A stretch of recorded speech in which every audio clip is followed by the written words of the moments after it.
Hallo, hallo!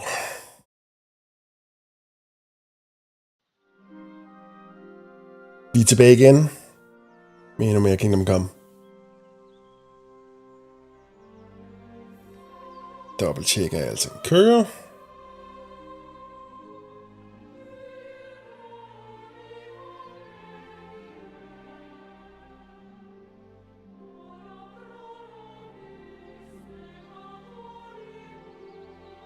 Det ser perfekt ud jo.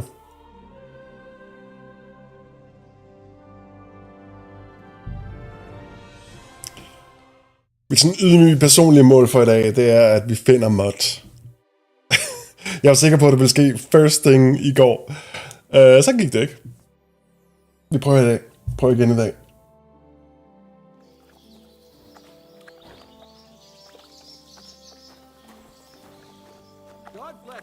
Jo, i lige måde.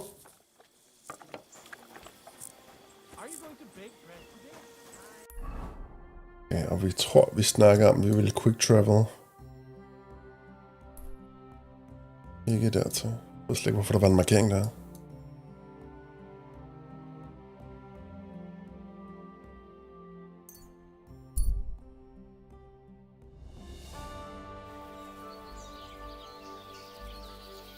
Oh shoot. Det var helt vi skulle hen. Jeg blev helt nervøs. Klart nok.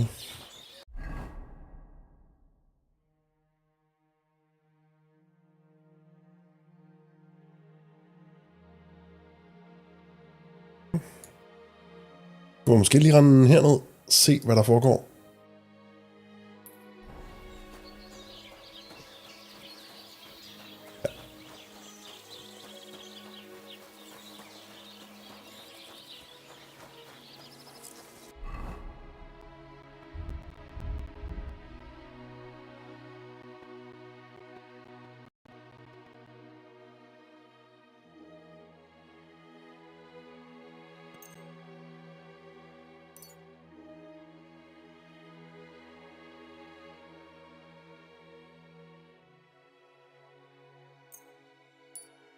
Reparere, hvad vi kan.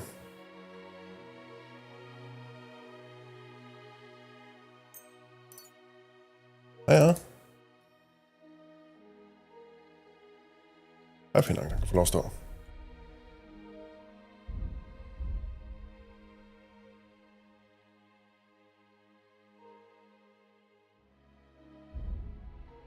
Det er ret fedt. Det eneste, der er sådan... okay. Der er nogle af de her ting, der officielt er stjålne. Men meget af det er blevet lovligt i mellemtiden, på magisk vis. Folk har glemt, de mistede det. Fik det stjålet.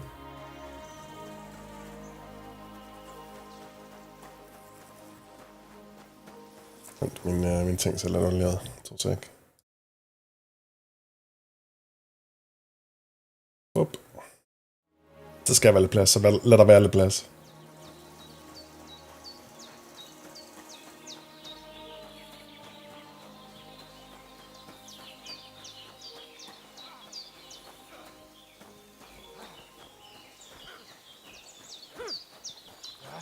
Er det venskabelig slåskamp her?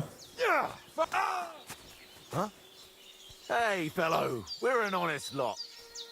God be with you. Nej. Bare lidt venskabelig tæsk. Kan man sgu også have lov til.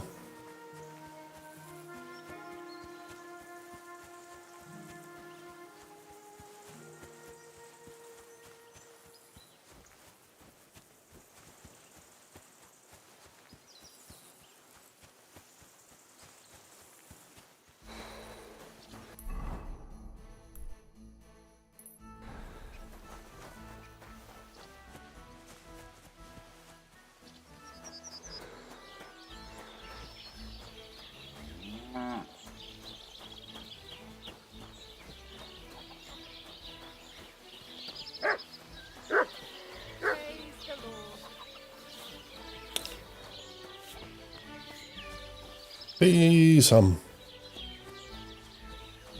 Hyggeligt lille sted. At the mill? Yeah, the place by the Zheharovka stream. What then? Has the water sprite been up to his mischief again? You could say that. They found a dead body stuck in the wheel on Sunday. You're kidding. Drama. Some vagabond. God rest his soul. And get this. Miller Bosch. Øj, det var en god kaffe, jeg havde fået lavet. Holy.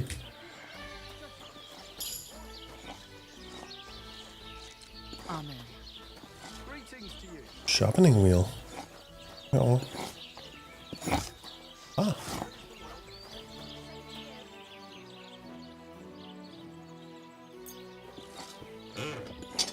Og pedaler den på den der. Så længe det gnister, så er vi glade. Hvis det bliver mørk røg, så er vi ikke glade.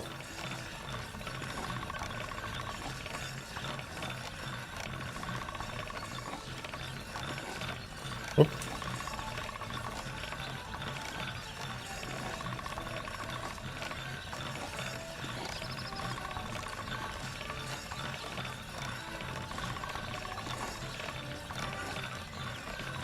Ja.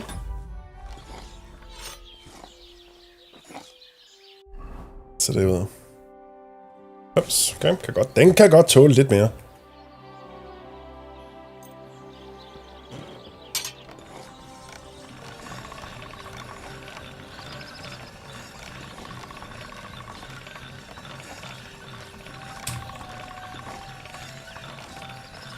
Ups.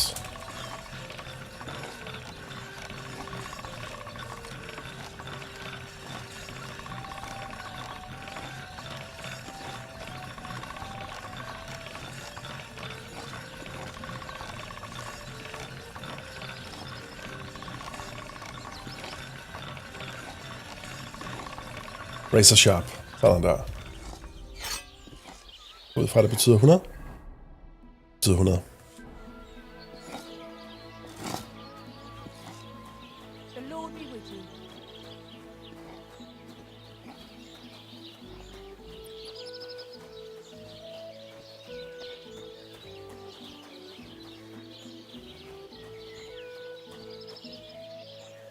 Tell me then, what did he give you for it? Sure.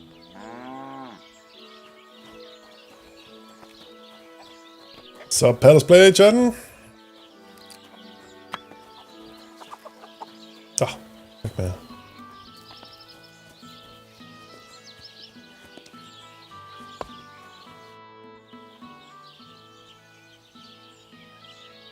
Ah, det er ham her. That's a beautiful bull you've got there. You don't see an animal like that every day. Aye, and nothing is the finest animal far and wide. It wasn't cheap either. What's an animal like that worth, anyway? A big strong bull like him, and pure white too. At least a dozen cows. No, make that 2 dozen. That's why I keep a close eye on him. I have the barn. Jeg har fået missionen. Jeg havde ikke tænkt mig, at det skulle være lige nu. You're a bit too interested in a nutsack. What's this about? Kan en mand ikke se en smuk tyr og være lidt interesseret i, hvordan der var ledes med den? Jeg vidste ikke, det var ham her. Jeg så bare Mission Quest. Jeg er bare nysgerrig. Det er endnu mere mistænkeligt. Hellere sige, jeg overvejer faktisk at købe ham der. I'm considering Siger han jo buying bare it, nej med det samme. but only if it's really worth it. What are you blabbering about? You walk around in those smelly old rags, and you're telling me you can afford me a nutsack? Piss off before I beat you black and blue. Den her mand er defensiv omkring hans tur. Også en smuk tyr. Okay. Så jeg har lige opdaget Shelley her. Tilfældigvis taget alle mulige andre veje end lige gennem midten. Og nu tænker jeg på...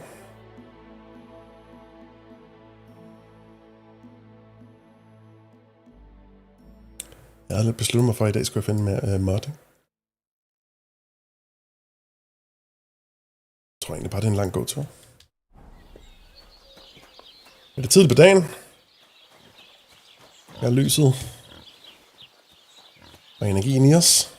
Hvorfor ikke?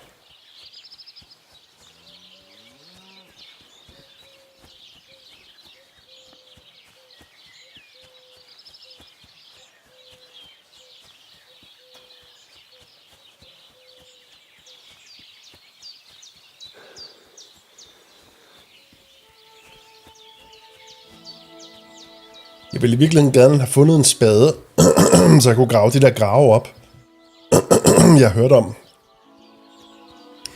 i starten.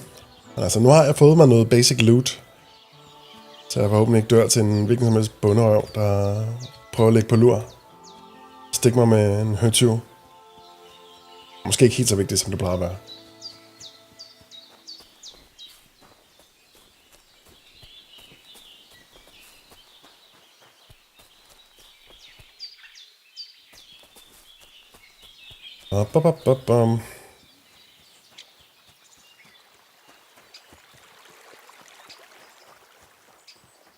Det er altså en vibe at komme tilbage til det her spil. Det er eddermame hyggeligt at vandre rundt på de her små stier.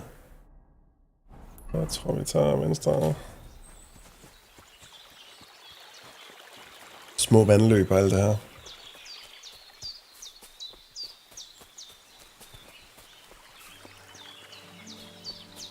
Og så fandt jeg faktisk lidt ekstra indstillinger til at give streamen lidt mere bitrate. Jeg har lavet nogle optimeringer, som jeg lagde mærke til blev nulstillet hver eneste gang, jeg startede en ny stream. Så jeg, hvad foregår der? Så er det fordi, jeg havde klikket en eller anden mulighed om at automatisk sætte datamængden til det anbefalede. Det skal den ikke gøre. Nej. Vi både anbefalingerne. Vi går vores egen vej. Så hvis du får lidt flere detaljer med i dag, Palace Player, så er det derfor. Jeg ved ikke, hvor stor en skærm du sætter på. Hvis jeg nu laver karusellen igen her, vil du gerne have flere detaljer, end streamen kan nå at få med.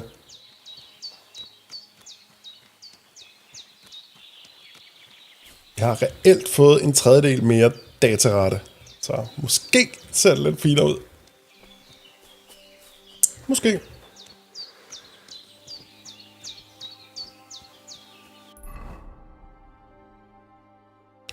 Jeg går op her, det var her, vi gik op før. Sjovt område det her. Der kan det nogle klar vej igennem det.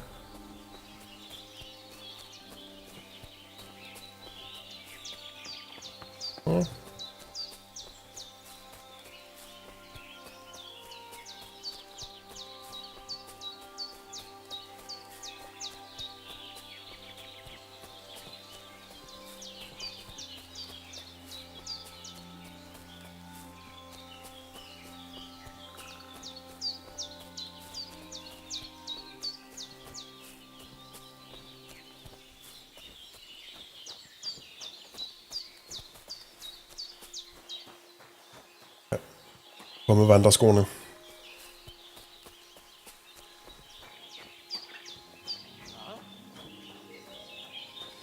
Hallo? Right, I'm going. Calm down. I don't want to see you here again. I'm going. Folk er så defensiv.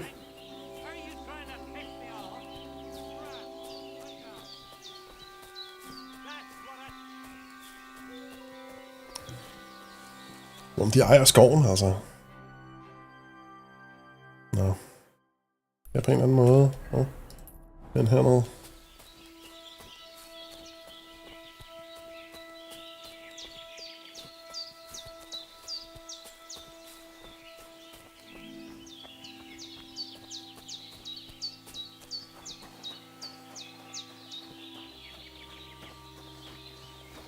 Er der her? Lille hul? Skete ingenting.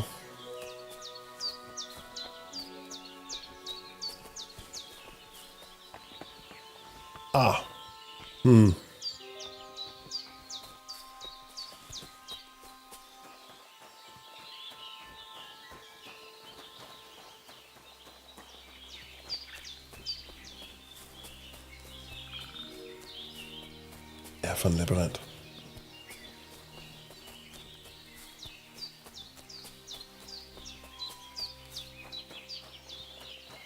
Var det her fra starten, hvor vi blev... Hvor de ledte efter os, mens mig og Hans prøvede at flygte. Det var så mørkt, han kan ikke engang genkende det. Men okay, det var også en labyrint.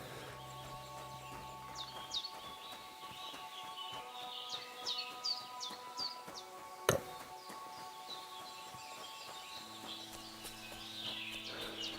Trækker lidt tilbage i bakken. Der må der være en sti ned på et tidspunkt. For eksempel lige her.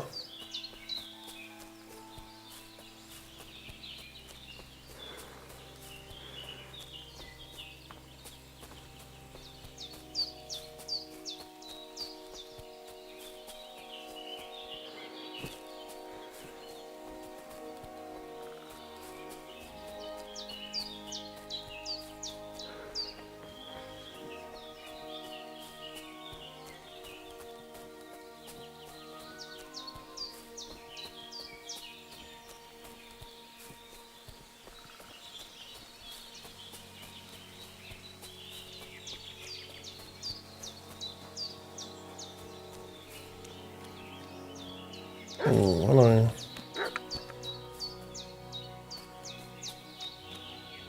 Du er sur, er du defensiv? Jeg bare trækker mig lidt udenom.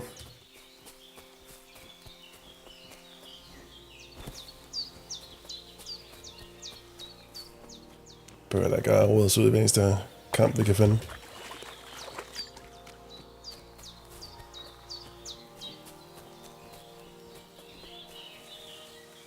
What? Kan ikke fortælle mig, der ikke er en sti her.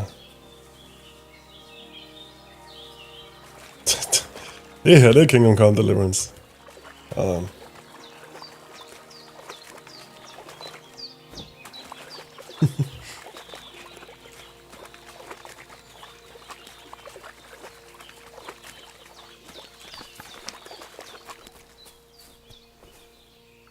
Men's camp. Okay. Er de sure på mig nu, tror jeg? Der er ret mange. Heavily damaged. Vagrant's boots. Noget jeg kan gøre noget med.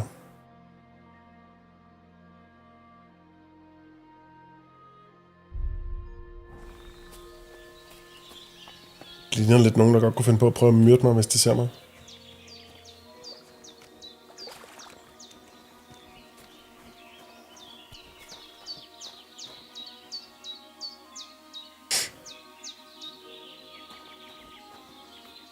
Humans, halløj. Så. Ikke nogen, der har lyst til at sige noget? I er ikke sure? Nej. Ja nok. Må der.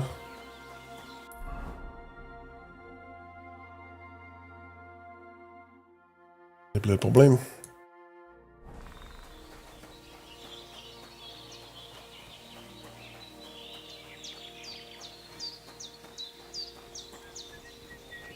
Did you hear about what happened at the big wheel? At the mill? Yeah, the place by the Jehorovka stream. What then? Has the water sprite been up to his mischief again? You could say that. They found a dead body stuck in the wheel on Sunday. Du kan også bare stjæle en hest, jo.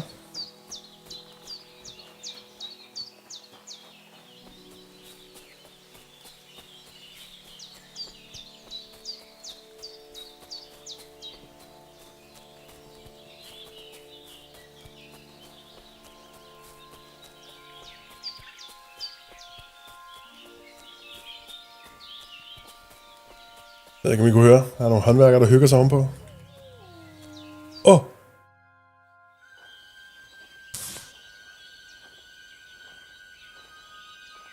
Mott? Han er blevet en morder nu. Lever af uskyldige menneskers hud.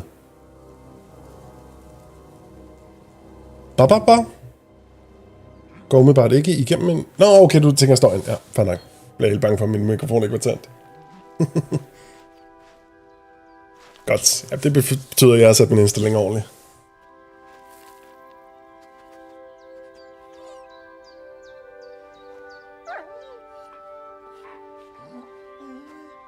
Mutt, come here. Sniffe. Jo.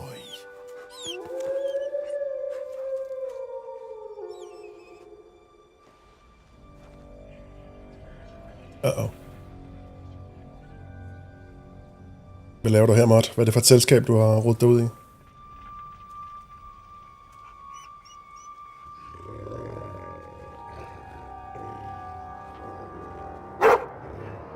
Wow.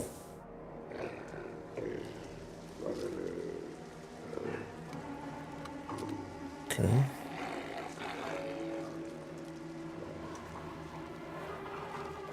Legendary wolf dog.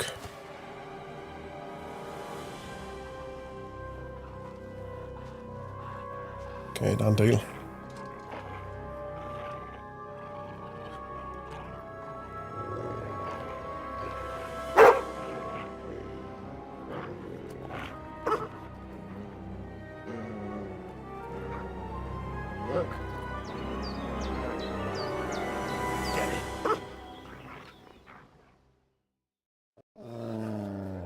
Your dog, basic.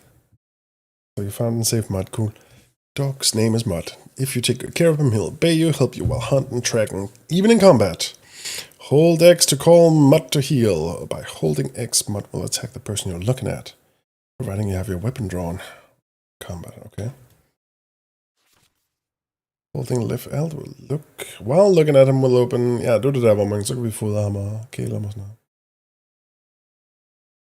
noget. Okay. Nope.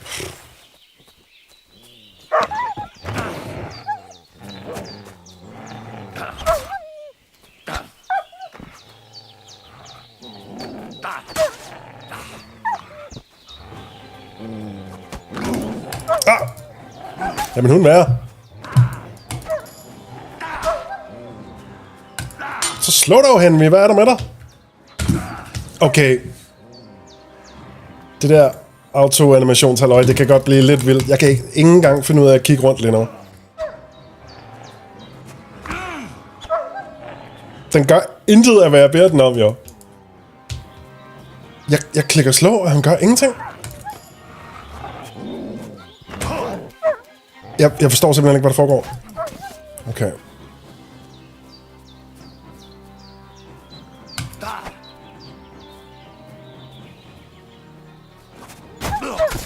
Tak.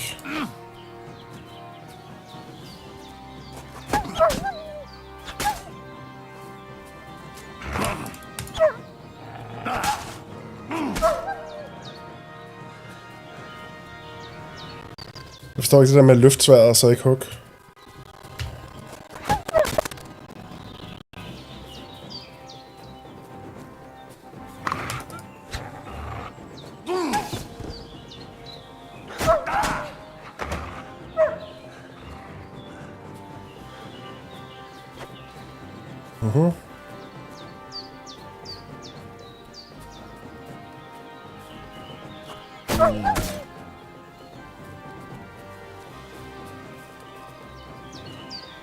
Så.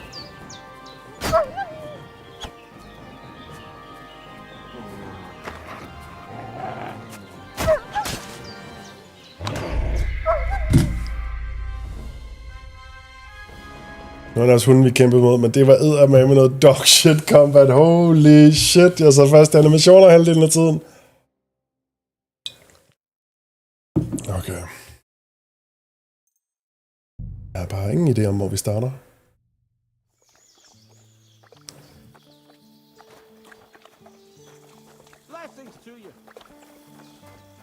Det var nok langt væk.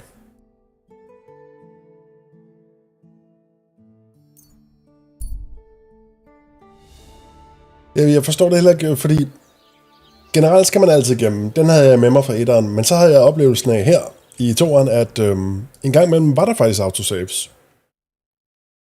Og nu... I don't know. Nogle gange ikke. Og jeg er ikke sikker på, hvornår.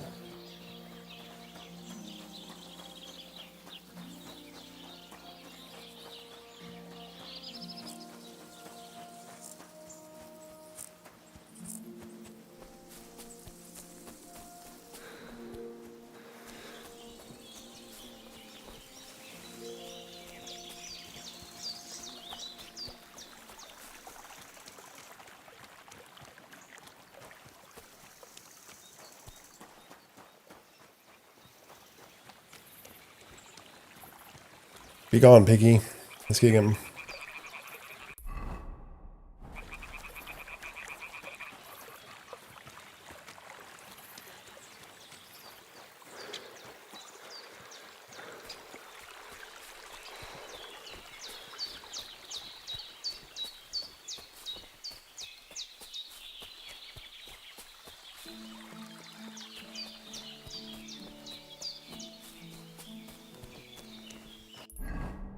Så.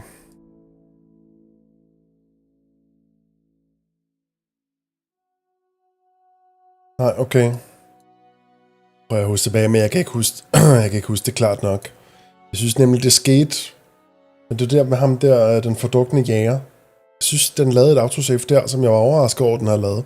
Lige når jeg kommer op på den der teltlejr. Men blev jeg helt i tvivl, om det var der, det skete.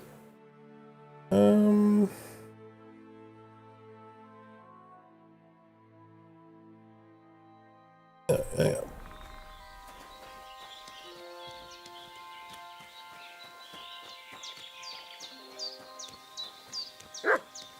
Pushen afsted. Forbi det, tror jeg, jeg kan tage hendes spade. Det er lidt strengt, men jeg har givet en 150 groschen, så...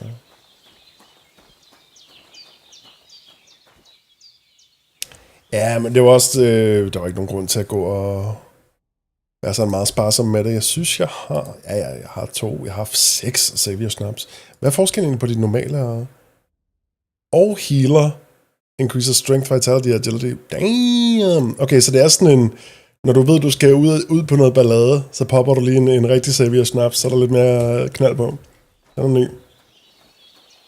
Ej, jeg vil bare låne med intentionen om, at måske på et tidspunkt give den tilbage. Måske. Du kan få masser af spader for 150 groschen.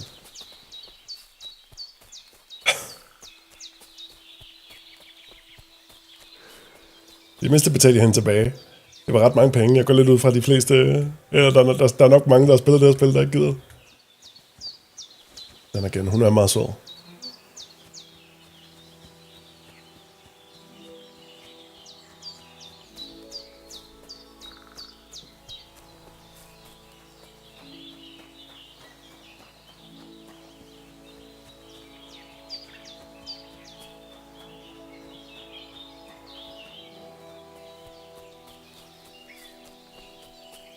Slår mig lige, at jeg er lidt dårlig til at tjekke mine levels, fordi yes, jeg har faktisk lidt. Vi kan opgradere. Ups.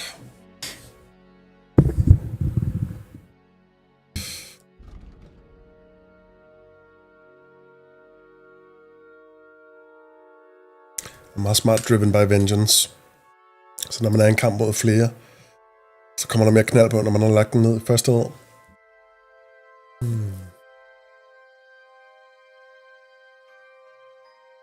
If your charisma is higher than 20, your armor will be considered 15 higher. Back. No secondary. Right. Skill set? Nope. Combat? Ikke rigtigt. Noget jeg tænkte på i går, ikke? Jeg var egentlig ret sikker på, at jeg fik noget udstyr, jeg slet ikke fik kigget på. Weapons.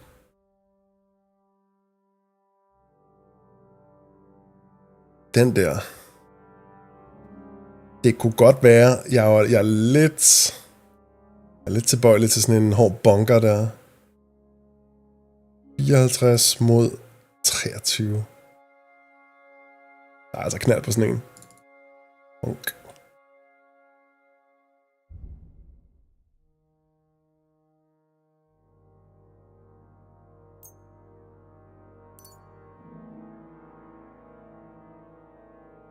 Enforced bludgeon, der var der. Ja.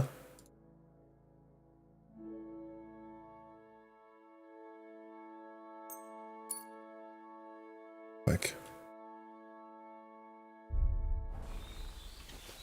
Ja. Der har vi vores boomstack.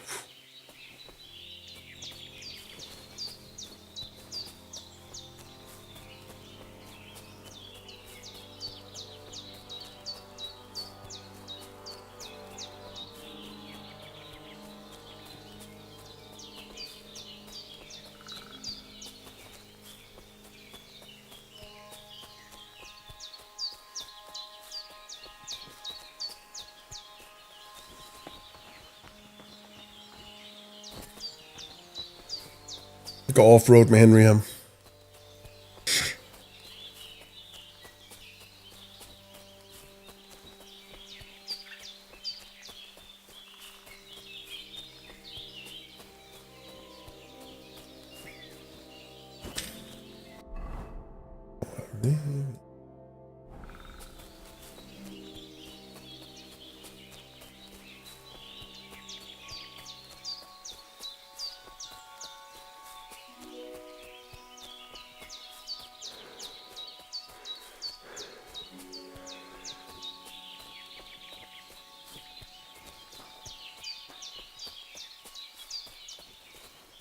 Løg.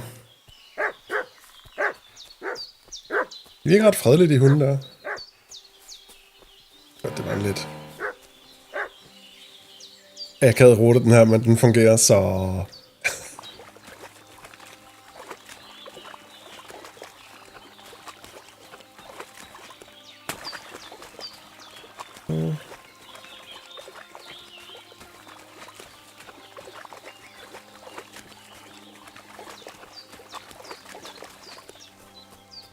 Ja, de bor igen, men jeg tror kun min mikrofon åbner, når jeg snakker i den.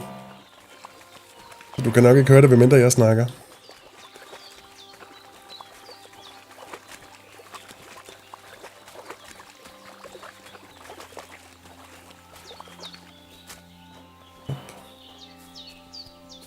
Det her om.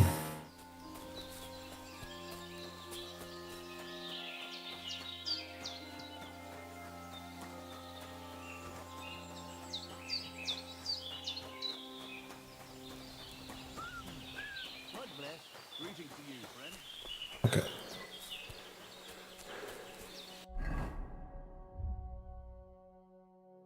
Så.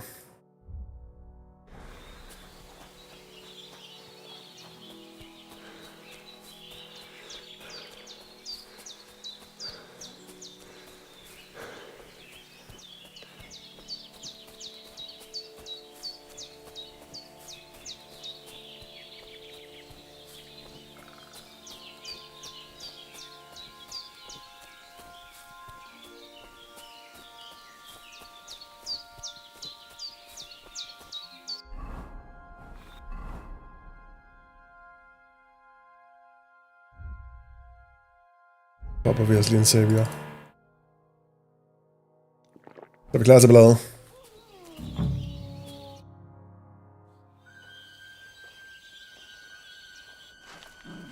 What?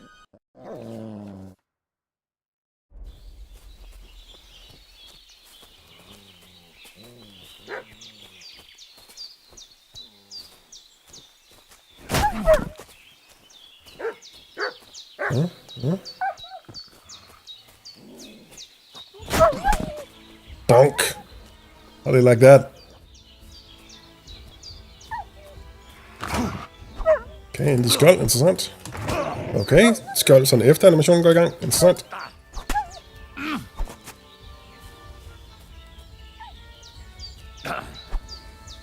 Kom her. Jeg kan ikke sende bøn.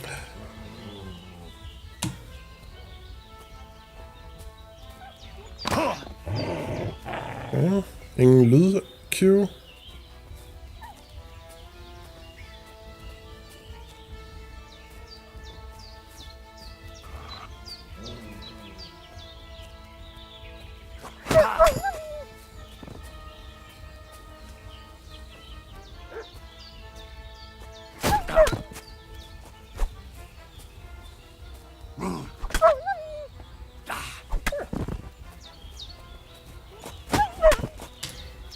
Bunkeren er cracked. Get bonked. Dog. Okay, det var rigeligt.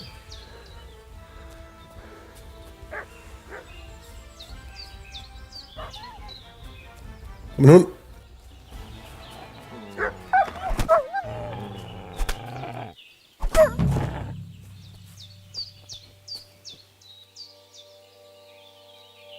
Okay.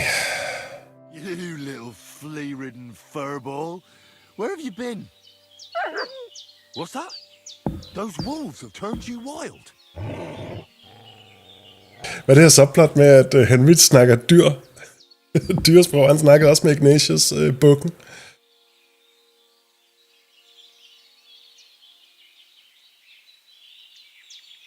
So, tell me, did you like it over there? Did you meet a pretty she-wolf over there? Wolf. Oh, I'm just playing around. But did you miss me at least? What? You didn't? Did you forget about me? Ah, so you're just kidding me, eh?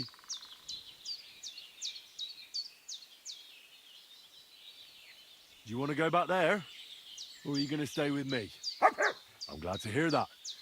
So, we'll get down to work then, eh? There are a lot of things we must do. I'm glad nothing happened to you. I was worried about you. Seriously, there wasn't a moment I didn't think about you. Come here, you cute little monster. Okay, vi hygger med det her. Okay. I think that's enough. It's great to see each other again, but it's time to go. I agree. Said like a true knight. Er det goofy? Sådan der, det var. Look what I have for you. Er der bøf? Spiser bedre end jeg gør. Ja, den er lige der, ikke?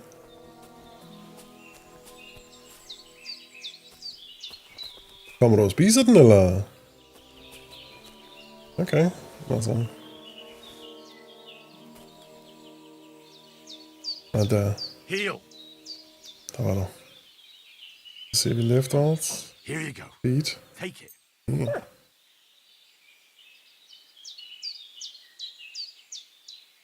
Kan du sikre det hele?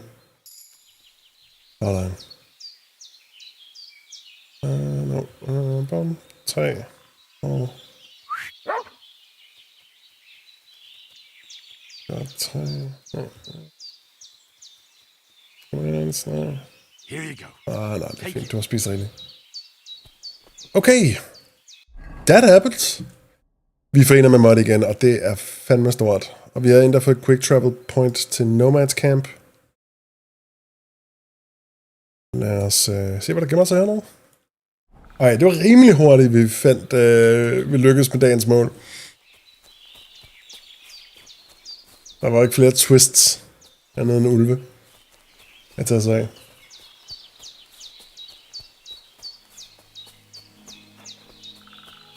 Ja, nu kan vi se, hvad den der er gået på, og så har vi stadig den der mission i, hvad hedder det, Toskovic? Yes. Som vi altså kan tage til. Må det ikke vi med nogle eventyr på vejen?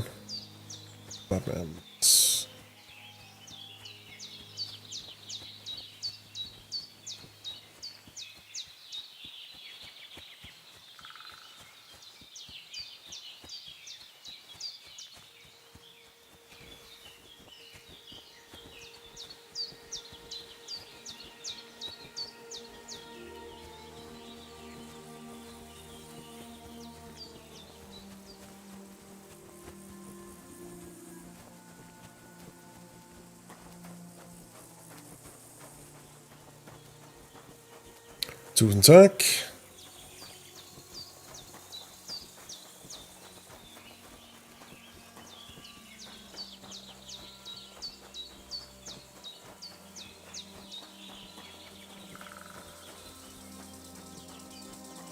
Skal være.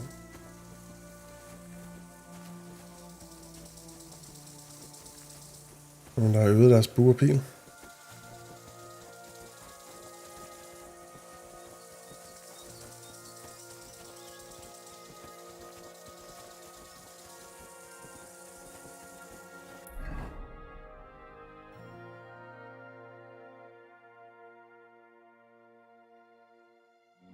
Ja, lad os bare svinge forbi byen først.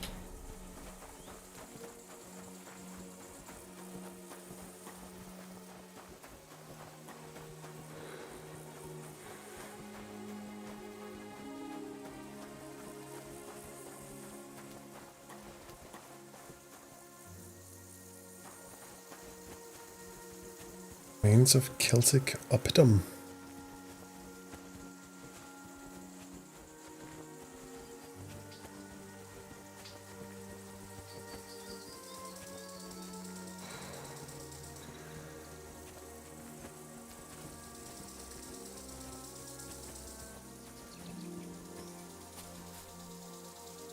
Skulle så være lige her.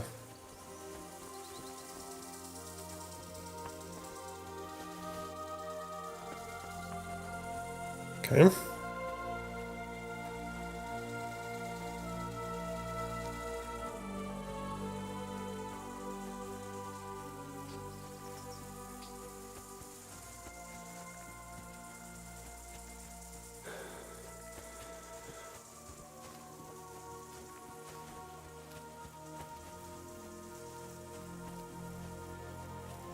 God til at slå græsset her. Det må man værdsætte.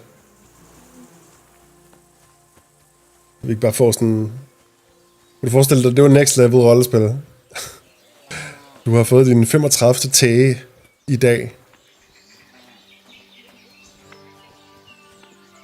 Very nice. Samin.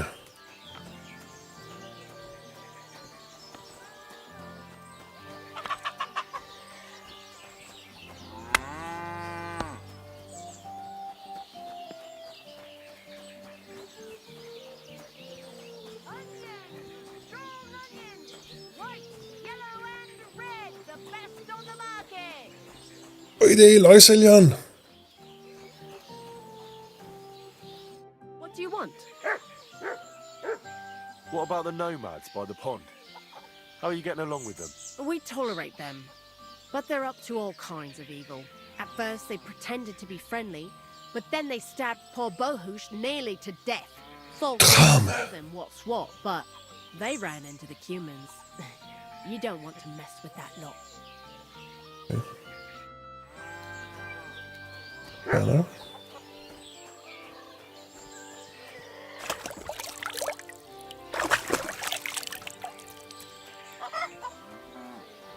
Greetings to you.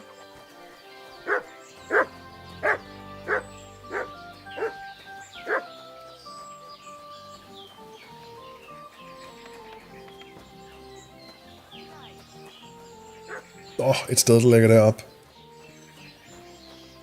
Jeg vil lige op og minimum lige notere på kortet.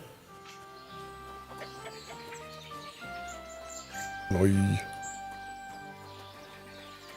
Fin dress på. Kan man snakke med dig? What was that sound? What's going on here? What are you doing here? Jeg står ude i den frie natur, altså. Jeg synes, folk bliver lidt defensive.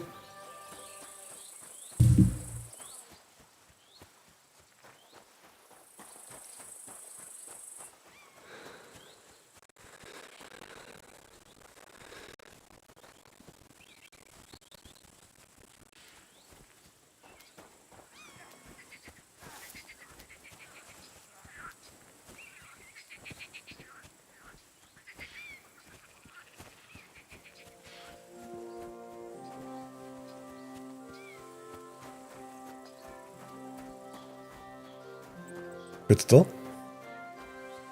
Det er simpelthen bare studeriet. Det er lidt finere ud end det. So I says to him, Nej. "No, father, I haven't been fornicating. I've just been loving my neighbour."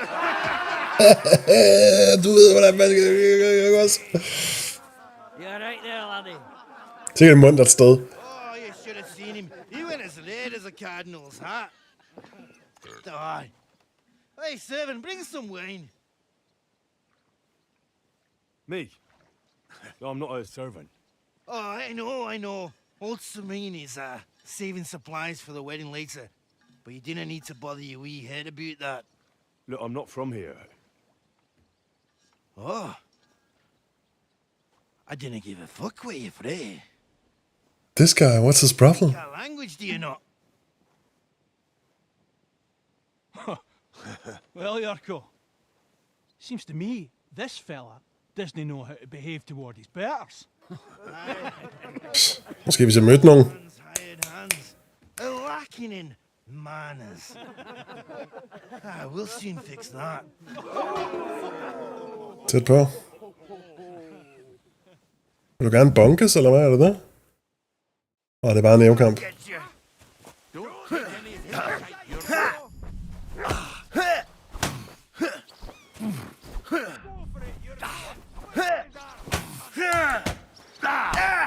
Ups! Don't hit him!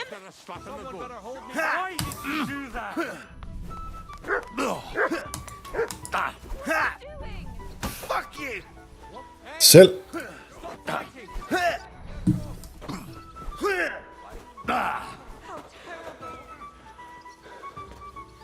Stop beating him. Ups! Pløj lige igennem. Ja? Ja? Ups! Hvor kom den fra? Lynhurtigt. Hang him! Hang him. Hvem sagde det? Du er den næste, der får nogle tæsk.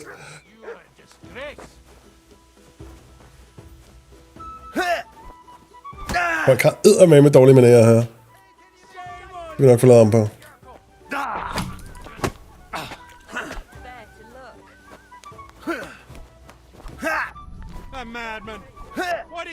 Prøv at give ham judo-sparket. Og måske lidt ambitiøst. De her voice lines. Book him in his ass, it's cunt.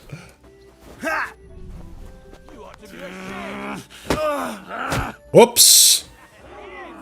Pludselig forbedrer hans attitude sig. Devil's name is fucking going on here? Rabble. What do you think's going on, Grandad? I'm teaching your people here how we do things. Granddad? Why, Grandad?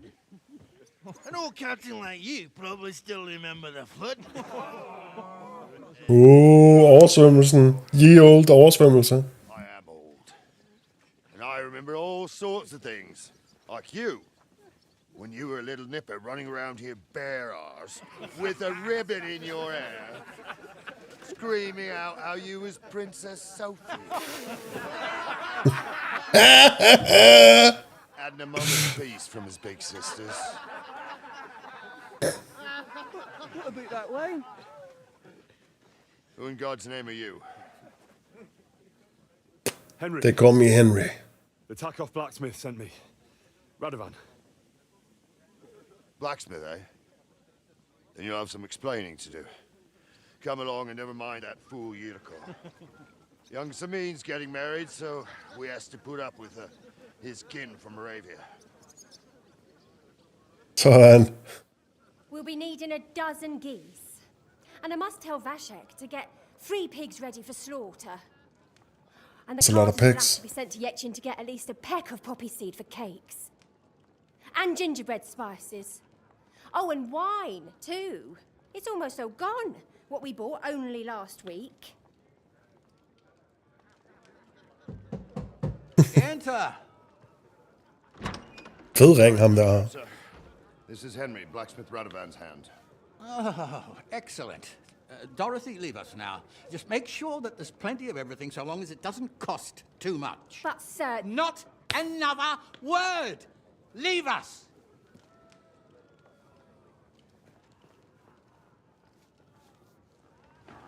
Jeg vil have masser af alting, men jeg vil ikke betale for det. Fed chef. Alone. Who's going to unload it all? It's a whole cartload. Yeah, Radovan sent me, sir, but not with the goods. The thing is, he's missing his cart, along with the carter in his hands. What? But they never came here. Are you telling me they got lost? I couldn't tell you what happened to them, sir, but it's my job to find them. There are also Better get to it. Roman countryside. Oh, no sir. need to imagine the worst right off, gnarly. Anyway, I need the load from that cart, so saddle up your old nag and we'll ride out, Captain. I could do with a breath of fresh air. I've had it up to the eyeballs with counting geese and pies. Pies? About Henry here, sir. Well, what about him? We could use an extra pair of hands. You know how my shoulder's acting up. Yurko is shit-faced, and your son... The older has work to do. All right, take Henry with you if you want. Just so long as he doesn't slow us down. Thank you, sir. Off to adventure! I like gnarly. He's gnarly, man. He's gnarly, bro. You're going with us. I hope you're happy about it. Jamen, det lyder da fedt. Yeah, Undskyld, mand. I'll be glad to help you. Oh, you reckon we can't manage on our own? No, that's not how I meant it. Take it easy, son. I'm only yanking your pizzle. Stop yanking my pistol. Fellas at the gate say you came here on foot. Yeah, I did. Christ above. And how are you going to ride with us? On the back of my saddle? You're a bit big for that, ain't ya? And I'm a bit too old.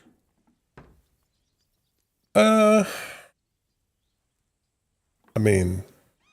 You've got a stud farm here, don't you? Couldn't I borrow one of your horses? Aye. And then we'd never see hide nor hair of you, nor the animal again. We don't lend horses. But you're in luck. Our groom brought in a grey nag not long ago.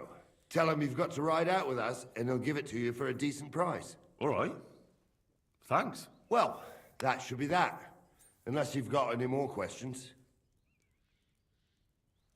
Nej, lad os gøre det, mand. But we should get Jeg har going. ikke brug for nogen undskyldning for at gå på eventyr. Off to the courtyard, then. Okay, så vi kommer ind i et civiliseret sted. Der er alle mulige gode ting, vi kan stjæle.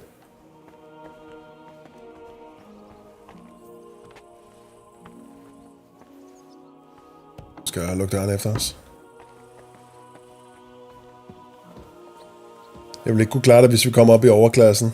Så laver vi med det samme sådan en dumme fejl. Er du født i et S-tog?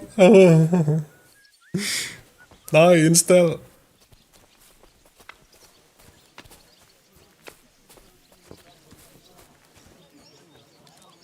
Oh shit. Ja. Der var nogen, der havde en green nag til os.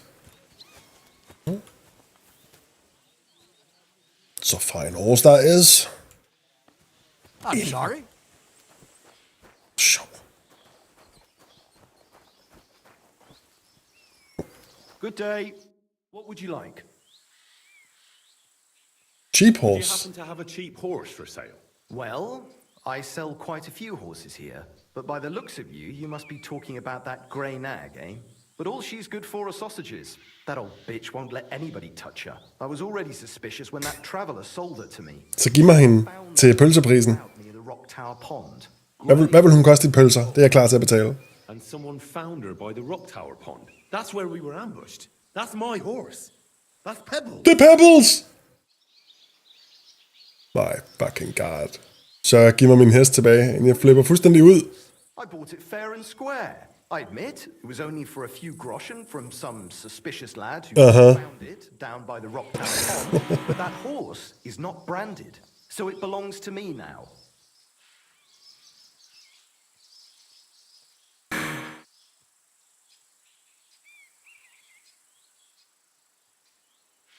She's my horse.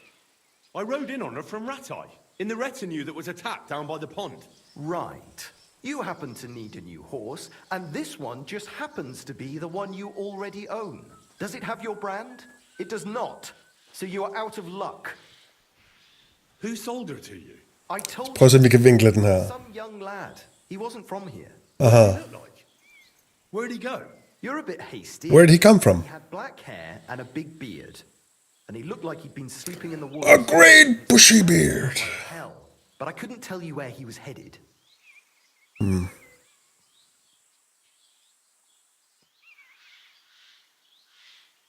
5 og 7, det er jo ikke det mest overbevisende stats i verden.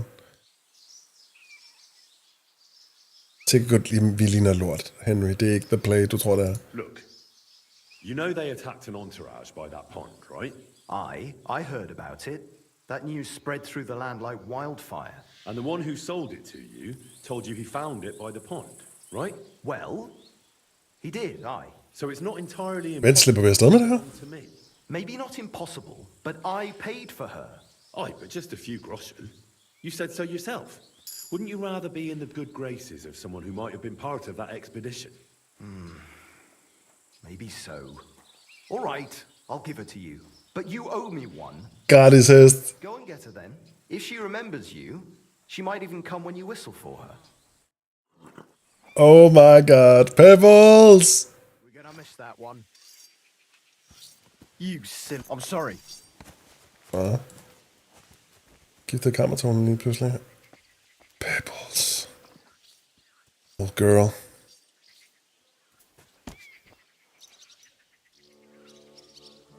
Everything all right? Hey? Ej, men altså, se nu, hvor det kører lige pludselig.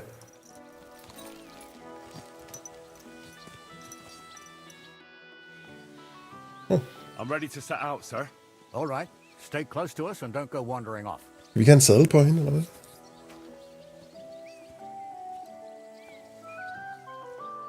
Måske ikke så vigtigt. Sir, do you think I could deal with something else before we go? All right, but make it quick. Before Dorothy starts bothering me about what sauce to serve with the boar. Thank you, sir.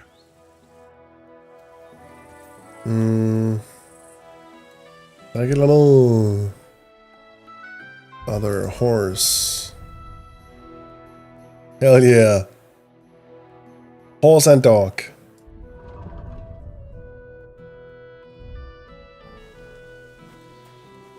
Hvor er det ham der er han? Gnarly. Gnarly, bro. Can I ask you something, Captain? Sure. Ask away, son.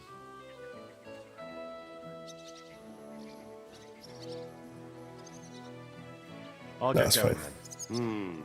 then. Og ham der... Fyren, der håndterer heste. Kan han måske sælge mig en sadel? Og du er bare en eller anden arbejdsstyrte. Det er måske ikke så vigtigt med sadel. Ligegyldigt. Time is pressing. Soon it'll be too late to ride out with Lord Semin. Ja, fair nok. We ride. I'm ready to set out, sir. All right, stay close to us and don't go wandering off. As you say, sir.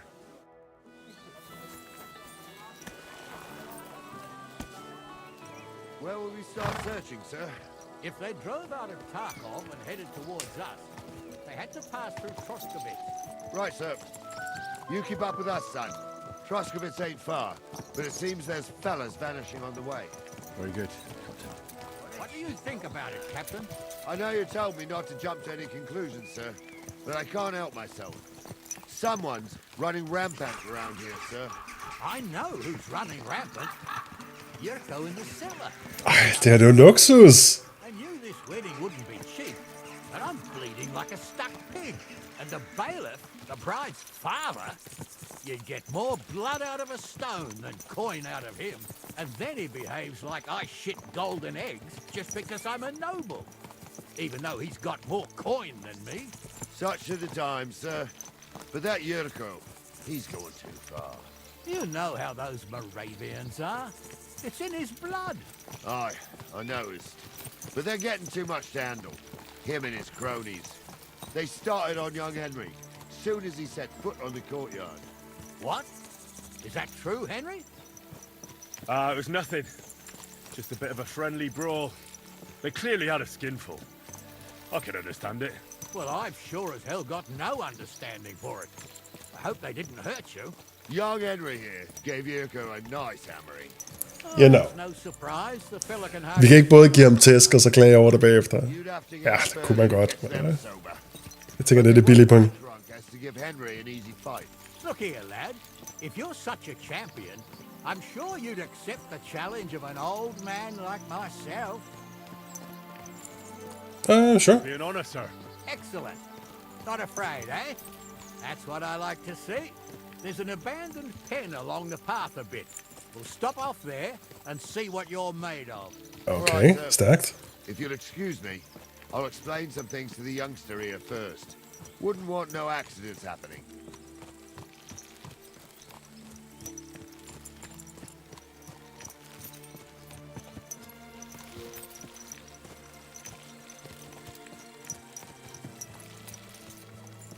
Bam, bam, bam, bam. Det her, det er jo ultra chill, det pludselig.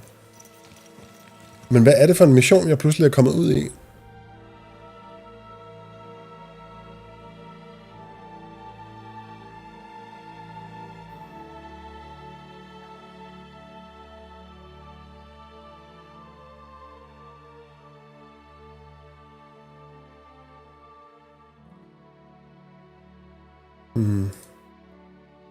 Vi har mange ting, vi skal nå. Kom. Jeg har ikke bryllupstid endnu, så måske er det bare sådan en prep-mission. Sådan af en art.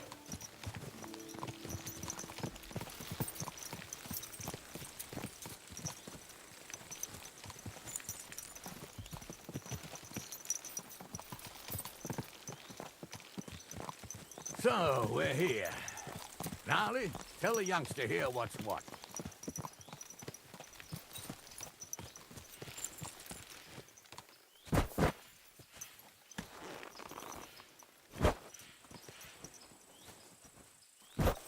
Ja.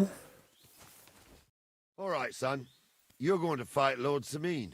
Oh! It'll be an honorable fight, so you better act accordingly. Hold on a moment. I'll give you some gear for it. Jeg siger ikke nej til gratis gear. What weapon will you give me? What would you like? The coolest mighty under the sword. Jeg vil ikke tænke mig at udkæmpe en kamp med en kuglepen. A mace. Well, that might not be too far off. You can have my cudgel. It might be just a stick, but it's my stick, so careful with it. Thank you, Captain. Save the thanks, and get your arse into the pen. Ja. Gnarly's Club. Ja. 50. Faktisk, den er ikke lige så god som min. Skifter vi lige. Bytter lige. Jeg skal ikke have det fornemt. Den er høj her. So, young'un, are you ready? All right, let's do it.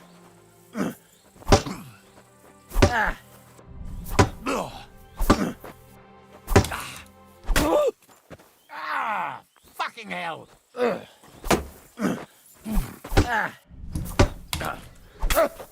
Psst. Jeg håber ikke, du havde regnet med, at jeg skulle lade dig vinde.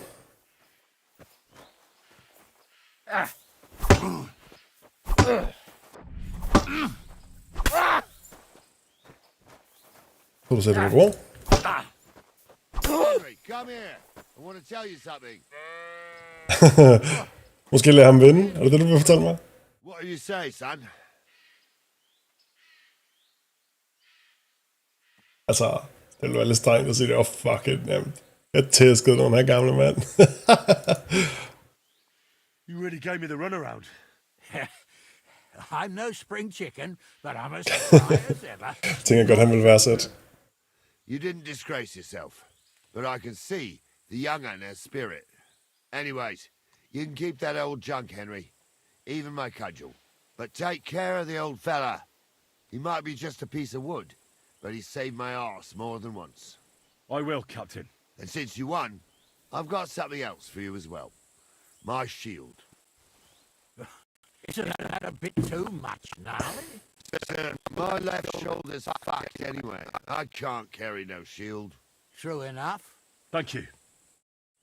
Sygt! Var det hele foræret lige nu? Okay.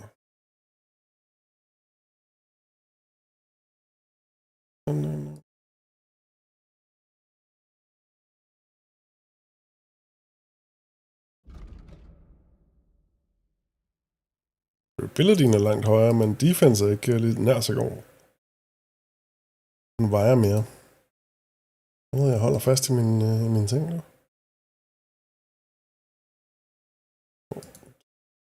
Durability er meget bedre. Vægten er lidt lettere til gengæld. Den er ikke lige så god. Og den er ikke lige så god til defense heller. Sorry, Gnarly. Det var pænt af dig alligevel.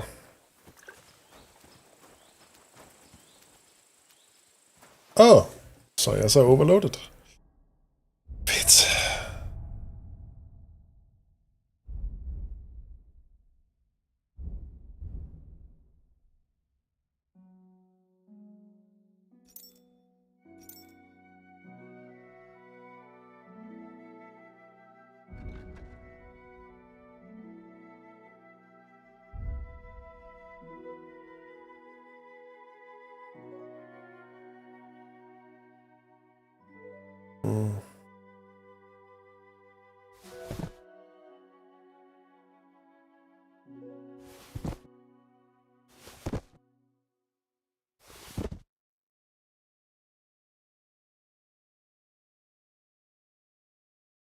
Sindssygt mange penge værd om der. Det er jo helt vildt.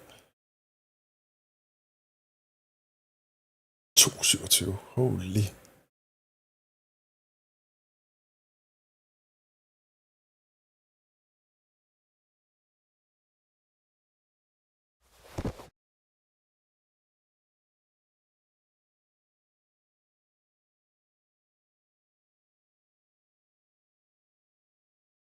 Wait.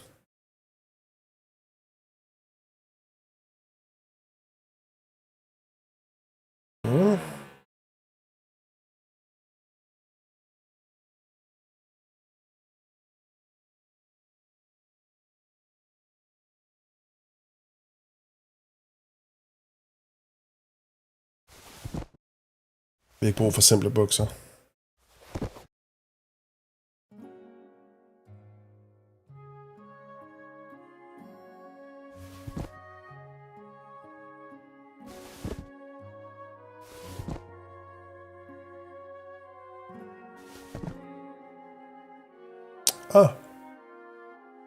Move to horse.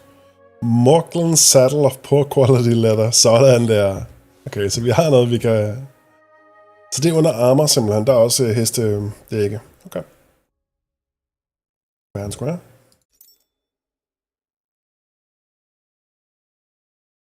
Helvede til, det er ingen skide værd. Det var selv, der har lavet den. Sådan jeg lavede den, dengang jeg var en lortesmed. En ærlig skjold vejer helt vildt, men den er også nogle penge værd. Der vil jeg altså lige fast i. Ja, det er jo fint. 100 ud af 118. Stadig. Tungsat, men okay.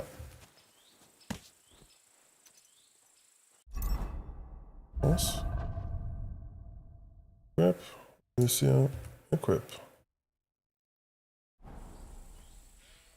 Ja. Nu rider vi. Well. I can't believe this is just lying around.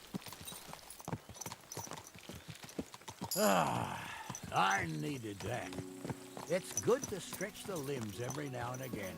Handy, youngster. You should come to the courtyard, and Gnarly here will give you a good education in the art of the sword. I call it the art of not getting skewered as soon as you step foot outside the village. But do come, Henry. We've got lidt gumbetungt navn, men meget beskrivende. no abandoned pig bed. You can't always choose your battleground, Gnarly. Whether it's a pig pen or an arena in Karlstein, it's the performance that counts. And while we're on the subject, where are you from, lad? It's clear you're not from Trotsky. I'm from Silver Scullets, sir. Aha! Now I understand why you're here. You're not the first one to flee here from the war. I don't flee from a fight, sir. I have work here, and a lot of scores to settle. You want to get revenge for what happened back home? That usually doesn't end well. You'd be better advised to find yourself a well-built girl, build a cottage, and visit the church and the tavern in turn. There's no helping the dead anyway. That's nice advice, sir. Only women will tie you down, lad. Better to go and see a bit of the world. You're doing the right thing. Det er godt med et råd fra The Oldtimers.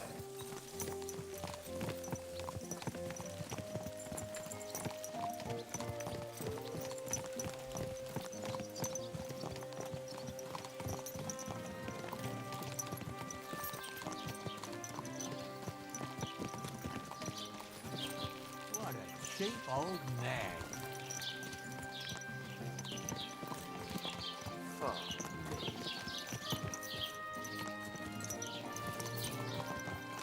Okay.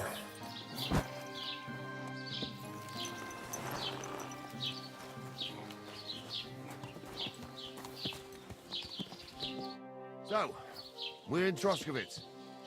What now, sir? Should I go to the bailiff and ask if he might have seen someone? Well, that makes sense. But the young fella here should do it. If the bailiff sees you, he'll guess I'm in the village and come and bother me. And I'm really not in the mood today for any bombardment of complaints. I understand, sir. All right, Henry. Run along to the rat house and inquire about that wagon. And Henry, not a word about me. Are we clear? As you wish, sir. Okay, vores første rigtige mission. Så. The Jaunt. Kan vi lige sige on track alt det der.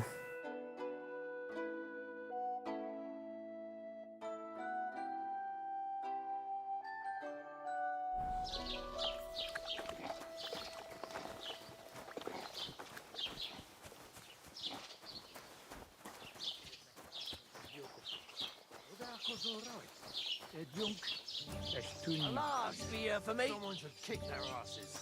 Really clever. Oh, you booge. In their faces, it will be too good for them. And how's that work? Yeah. Okay. Hvorfor kan jeg ikke se det oppe på mit kompas?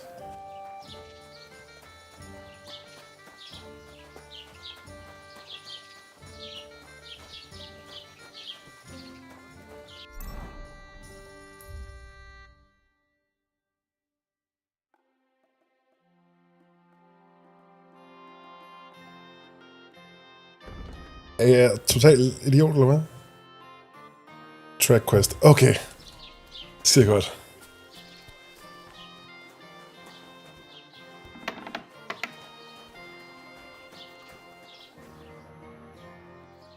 Master Bailiff, can I ask you about something?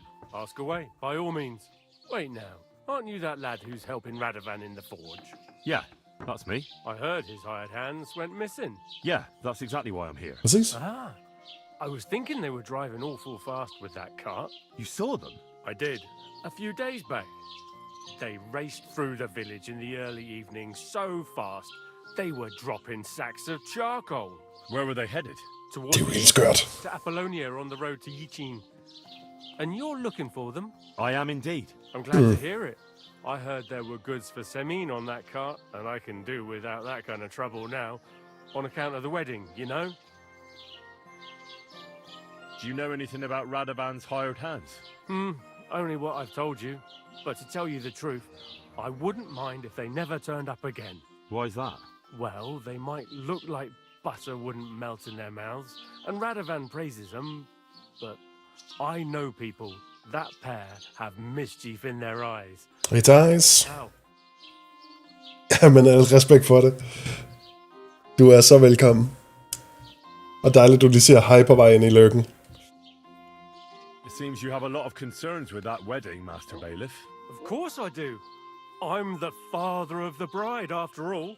Although not everyone sees eye to eye with me.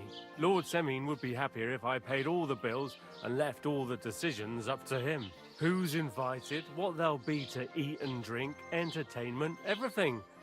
It's not like I have a burning desire to deal with it, but if I'm going to pay for it... I understand. But isn't it just that the groom's family is more concerned about these things? That's not it. I'll tell you what it is. It's because Lord Semin is a noble and I'm just a commoner. Only I've got coin.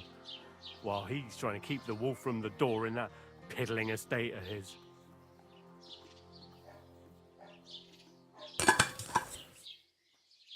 Sure. Og jeg nyder spillet. Det kan jeg love dig for. Jeg var stor fan af etteren. Det er lang tid siden, jeg har spillet det selvfølgelig. Men jeg har glædet mig til toeren. Og lige nu, der lever det... Det er sådan en direkte efterfølger. Der er ikke alle mulige tricks og twists og dækkedar. Det er så meget i ånden af etteren. Og så bare sprit nyt. Ny eventyr. Jeg har lige fundet min hest. God gamle Pebbles. You're right, Master Bailiff. Jeg nyder det stort indtil Don't videre. worry, though. People will find out you spared no expense for your daughter's wedding. Let's hope. More like that old miser will go around saying the opposite and put me to shame. I don't think Lord Semin would do that. That'll be all. Thanks. Okay.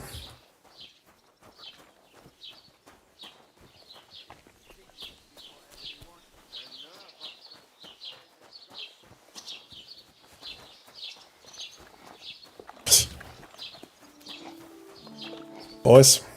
Well then, young man, how did it go?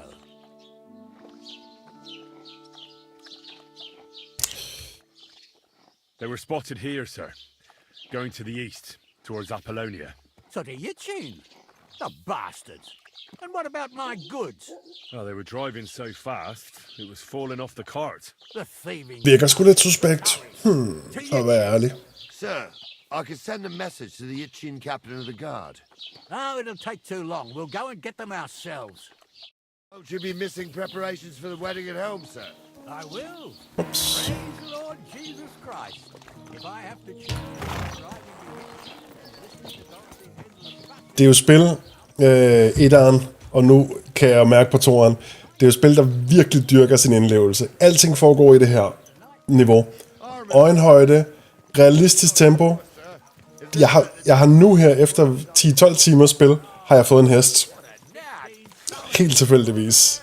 Eller bare fordi jeg ligesom kom til den korrekte mission, og så havde muligheden. Og så fik snakket mig til det. Egentlig skal man betale for den, men man indser, at det er ens... nu vil jeg ikke spolere for meget, hvis du tænker, at du skal have en fed oplevelse med det.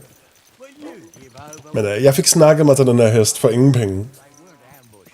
Og det er også lige her en times tid siden, at jeg fik min hund tilbage. Hvor den hen? Mott er om bag mit skjold. Så jeg er stadig her, efter en 10 timers tid, er jeg stadig i sådan opstarten, finde lige ud af, hvor alting er, og starte de første par missioner. Og der er ligesom den her store hovedmissionens øjeblik foran os. Der er et stort bryllup, der skal finde sted, og der indser vi, der kan vi mødes med den her vigtige adelsmand, som kan hjælpe os. I mellemtiden er man ligesom sat fri i hele det her område, og der er tonsvis at lave. Masser af hemmeligheder, skatte, og i mellemtiden kan man samle lidt til bunke for at udvikle sine evner og blive bedre til kamp og alt det her.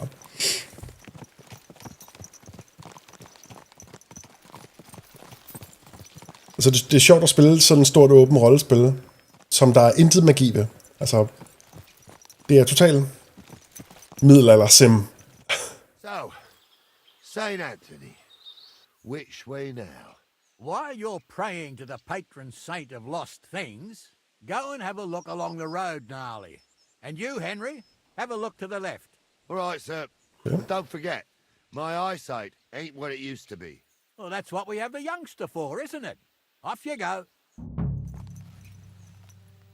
Investigate the area. Ups. Der er X, jeg skulle trykke på. Ja, jeg er lige ved at lære min heste-controls at kende. Godt. Så vi skulle bare kigge til venstre for vejen. Det er en realistisk ud. Jeg hørte, det er absurd langt, så ja. Fedt for en gang skyld. Fuldstændig. Etteren var også... Altså, hvis du gider, og hvis du tager spillet, som det præsenterer sig selv, og ikke sådan finder en guide og sådan noget, ikke? Så er der... Altså, der er nemt 100 timer i det her spil. I etteren. Og der er nemt 100 timer plus, vil jeg så også sige. Især hvis man oplever det for første gang, man ikke ved, hvor man skal hen, eller noget som helst andet. Og jeg tror, jeg kan godt mærke, at toren her, den tager sig seriøst god tid. Og jeg er lidt bange for, at hele det her område, som har taget mig 10-12 plus timer, det er ren tutorial. Det er ren sådan armestue hygge startup-området. Slet ikke i tvivl om, så kommer vi ind i det rigtige område senere, hvis der kun er et. Tror jeg, det bliver meget, meget større. Og så venstre. That could have fallen off the cart. Sådan. Fedt. Og så er det jo virkelig et sandt rollespil. Det er jo ikke... Altså, sådan noget som Mass Effect, der er man jo på sin vis ret meget på en skinne, der hedder rumopera, fantastisk, crazy eventyr. Der er også fede øjeblikke og missioner og historier og alt det her i Kingdom Come, men det er meget mere sådan... Det er meget mere små eventyr, små oplevelser. Hey Luna, nice to see you. Welcome back. Så det er cool. Jeg elsker det. Det var bare det. Jeg skulle bare finde den ene. Perfectly good, perfectly fine. A little low on coffee. There might be a little coffee break before long. Other than that, feeling fantastic.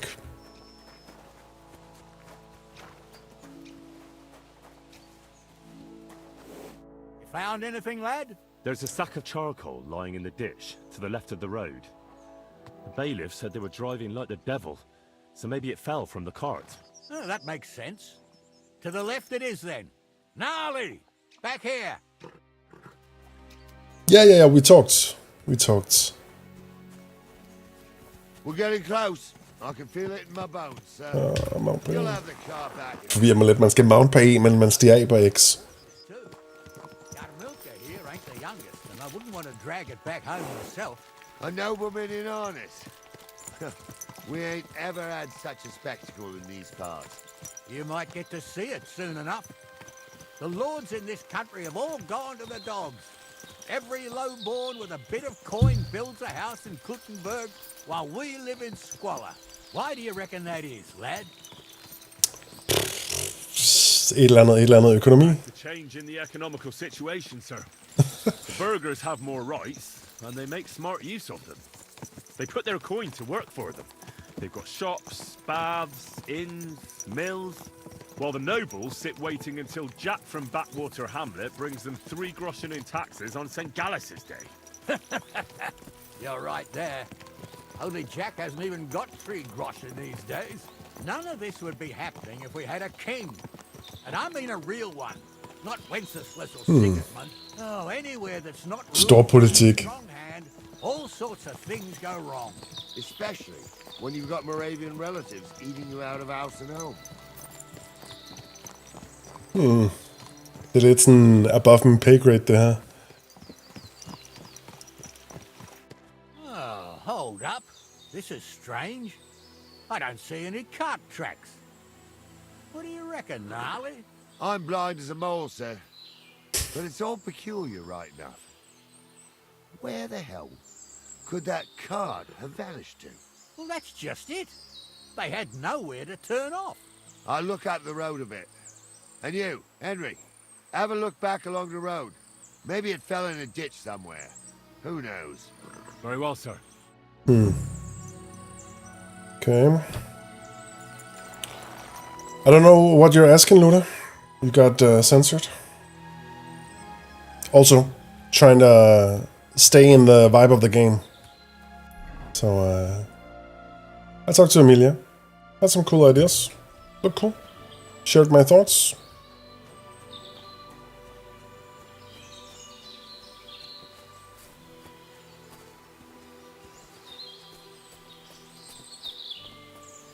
Yeah, that's dope. Hey, what's this now? The blacksmith's cart. And someone went to a hell of a lot of trouble to hide it from the road. Hey! I found the blacksmith's cart! Come here!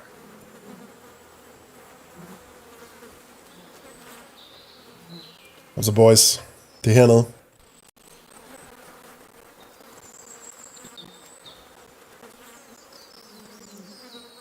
Well, now, here we have it. The blacksmith's cart. Someone went to a lot of trouble to hide it from the road. Of course, the goods are gone. The bastards hauled it off to the rocks. That's clear. Well, we can't let them get away with it. We'll carry on, but on foot. My old young milker would only break a leg there. And keep a sharp lookout. Something stinks here. I told you, they got ambushed by them bastards that's on the rampage around here, sir. Oh, be quiet. We still can't be sure of anything.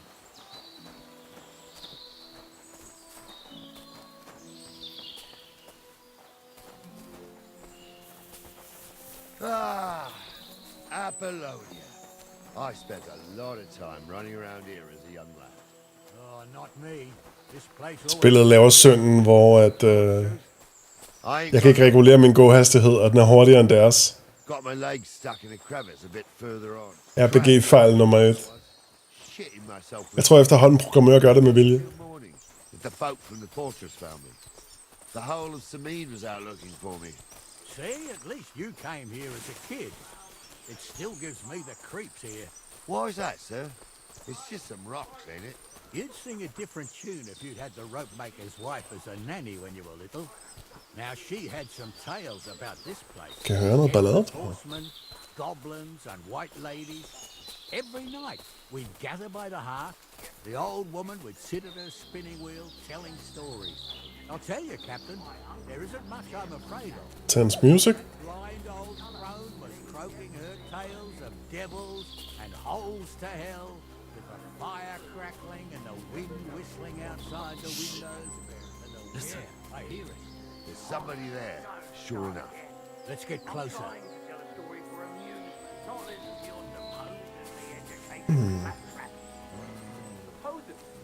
Have you forgotten I was ordained, you ignoramus? What do we do now? I heard more than two voices. I used to clamber around here as a young lad. The girls from Slatigo used to come make a fire here and jump over it, and so's their underwear wouldn't catch fire. Sometimes they'd take it off. That's nice, Gnarly, but I don't think it's scantily clad maidens we'll be running into here. So what's that got to do with anything? Well, there's a nice view into the gorge from up there.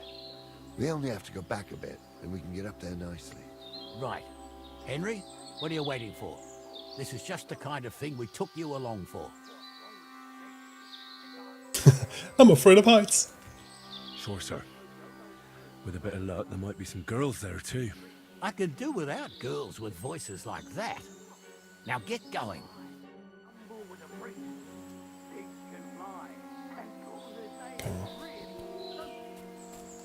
For a wench, he's got a miserable pair of tits on him.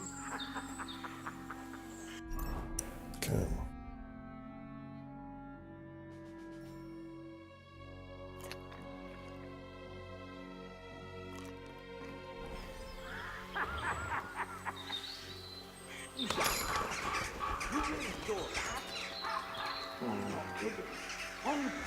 Tell him I'm not having him on. You saw it too. True. He ain't yanking your pizzle. I saw it with my own two eyes. She had one different than the other. All right. Those definitely aren't the That blacksmith's ain't hands. normal. Everyone must be laughing at the wench. Why? Some people might like it. I don't know who'd like that. And did they do something? What the fuck do you imagine they do? Right up in the dark. So how's it look, Sonny? How many? I saw 3. And they don't look like Radovan's hands. And what about my goods? I didn't see them. It looked more like a patrol. I reckon there might be more of them hereabouts. Seems we can't avoid a fight. I hope you're ready, Henry. Of course. We'll smash them to smithereens, and in the evening, we'll drink a toast from their skulls. Ha-ha! Okay, Henry. Son, keep some of that piss and vinegar for the fight. You might have whipped me in that pig pen, but this is a different matter.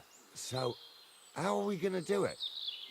Do you just want to charge them, sir? What else do you suggest?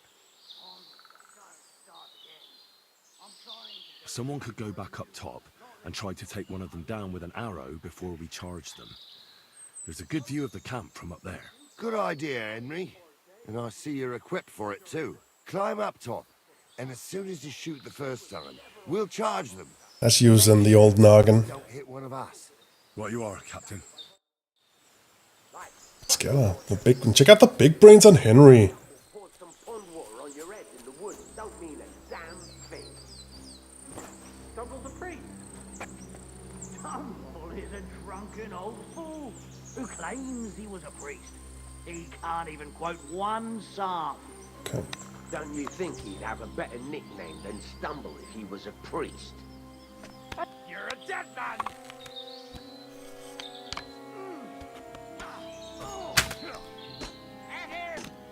No. Damn it, there's one more! You're done for! Done for! I don't know. You won't get away with that, bastard!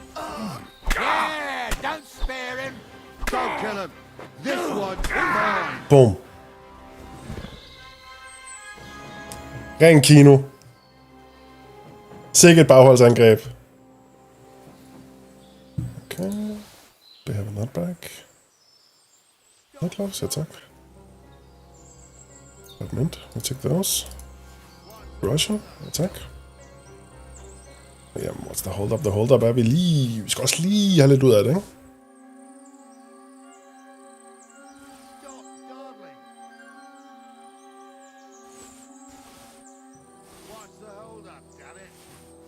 Okay.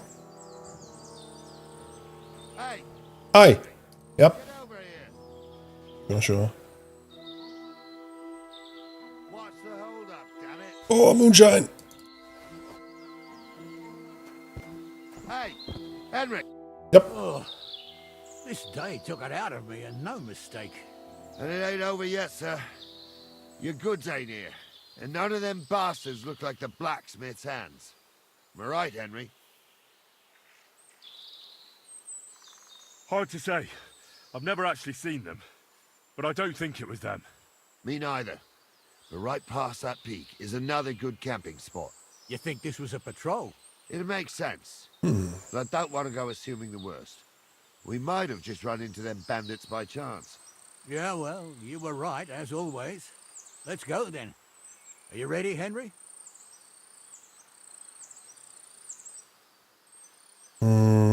Sure. I am. Let's go. Sikke en dag. Sikke et eventyr. I thought we had everything clear, then, sir. Så jeg får ikke engang mulighed for at gemme eller noget? Okay. So until we ride out, you're gonna stick right there and keep your mouth shut. Guy has proper armor. Did everything you asked. We got the blacksmith cart and the goods. Horse shit. You tried to fuck me. That bastard cousin of yours owned up to it. It was his idea. I wanted nothing to do with it. Make no difference to me, Venser. You vouched for the crooked fucker. So now, it's on you. Actually, you could consider yourself lucky. If you hadn't saved my ass that time in Colleen, I'd have goat ear skin you alive.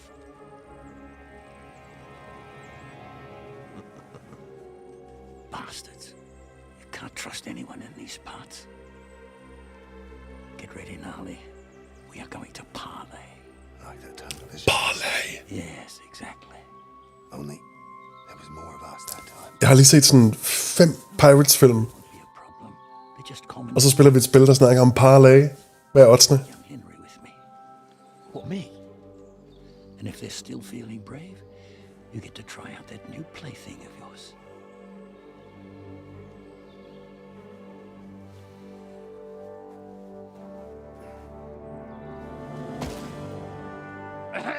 Gentlemen, I'm obliged to you for looking after my goods, but I'll take them back now. Just hand them over, and I'll let you go. Oh, you must be from Samin, sir. Well, of course you can have everything back. As long as you ask nicely, eh? Well, how about we do things differently? Oh shit. You lay down your Det er en seriøs hjelm, den der. Holy. Stålhandsker og det hele. to go murdering local lords. I just want your coin. That's very noble of you, sir.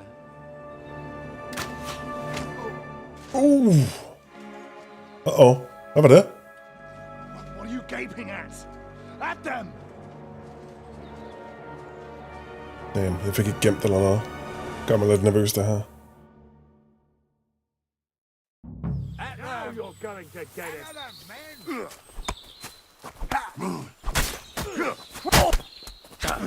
Slow.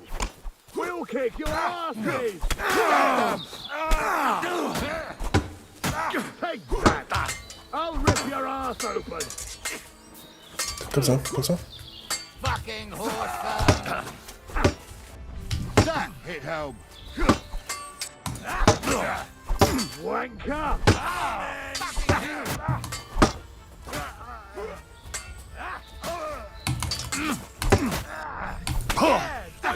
Dårlig timing. Gang 2. You can't stand up to this.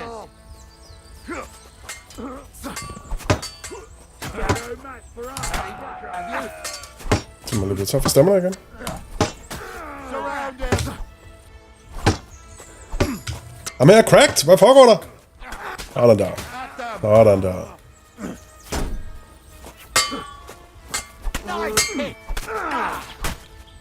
That won't work on me. They got what they deserved, the fuckers. Henry, Hey, Henry! Nobleman. Are you listening? You have to spare Come here! Der er simpelthen sygt mange bots på Twitch, der spørger, om jeg vil købe flere serier. What to do with you later. What about your family? Fallen on hard times. What now? One of them bastards fled into the rocks. Chase him down and bring him back. Did you see which way he went? No, I had other things on my hands. Besides, you're the one who's supposed to keep watch. I'll go and track him then. Great. Hurry. Okay.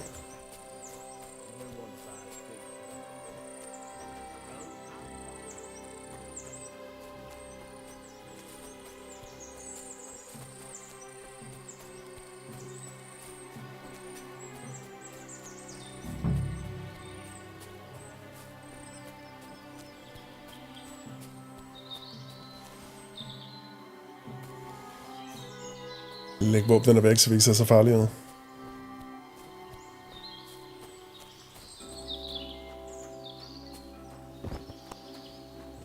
Hallo.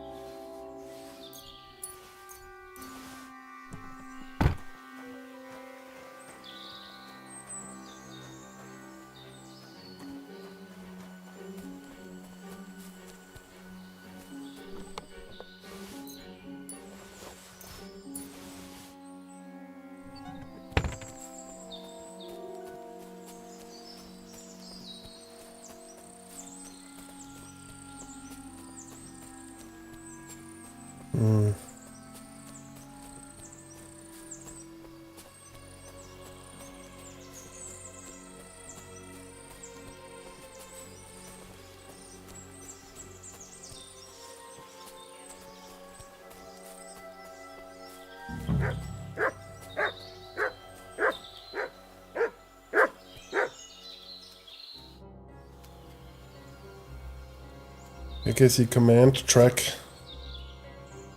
Find fyren.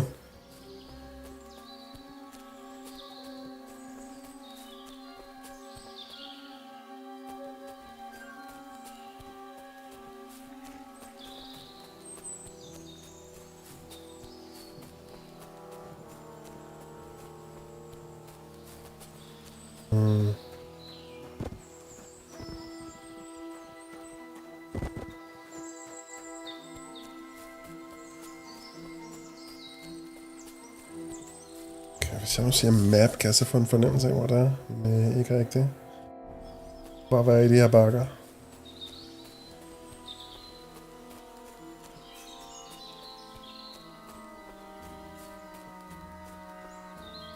Jeg er ikke ude på at myrde dig. Amager. Amager Haltug.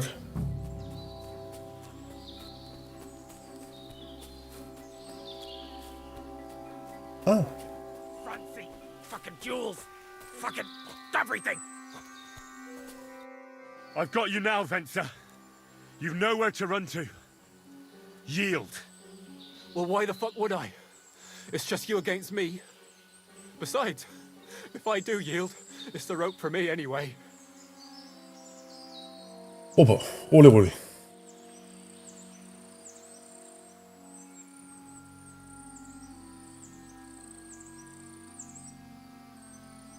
Jeg vil sige, at han er no match. Jeg har panser, jeg er dækket i blod, jeg har våben. Men det er måske ikke lige det rigtige sted til den her samtale her. Can't you think of any other way out of this? Well, you could let me go. Why would I? Maybe for coin.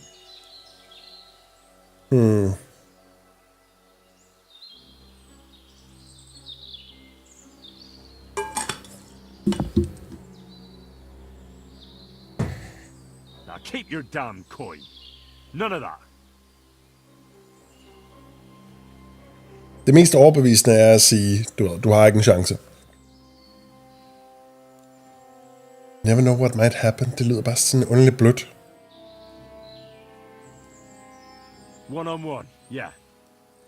But it must be clear to you that you're no match for me. Even if the noose is waiting for you, it's still a more pleasant death than getting your head smashed in with a rock. And believe me, I'll do it if there's no other way. Fuck! All right, I'll come with you. But you'll put a word in for me. I might. As long as you don't try anything. Promise me. I won't promise you anything. Now, come on. Succes, men omdømmet faldt. Excellent.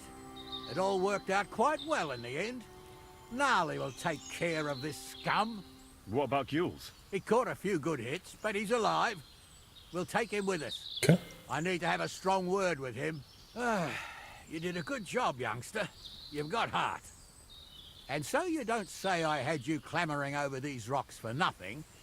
Here's something for you. Thank you, sir. Don't thank me. You deserve Åh, 80 groschen. Now, let's get that accursed cart back to Samin. Want to ride? We'll go via Troskovitz. We can drop you off there, and you won't have far to Tarkov. You ought to report back to Radovan as soon as possible about what happened with these hands. Klart. Could you wait a while? I'd better just check that I haven't lost anything while running around here. All right, but make it quick.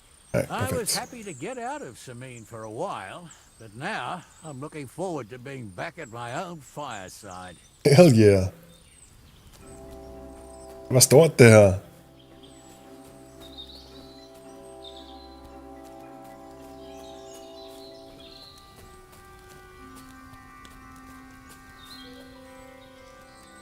Der er et military sword simpelthen.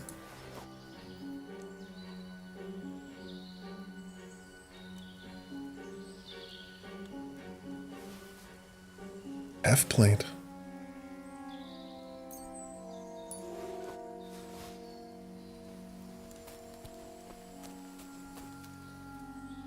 En ordentlig bue.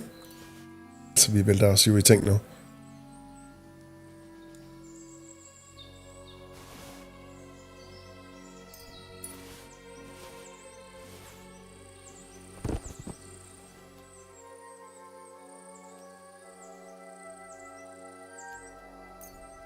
Tørre mønter.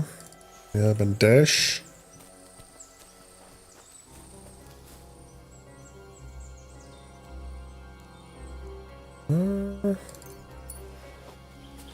Mand. Det er løndag.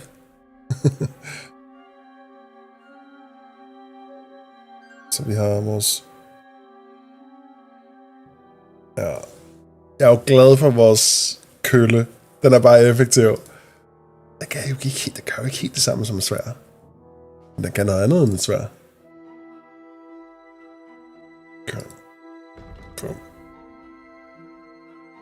17 mere durability, men ikke nær den samme defense. Mit nuværende build, det er ret vildt. Den der bue til gengæld. Holy.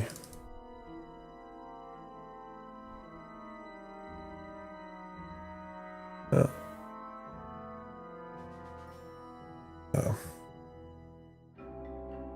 Okay, man kan tage ting og smide dem på hesten simpelthen. Ja, man skal ikke droppe dem, for det er fjollet.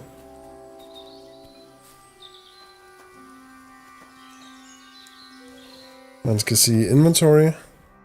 Så finder man de tungeste ting, man har.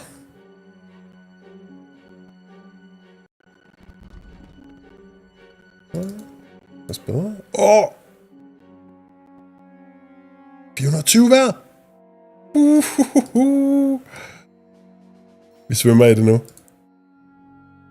Okay, og så klikker man X for at smide tingene over på hest. Godt.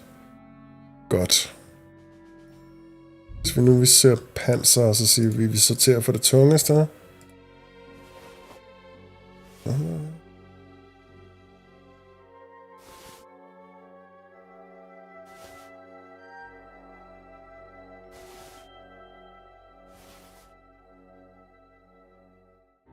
De er klasser med. Den har vi ikke brug for. Mitts. Nå, så det er handsker ud over eller indenunder metal. Panser der. Smid på hesten. Sygt. Hesten kan jo bære helt vildt meget. Okay. Alt det tøj, vi ikke har på, kan vi jo bare smide derover. Det er en rigtig god start. Vi er på 126 ud af 126. Det er da svært, altså bedst. Jeg tror bare... alt andet end lige det. 2 store skjold. Armbryst, ja, begge to.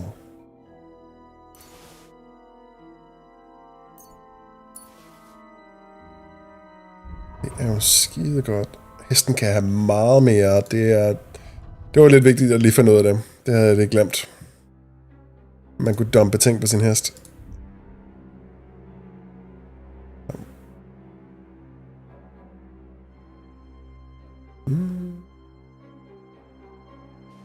Hvad er det, jeg har, der vejer så meget? 85? Måske ikke engang så galt.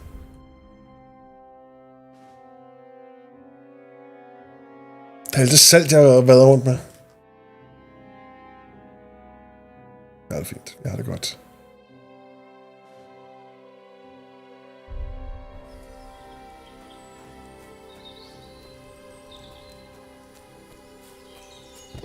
Jules. Venter.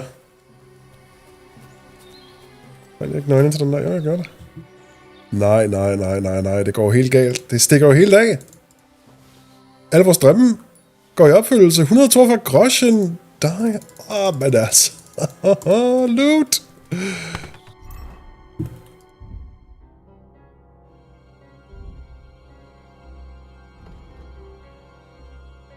Den er faktisk ikke engang lige så god som Quaff og Hætter. Fair nok. It's the horse for you. Kom. Må lige tjekke resten af lejren. Nu rasler det også, når vi vader rundt. Vi har så meget stål på os.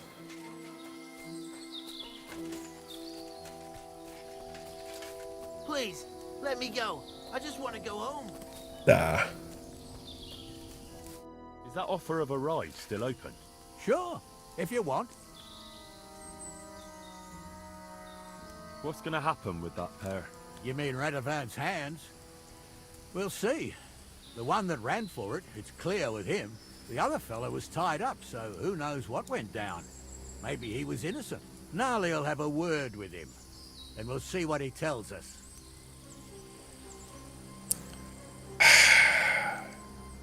Jeg ved ikke lige helt, skulle man være så god ved ham der Windsor, som han bad om? Han spurgte jo, det var kun med trussel om dødelig vold, han kom med os. Men okay, man kan godt forstå, hvis han flippede lidt ud.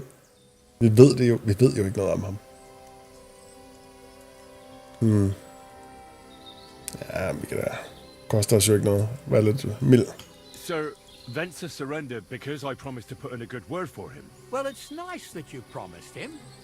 But I'm the one who'll decide on the fate of that scum. Selvfølgelig. And it's quite clear to me. Okay. I mean, vi spiller med åbne kort, det er jo så meget, man kan håbe på. A ride would be great. My legs are sore. Wait until you're my age. Well, let's get going. Bump. I didn't do nothing wrong, I swear. It's all Venser's fault. It was him who said we'll sell the car to Gills. It weren't like that at all. We shook on it. But on the way, you had the idea we'd keep it. What?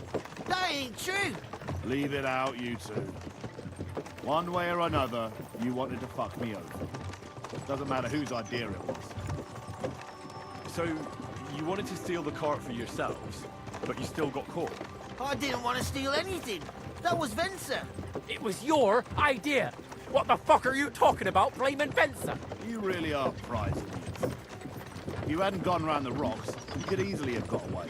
But I've got a big heart, so I sent the lads to give you a hand.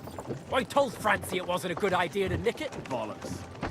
As soon as you saw the lads, you gave the horses the whip. You were holding the reins, Venser. You see? While you were shouting rude insults. So you're both in it up to your necks, as far as I'm concerned. Where are you taking us?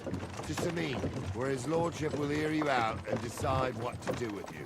I hope you realise you can't just execute me. It depends. By right, I should send a plea to some court to decide if we can behead you. But in these shitty times, nobody will give it to us. Parchment's dear, and ink ain't free either. So as far as I'm concerned, I'd happily risk it and lop your head off without permission. I see how the law is respected here. Ha! Are you yanking my pizzle? You're a fine one to talk about law. And what will happen to us? If Lord Semin's in a good mood, he'll try to find out whose idea it was. It definitely wasn't mine. You're such a rat, Frenzy! On the other hand, when I hear you lot going on and on, I reckon he might not give a damn. I'm innocent. I swear on my ma's soul. Is that supposed to soften my heart? Sikkert makkerpar. I dragged to the gallows, swore on his mother. Nobody with any decency would risk his mother's immortal soul, even if he was as pure as a driven snow. But this bastard... Oh, you yanking my pizzle! Den vending har jeg hørt sådan 7 gange eller sådan noget i den her spilletid. Aldrig hørt det før, det her spil. That's right! You always were a piece of shit, Francie. No scruples. Au. To have you here to explain everything. Now shut your gobs, the three of you. Don't want you poisoning your air with the shit you spout.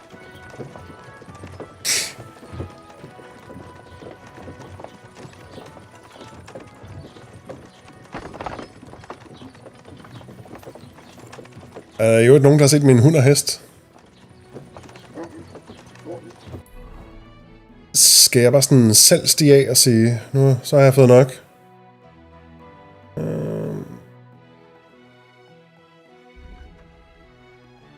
Report to blacksmith, yes. Og det er all the way up i Tarkov.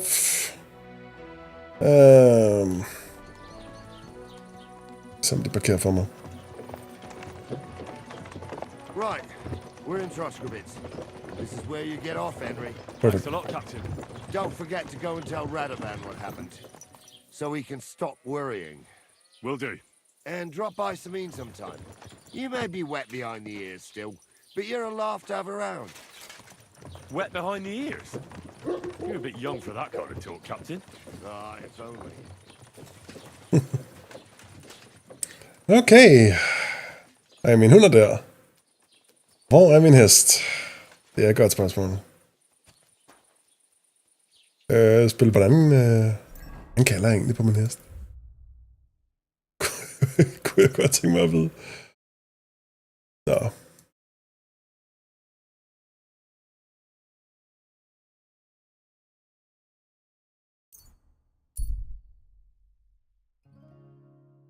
Tell me then, what did he give you for it? Sure, I tell you, and you dog me in. Ja, vi er gode venner med smeden her, så vi kan jo få lov at lige at sove. Tak. Så vil de sgu have noget at spise, og så... Kommer ind i jeres soveværelse og tager jeres aftensmad, ikke?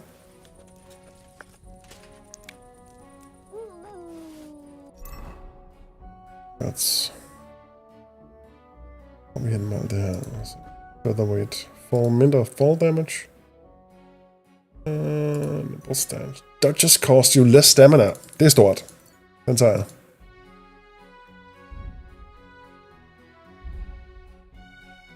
Outmaster, okay. You can command Matt to hunt. Send him after a wild game. You'll find that he's a great help to you. Search. You can command Matt to sniff out places of interest or hunted game. If you do this, select the free command. He'll alert you by barking. Sight.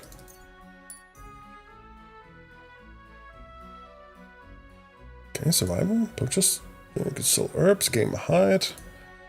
Flower power. If you have more than 30 fresh or dried herbs, not spoiled, in your inventory, your charisma will count as 2 more. Master Cook. If you cook, dry, or smoke an unspoiled ingredients, it will have 100% condition. It does not apply to herbs. Okay. Vi tager vores flower power. Jeg var lidt af en botaniker i det første spil. Fordi der er nogle vilde skill boosts, man kan få. Sådan i startområdet, hvor man er, du ved, man er hjemme hos far og mor, ens far er smed, så er der man rundt i sit hyggelige lille hjemby. Og metaplayet, det blev at bruge 1,5 times tid på at samle hver eneste ukrudt op i hele det her lille lukkede område. Fordi når du steg nok i herbalism eller botany, du ved, i plantekendskab, Til sidst så gav det plus i strength, hver gang du samlede urter op, fordi han skal bukke sig ned for at samle den op, og så op igen, ikke? Så man får strong legs af at gå og samle urter op.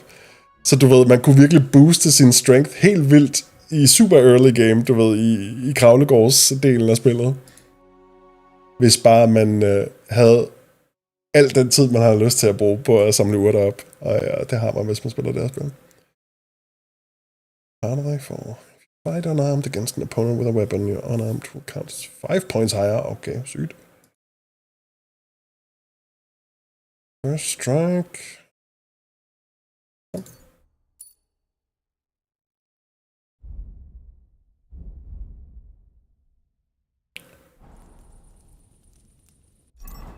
Og vi har nourishment 99, det kunne ikke være bedre. Ja, så må I så godt. Kan vi snakkes i morgen? Hvad jeg kan få fikset mit panser oveni. Det her, det var en god dag. Det var en rigtig, rigtig god dag. Det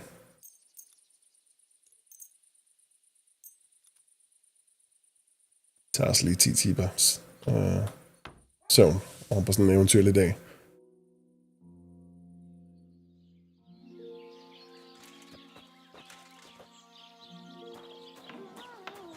Jeg går ud fra, at der er noget lignende her i toeren, men jeg har ikke rigtig, man er ikke lukket på samme måde i opstarten, som man var i etteren. Jamen, god morgen der. Men ja, bare bruge 1,5-2 timer på at squatte, og så er din strength sådan helt uhyrligt højt op, i forhold til, hvor tidligt man er i spillet. Så alt blev forstærket, når man slår, og så videre, og så videre. Okay, nourishment of elevator. Vi kan lige tage... Hvor meget er det sådan en tår suppe giver? Ja. So, job done.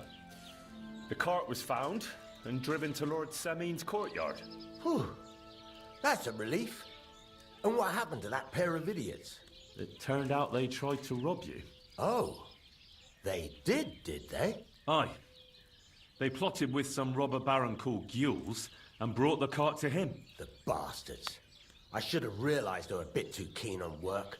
And how did you get the cart back? Well, I went to Semin, and they were wondering there too where the wagon got to. So we rode out to look for it. Me, Lord Semin, and his captain, Gnarly. Well, God's nails. And the three of you tracked them down. The whole band. That's right.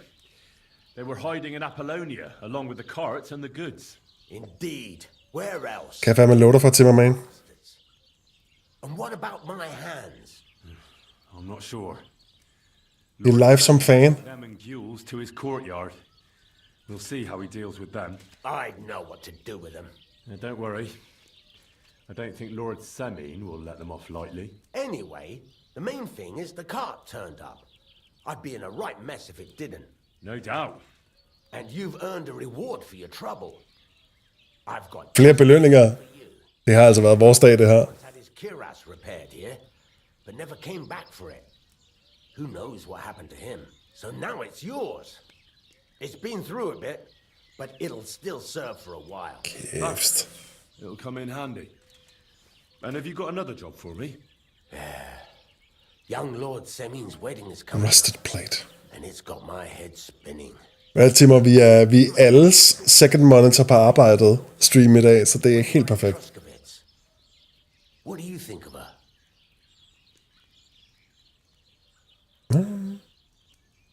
Well, young Semin is marrying her, isn't he? Why would I have my eye on her? Don't pretend. A statue of a saint would have his eye on her. Looks ain't everything, though. She's got such a sharp tongue on her.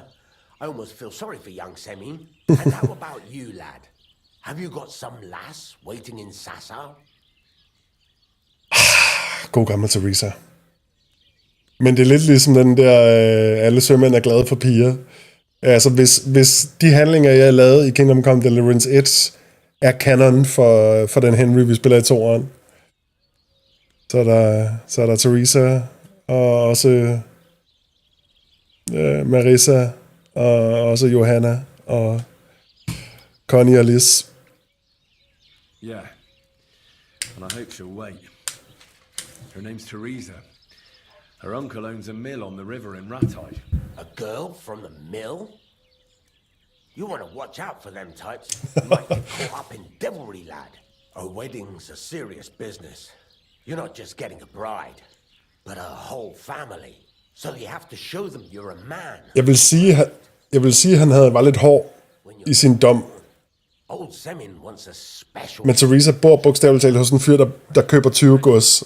Jeg kan ikke huske, om hun er i familie med ham, så det er ikke helt forkert, at det er skidt selskab. It can't be any old steel. This has to be a... Du er jo til mig. Jeg skal nok vise dig lige om lidt. Blade of first class steel. Jeg har fået en ordentlig bue, du kan se. That's just the problem. Ja, men jeg synes godt, jeg kunne ikke huske, om det var en onkel, eller om det var en far, eller hvad det var. Men de var i hvert fald tæt. Ham der Miller Jashek, eller hvad han hed. Det var den første egentlig... Man indser, at han er en fans. Du ved, han køber ill-gotten gains. Okay. I see. We don't have any... Hvis du har stjålet ting, som ingen andre vil røre, så vil han nok gerne. For lidt rabat, selvfølgelig, ikke? And you're right.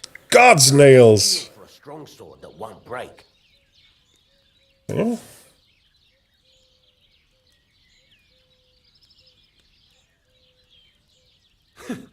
I'd like to know where you're going to get your hands on some welded steel. Relax, lad.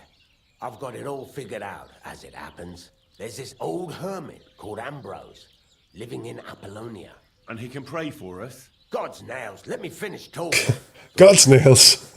Igen. Det er ligesom yanking my pistol. Jeg har aldrig hørt det udtryk før. Nu har jeg hørt det 5 gange på en morgen. They saw this interesting broken sword in his hut. From the description, it seems our peculiar hermit has a real Toledo blade. Welded Spanish steel? There's nothing better for a sword. See now? You do understand. But there's a catch. Dude, du går glip af, at jeg trumfede 4 dudes tidligere og røvede deres camp. Changed a lot recently. People from far and wide used to go to him for remedies and blessings. But now he won't see no one. I even heard he made a pact with the devil. And there have been other strange goings on. Oh my. Oh lord. Du må se det på replay, på genudsendelsen til mig, eller håbe, der sker noget mere. He made a pact with the devil, did he? With the devil? Why would the hermit make a pact with the devil? No idea. It might just be old wives' tales. Might just be. Where can I find the hermit? Do I look like someone who goes to a hermit for advice? I know he has a hut. I don't know, man. You know everything. But you'll have to ask the Truskovitz womenfolk if you want to know more. What strange goings on? I heard something in the tavern about some apparition. But that's all I know. Right. I'll try to find out more about the hermit's sword. But in return, you'll get me invited to Samin's wedding. If it means so much to you, why not? Come and see Betty from the Truskovitz Tavern. She knows all the gossip. She'll definitely tell you more about the hermit. But Henry, if there's any truth in that pact with the devil, don't get caught up in it. The best sword in the world isn't worth eternal damnation. Bare rolig. Jeg bruger ikke svær. Jeg er mere sådan en mace kind of guy. Vi har vores bludgeon her til mig, men vi har også fået fat i et military sword, som jo har excellent stats, men ikke helt den samme blunt damage. Den er faktisk bedre. Nej, okay. 60. Ja, 60. Du kan ikke sammenligne blunt damage, og du ved, lige så snart man møder folk i rustning, så er det bare fedt at have en big fuck off kølle. Den har vi vendt før. Vi har også fået en ordentlig bue. Vi har selvfølgelig fået repareret vores Night Shield, som vi fandt i går. Som bare, jeg har stødt på 2 andre decent skjold. De kommer ikke i nærheden af det her. Jeg har en masse andre ting, men de er selvfølgelig blevet smidt over på min hest, som jeg har fået i mellemtiden. Pebbles har jeg fået tilbage. Vi har jo fået lidt stål på kroppen. Han har lige givet os den her rusted plate, som giver os alt det her ekstra plus i panser. Nu kører vi altså næsten til den dag, så man kan se, at vi render rundt med stål. Så vi kunne godt bruge at få repareret noget af det her stof, og egentlig få repareret alle vores ting. Men udover det, så kører det altså. Vi snakker half-plate legs. Du ser, at vi skinner hernede. Der er lidt nogle crap boots stadig i crap tilstand, men altså, Der er padded, hvad er det? Det er sådan noget stofrustning under det her metal. Så der er det beskyttelse til hænderne. Både handsker og metaldele. Altså, jeg er hos en smed, men jeg har faktisk ikke haft mulighed eller grund til rigtig at sådan lægge en masse penge for at få ting repareret endnu. Så vi har et ordentligt sværd, som jeg tilfældigvis bare vælger ikke at bruge, fordi jeg er glad for at gogge folk. Så ja, vi har seriøst opgraderet vores gear i hvert fald. Ja. God be with you. Damn. Radaman er så hype. Han kan face igennem døre. Jeg tænker... Nej, vi kan selvfølgelig ikke... You have a kind master, eh, mutt? Vi kan selvfølgelig ikke sleep vores bludgeon.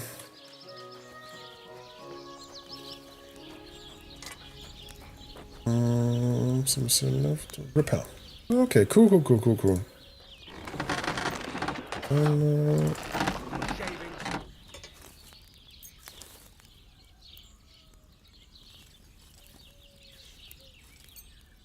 Ved hvad? Det er godt nok mange penge, du. Puh.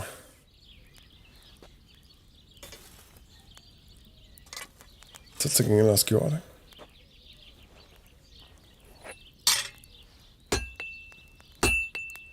Hvorfor?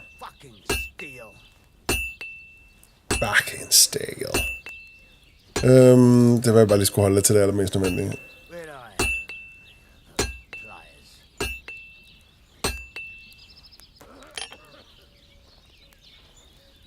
Okay. What, den var dyr, den der half-plate. Holy. 68 bare for den. Okay. Og en Russian for hver procenten allerede er færdig. Okay. Så vi kan hackle os til lidt. Let's talk about the price. Sure, why not? You're a sick man. What would you say to this? More. Okay. Okay, han mente det seriøst.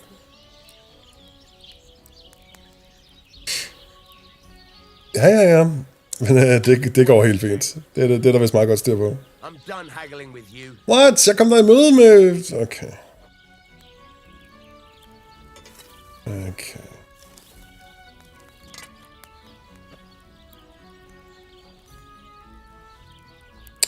Ja, det er fint. Pay the man.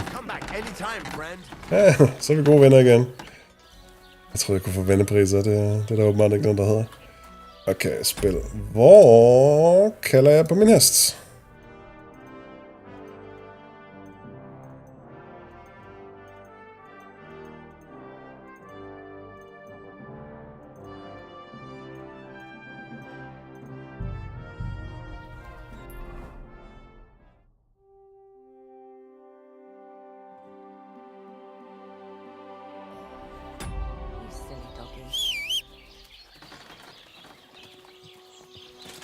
Nå, du var der hele tiden, så det er sådan en Witcher-scenarie, hvor Pebbles er altid lige bag mig. Jeg er bare ikke klar over det. Cool.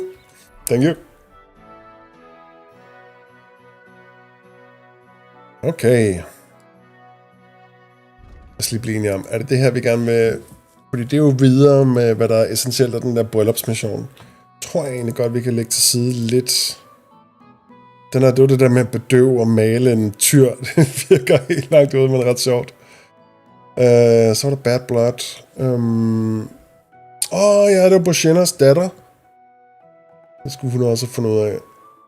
Ja, ved du hvad, jeg tror vi tager til kamptræning, for ellers så bliver helt uddateret, når først vi er ved at være mere øvet, end vi er nu. Så vi er på hest. Og vi skal se Tomcat. Nej, han var i nomadekampen. Okay.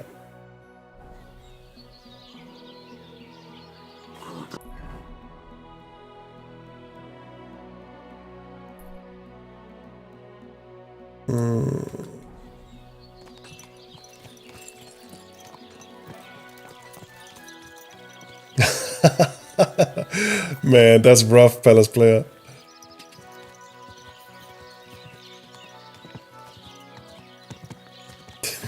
Det er ikke alle, der har den der blodlyst som dig til mig. Siger jeg, som om jeg ved, hvordan Palace player spiller. Når først der ikke er nogen, der kigger, du ved. Hvor godt kender man så nogen?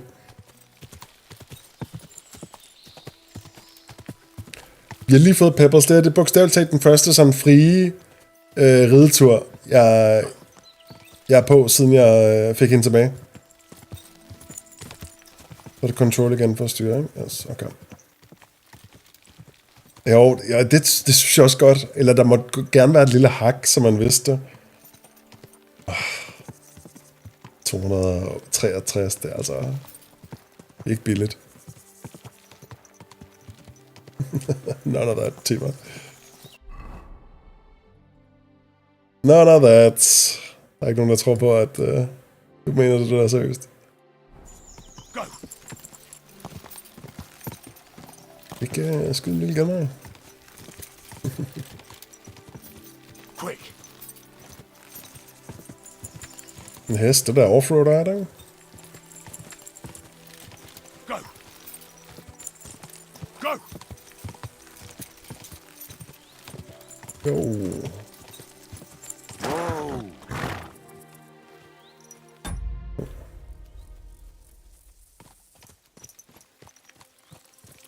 Oh there.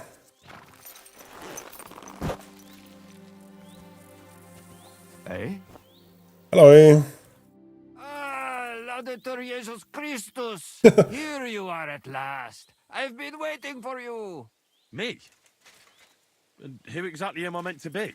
The one I've been summoning. Oui, oui. Iso te per deum vivum, per deum verum, per deum sanctum. Ja, jo, ja. I don't understand what's going on. I don't understand. What's going on? You can't hide from me, you monstrum infernium mundum.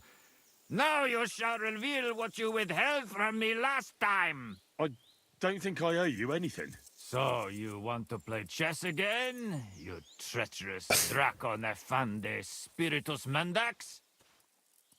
I don't know. Unfortunately, Latin doesn't mean much to me. Ah, but you understand it.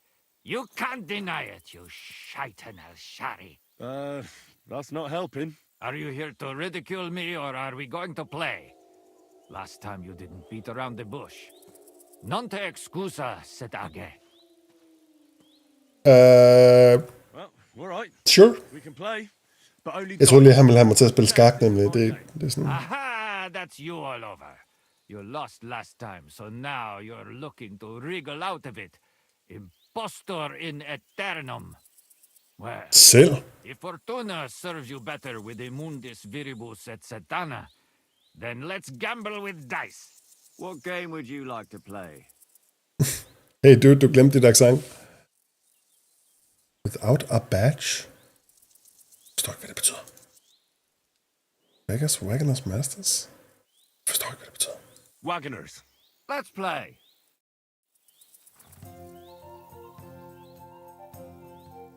Det er rigtigt. Jeg har jo faktisk fundet nogle tegninger. First of the line of demonic dice. I don't know what that means. Ordinary playing die. Always rolls a 3, not a 2, and especially not a 4. Okay. Well. Oh, Fortuna, may the best player win. Så får jeg agility point. Sådan. Hvordan var det nu, det fungerede?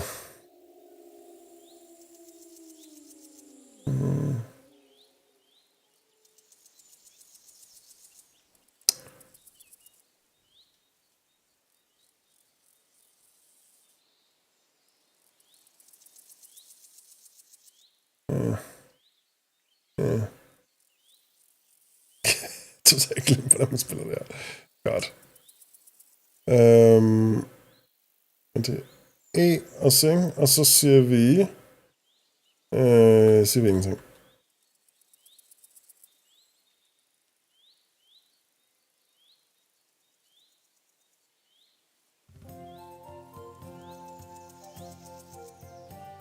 What happened? I don't know. To count? Yeah, I guess.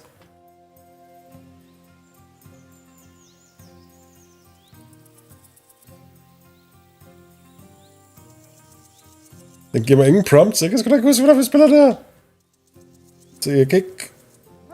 Okay. Courage.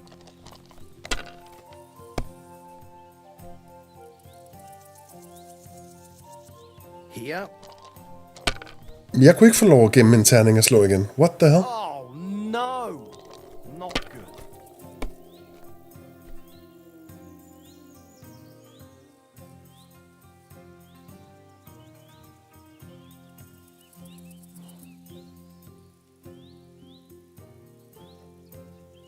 Så jeg kan help, jeg kan hold die, eller jeg kan give up.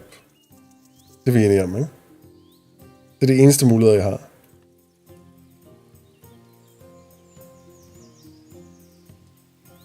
Eller jeg kan passe.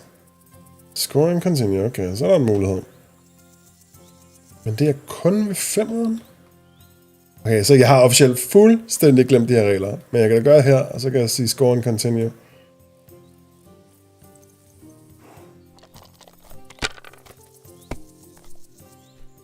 What can you do? Boost.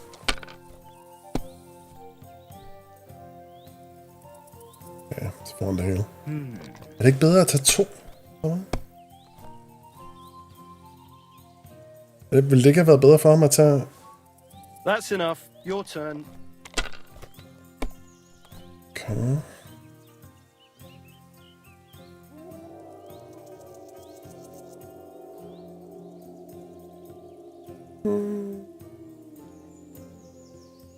Courage.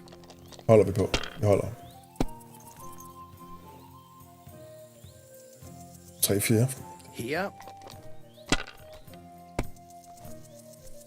Damn! What is this? Womp womp.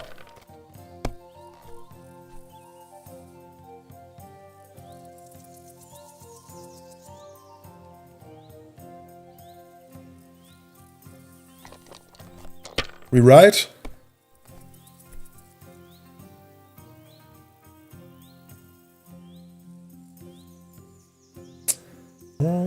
Cool. Okay, nu ruller vi. Glem hele den der forvirrende start. Aye, that'll do. Det er også noget med, hvis man får en straight, så er det også point med. Du ved sådan 1, 2, 3, 4, 5. Here. Okay. Big man came to play. I fucking am up. 100. Watch. Don't watch. Look away. Oh, he rolls! Oh, come on! Kan jeg til det, er din egen skyld. Du har 2 terninger tilbage. Hvad du regner med? 1, 2, 3, 4. Det er ikke sådan nok til at have en straight for. Nej. Godt. We right. Well, that's no great loss. You didn't have much anyway. Ja, jo. Det er sådan en battle of the myths. Vi er begge to forfærdelige til det her spil.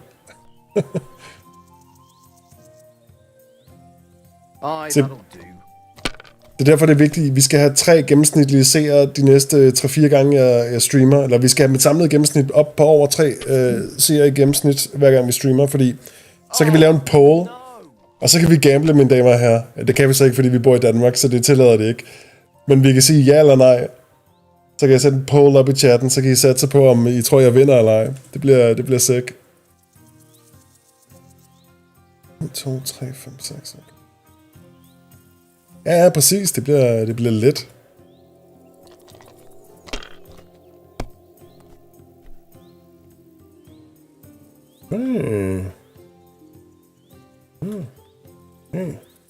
Spiller vi? Nu gamer vi. Du har jo ikke en chance. Underlig manden.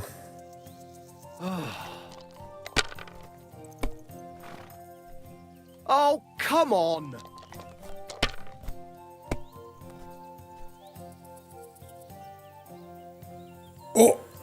Er det hvad jeg tror, det er? 1, 2, 3, 4 og en 5'er.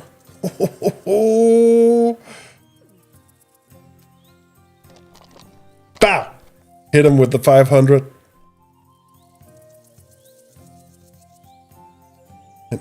Så er det 4-4. Stikker manden bare af med en 900 points runde. Så slår han igen. Han er jo idiot. Let's go. Det tegner rigtig godt for os.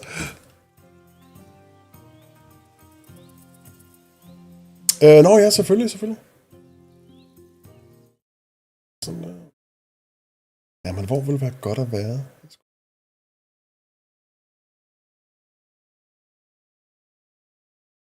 Agtigt.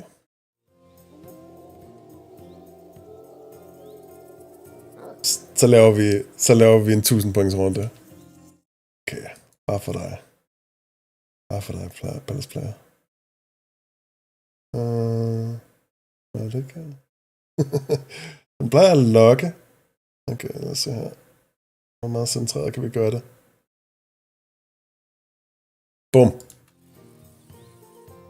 Don't drag it out. I want to play too, you know.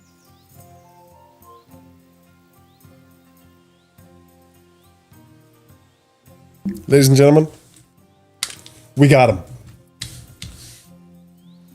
Nå, Zachariah, Big Zach. So, Varde in Pache. Nu kan I ikke læse, hvad de siger. How does it go now? Oh yeah, that's it. In nomine Jesu Christi. What are you saying? That's the last thing I would expect from you. Ja, det var meget, du ikke ved om mig, Zachariah. Jeg var engang munk i forskellige uger. Dengang skulle man jo studere latin og bibelvers. Gode tider. Are you being cautious or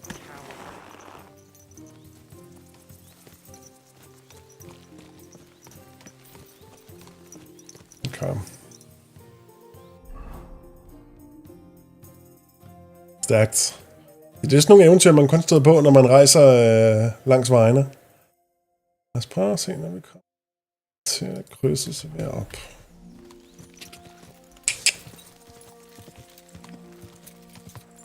Og I foretrækker, at billedet det bliver her. Så får I jeres vilje. Fandme. Sådan skal det ikke være. Det skal ikke hedde sig, at jeg ikke gør alt, hvad jeg kan. Og se hans oplevelse.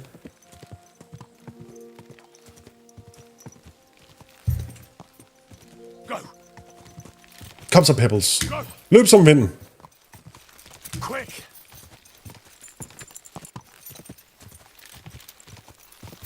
Quick! Hvad med at dræbe ham der, Pebbles? Ikke i dag. Go!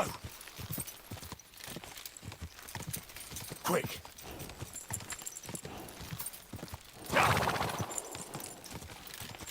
Stemmer den. Jeg ser den.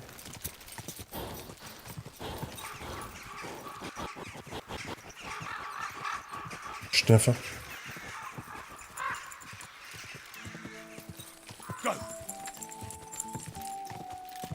Jeg er egentlig sådan lidt trængt til en frisk kop kaffe, men lige nu der kører det bare. Jeg er høj på Kingdom Come Deliverance fremskridt.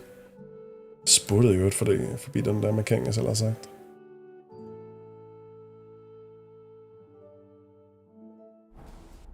Ups.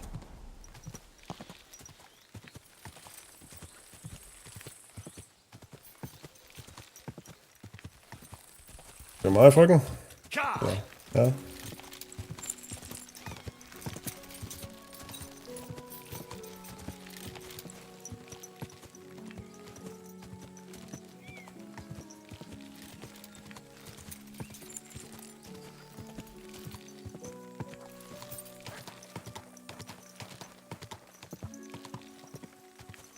Quick!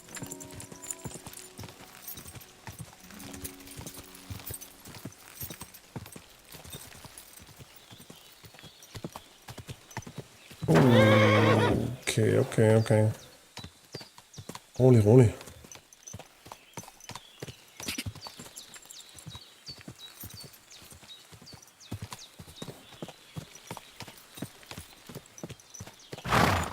Ja, vi tager det stille og roligt.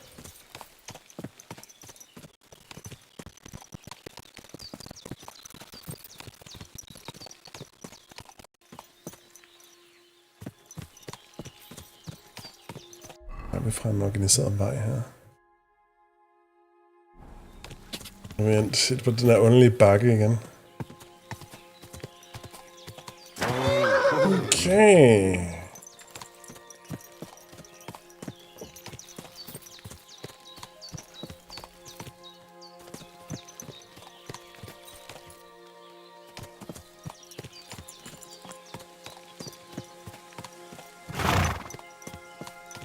Der.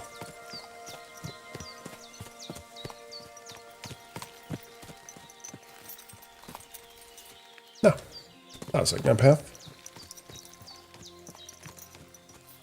Det er Bushinas urtehave.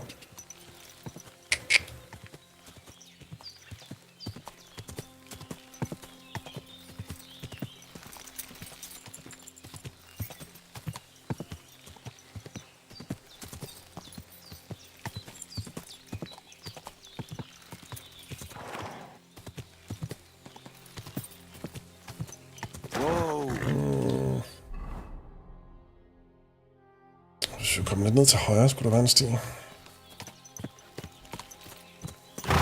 Giver det mening? Ikke rigtigt.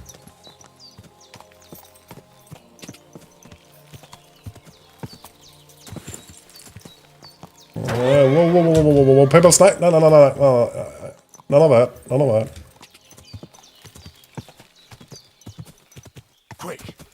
Jeg skulle tage til fod sidst, jeg prøve at...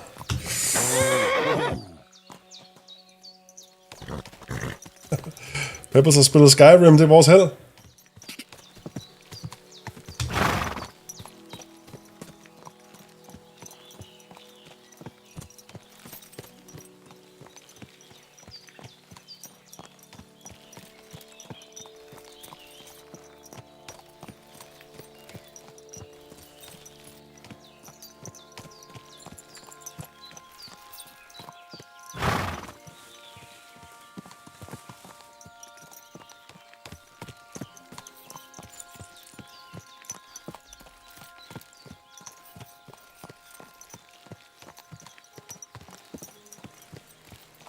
Det her, ikke? Hvis man får så lidt tilbage, snor stien så ned ad bakken igen. Yes, okay, det var også a bit too quick. Pebbles gjorde, som jeg bad om. For godt.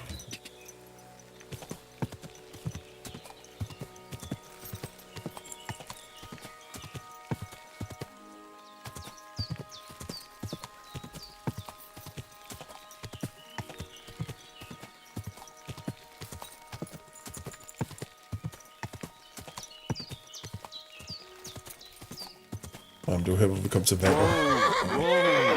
Wow, what the...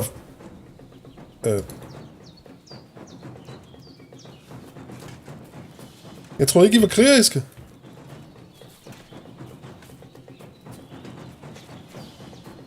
Der er ikke noget problem med jer, hvis I har et problem med mig. Fair nok.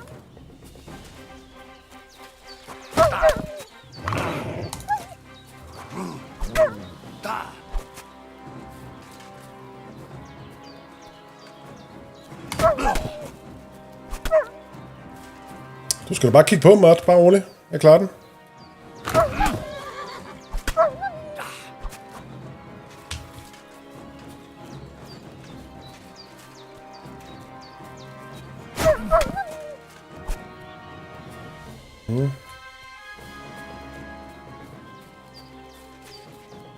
Ja, that's what I thought.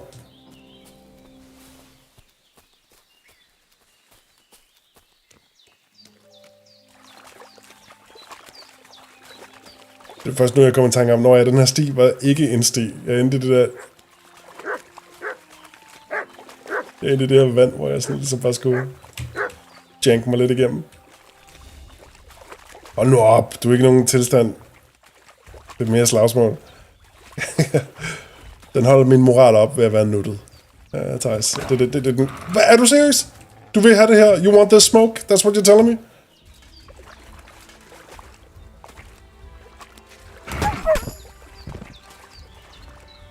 Okay. Idiot.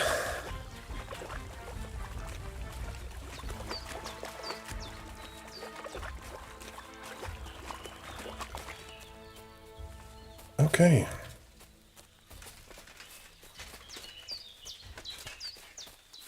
Se dine yndlingsmål til mig. Try to tell us charms and spells do not work. Temeraf. The Humans. Vulcan will want to talk to you. Men humans, de bor sammen med romagerne i den her lille improv-lejr. Vores handler Mikolaj. Nomadelejren. You look just like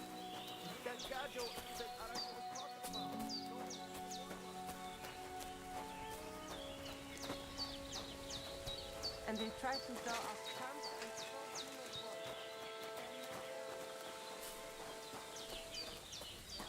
not work. Hej. What do you need, my friend? How's tricks? How's business? Borech Hashem. I can't complain.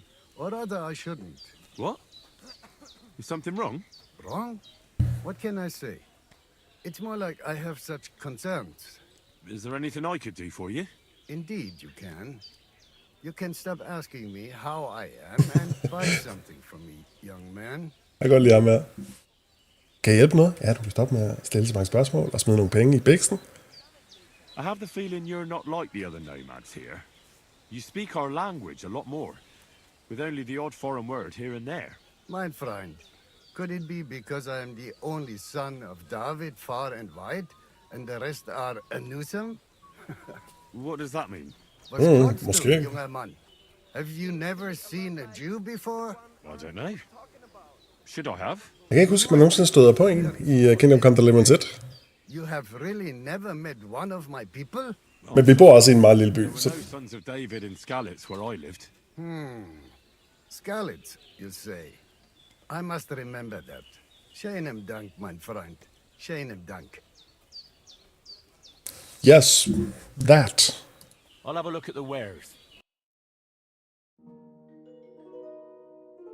En maze, som faktisk er... Biz. Du har lidt mad. Lockpicks. Som vi ikke rigtig har fået dyrket, men det vil faktisk være meget fedt. Du skal søge sådan 9 groschen. Hvad stykker eller?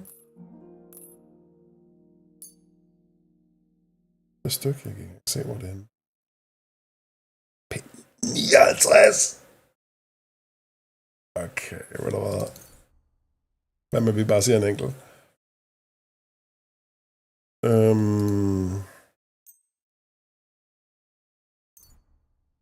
Altså. En enkelt. Jeg ved ikke, hvordan det fungerer.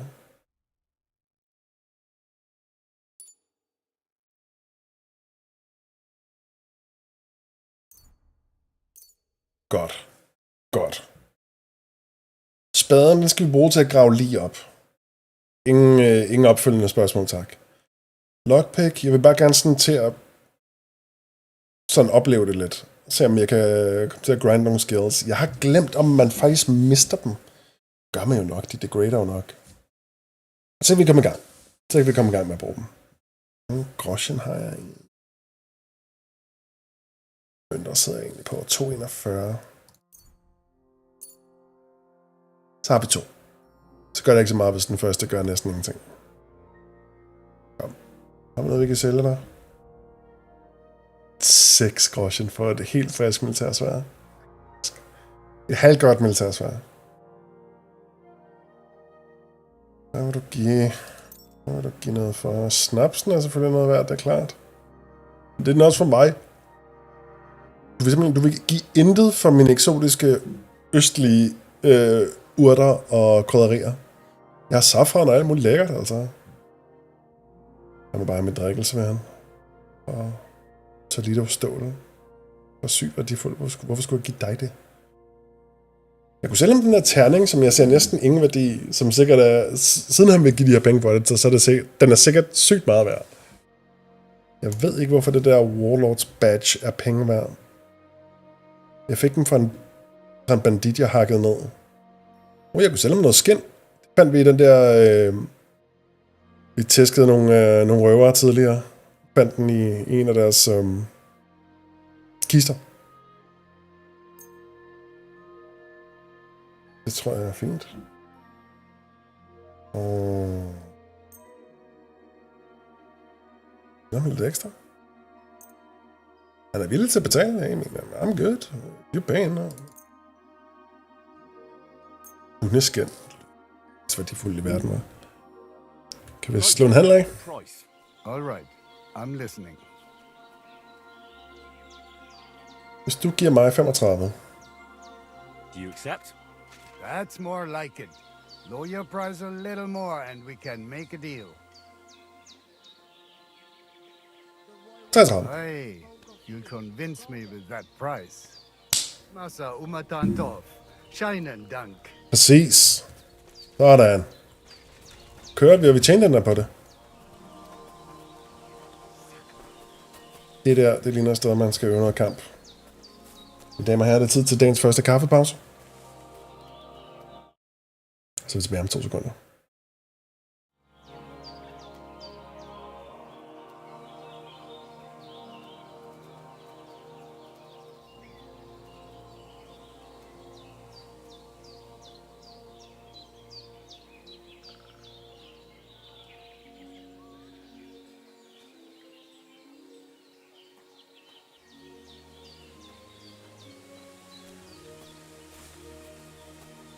Hi, John, Bibi. Te aves bahtalo, Romea. Lađo dives, gađo.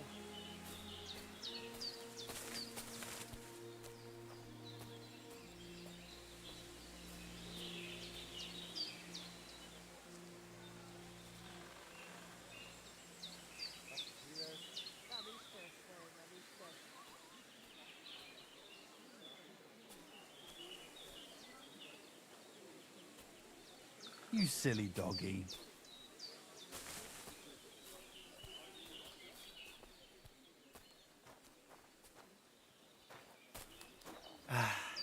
What a nice day.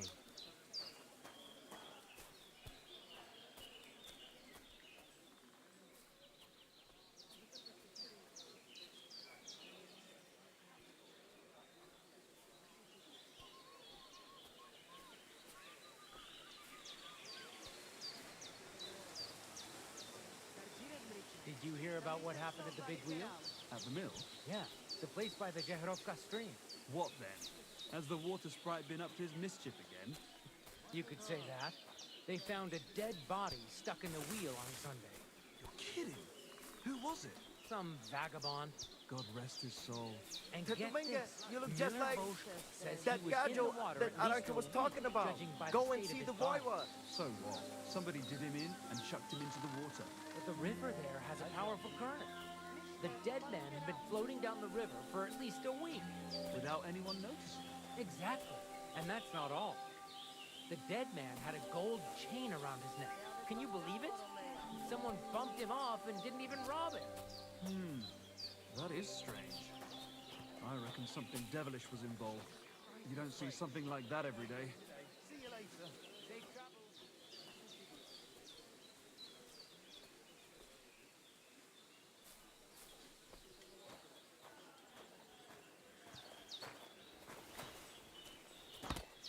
And they try to tell us charms and spells do not work.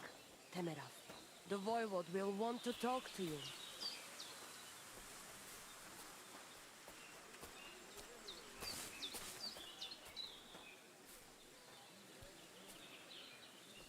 So ta vezmi čaj. Tam ništa so, palite rao.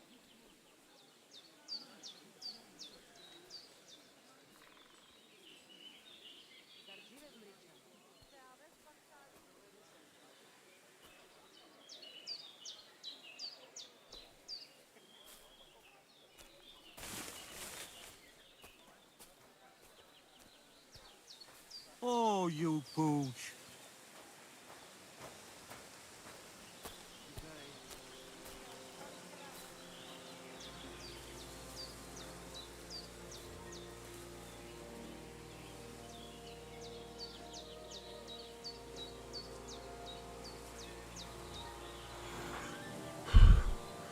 Jeg har gåsehud helt op i røvhullet.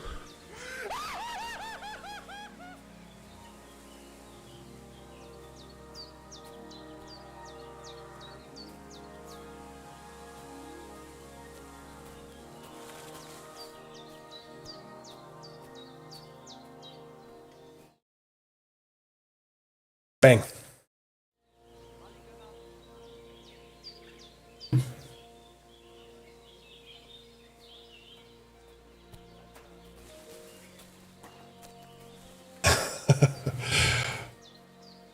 Det kører, Thijs.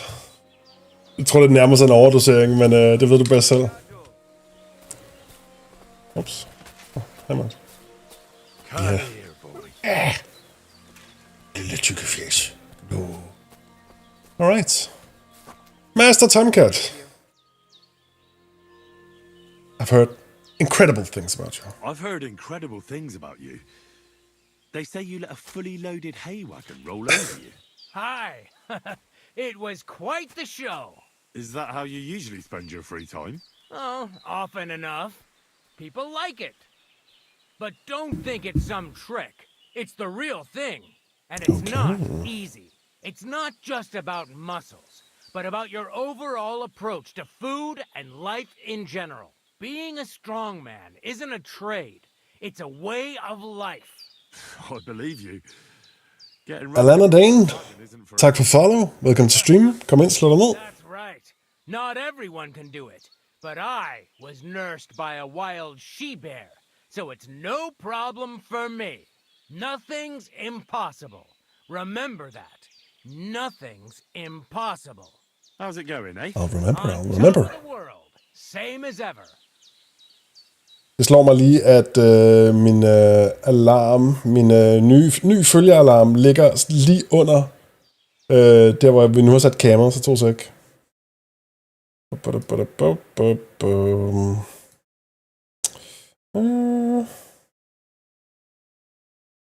Okay, vi er lige going dark 2 sekunder.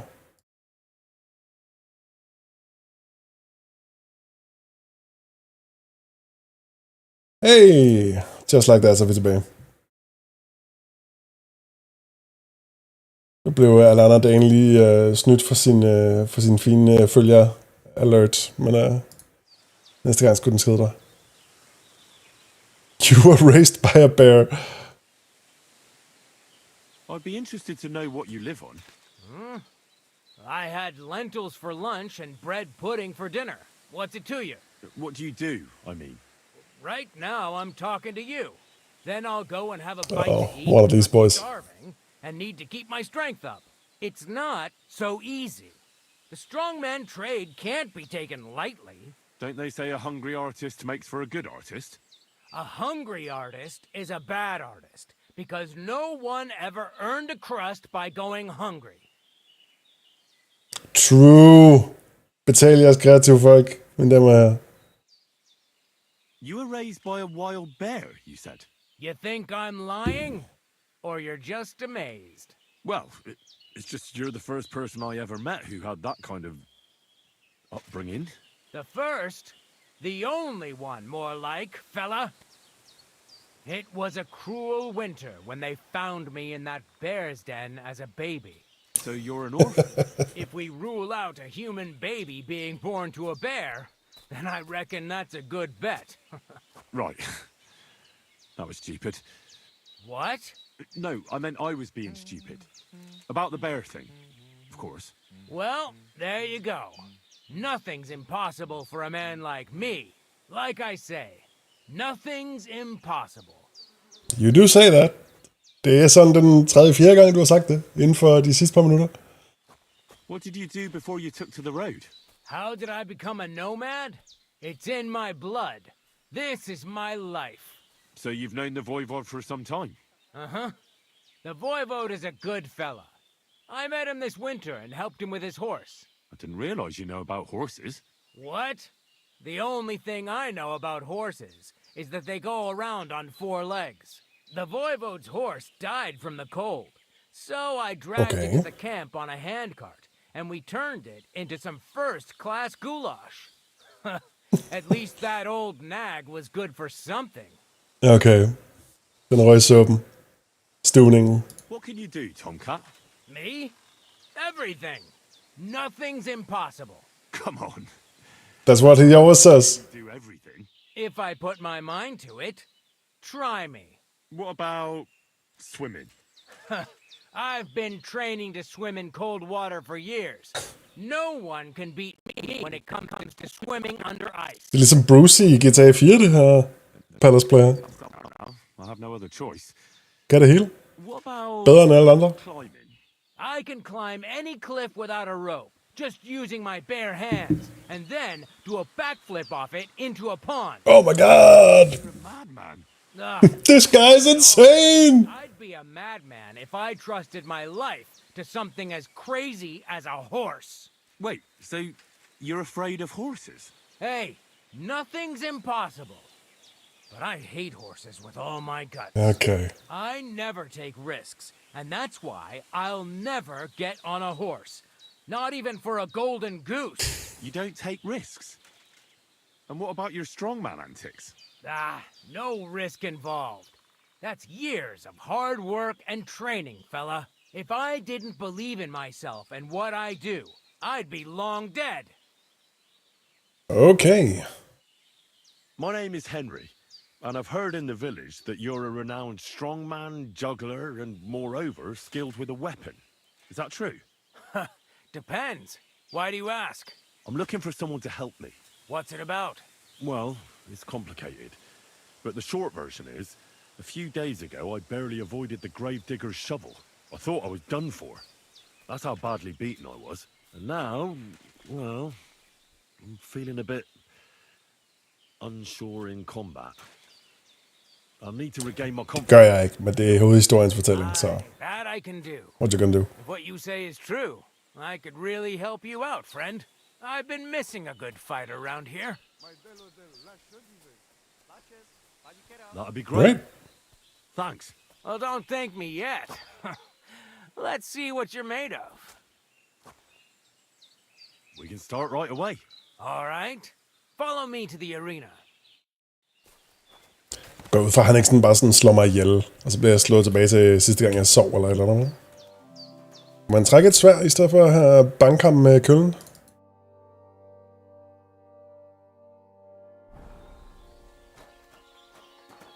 Okay, Master Tomcat. We begin. Here's a practice longsword, Ah. so we don't hurt each other. Let's see what you've got. We'll start with exchanges, and if you do well, we'll try something harder. If you're going to attack, commit to it. Ah. Don't stop after a single strike. Dish out several. Now I'm going to show you a simple technique that builds on that. You'll attack from the right, then left, then right again. Attacks follow one after the other. And you don't even have to break through your opponent's cover. So right, left, and then right again. Exactly. You could also do it the other way around.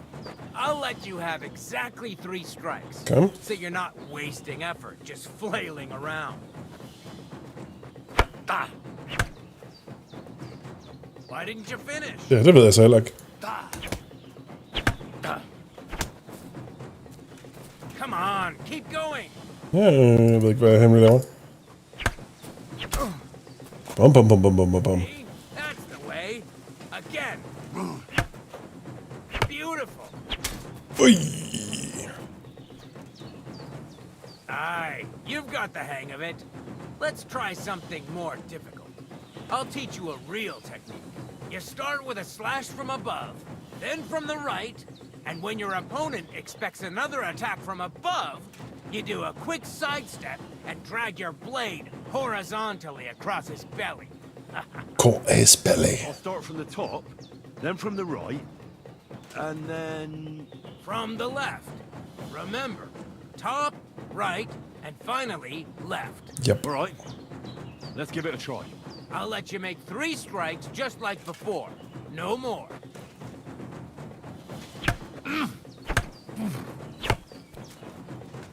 Wrong. Again. And this time from the right direction. Ui. That's the way. Again. Well done. Ui. Nu går vi med gas. Advanced combat blocking. Was perfect block. I was repose. If you deflect your attack, it continues with a riposte. You can deflect it with your own perfect block. Alternating attacks and counterattacks form the core of sword fighting. Yep. Okay.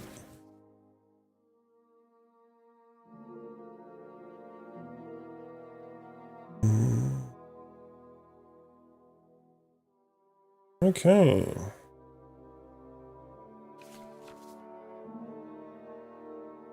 Husk at minde din udholdenhed. Og du kun bruger udstyr, du faktisk kan bruge. Yep. That's that then. You don't even have to use a longsword for this technique. It'll work with any other weapon. That'll come in handy. And one more piece of advice. Any attack can start with this or that technique. Look, if I attack from the right, your riposte will come from above. And that's the first step of this technique. Think about it. What about other techniques? I'll teach you even more if you want. But it won't be as cheap. Yeah. And you'll also have to know a thing or two first. If you prove yourself to me, I'll teach you the best technique of all. Meisterhau. Also known as the Master Strike. Okay.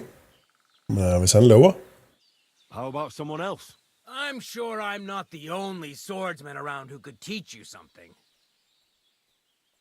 How could I prove myself to you so that you'll teach me the Master Strike? You'll have to defeat me in a sword fight, because this technique only works for swords. So all I have to do is challenge you? That's right. Okay. All right. I'll keep that in mind. Jeg tror lige, vi gemmer lige, inden vi kommer så langt. Middelhav.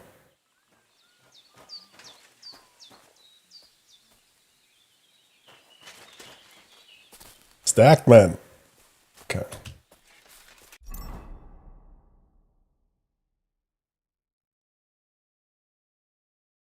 Yep. Og vi har masser af save, ikke? Ja, vi har 4. Pretty weak. Jeg ved ikke, hvor vildt den her sådan, kamp går for sig. Nu gør vi bare lige alt. Nu er vi helt sikre.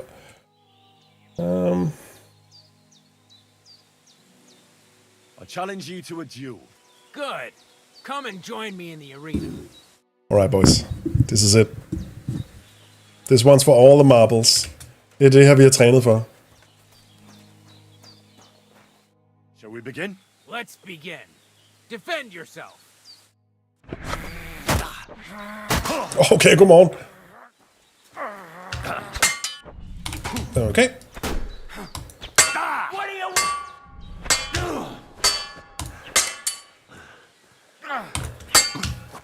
Surprise? Sorry, lad.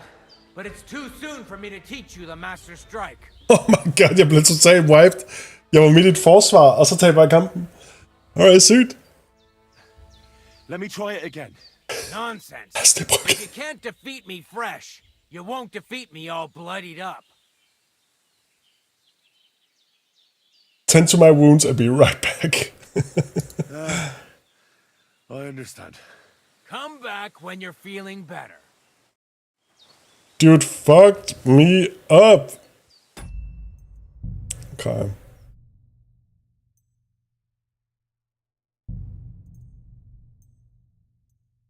Ej, så autosaver den endda. Holy. Okay. Alright. Vi var i fuld... Ja, jeg var i fuld styrke der, ikke? Og selv med forsvar blev jeg totalt wiped. Alright. Vi vender tilbage til god gamle Master Tomcat. Han laver ikke sjov, når han siger, at han er vokset op. Han er blevet opdraget af en bjørn. Og han kan lade vogne køre hen over sig. Og han er stærk og episk med sværd og alt det der. Det er ikke løgne, altså, hvis du troede, det var det. Okay. Tror jeg. Det næste, jeg gerne vil, det er at finde ud af angående Pavlena Toskovic. Fordi det er Boshanas adoptivdatter. Og Boshana, hun er goated. Hun hjalp os, da vi var allerlængst nede. Det her er det mindste, vi kunne gøre.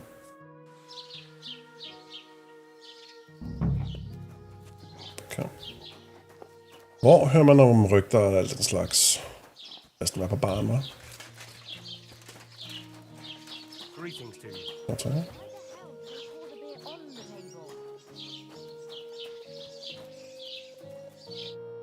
Greetings, innkeeper. Basley skulle fast have blod af mig. The fight we caused. And also to ask if there is anything I can do to help. Latch in the stable when the horses bolted, lad. How so? Did something happen? I had a couple cumans come in here and get in a brawl with the locals. What the hell did I do that people fight in here all the time? Did anyone get hurt? Bah! They broke a couple of pictures and Wojtek took a punch in the gob, but nothing else. Go and see Wojtek if you want. Maybe he'll tell you more than I can. Humans. I hate these guys. Okay.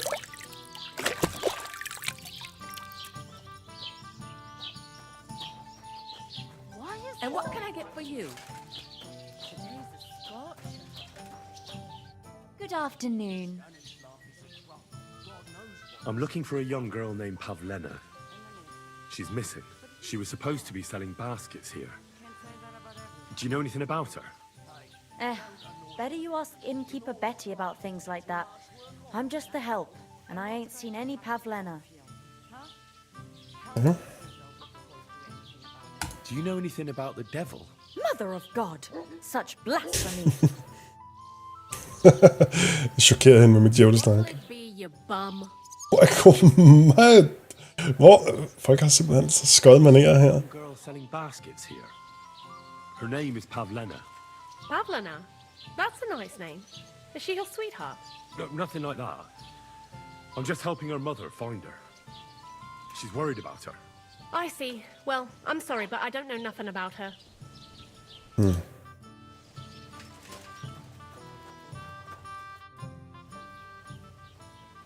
I'm looking for Pavlena from Zhelyov, Goodman.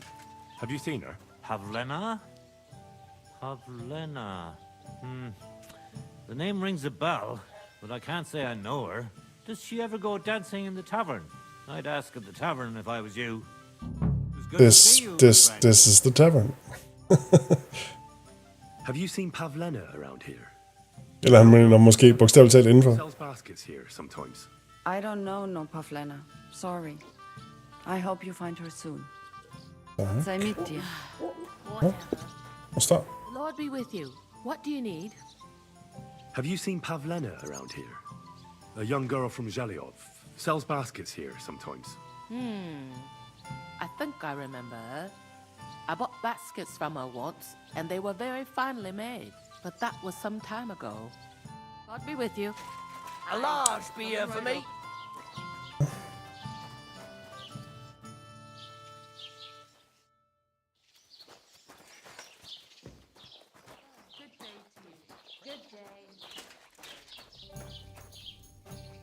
Okay.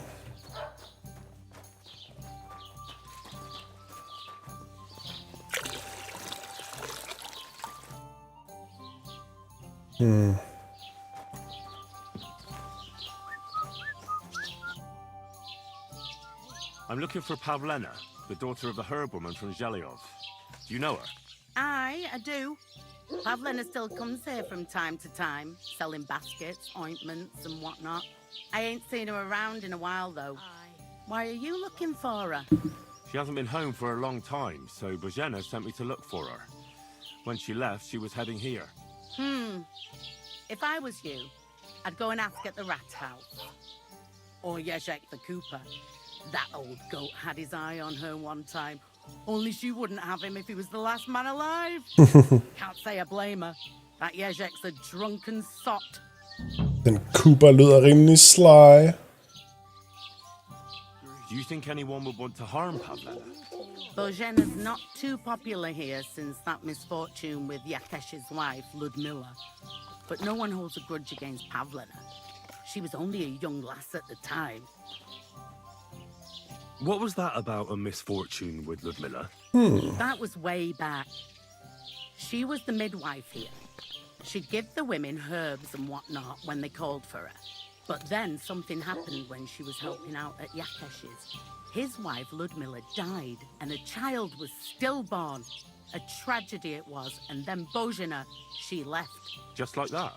Well, to tell the truth, we drove her out. Oh?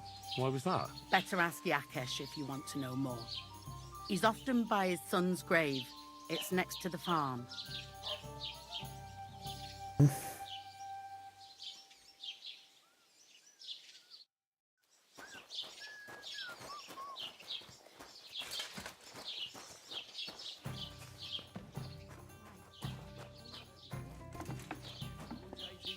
Greetings to you two.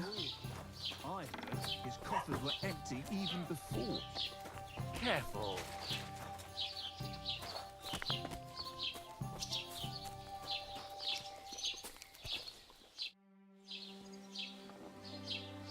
As the local scribe, you know a lot of things, right? I'd say so. In this province, not a squirrel farts without my knowing. So, if I needed to get something, you'd certainly be able to tell me where, right? Depends on what you're looking for. Don't involve me with anything dishonorable. No, don't worry. I'm just looking for some armor. Armor? Well, unless you want to join von Burgau's retinue, I don't think I can help you. But try Radovan, the blacksmith in Tachon. He might at least sell you an iron helmet. You don't know of anything better? Aha!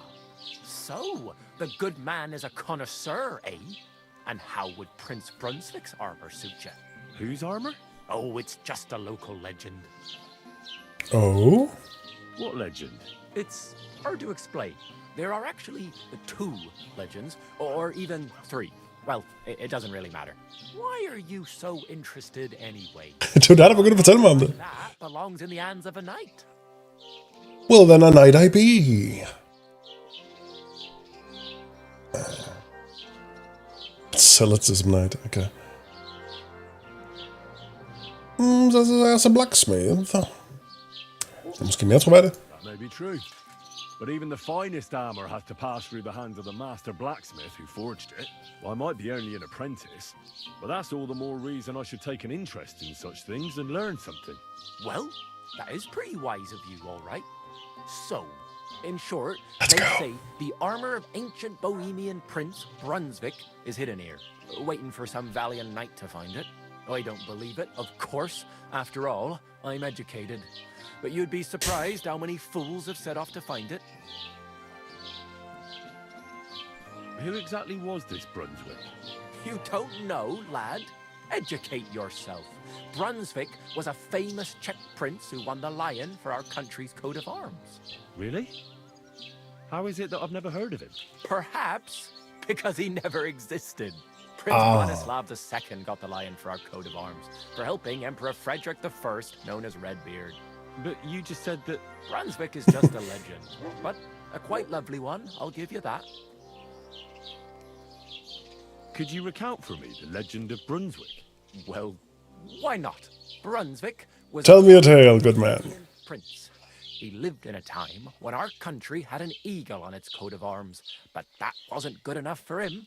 So he decided to head out into the world and gain the mark of a more powerful animal. A man after my own heart.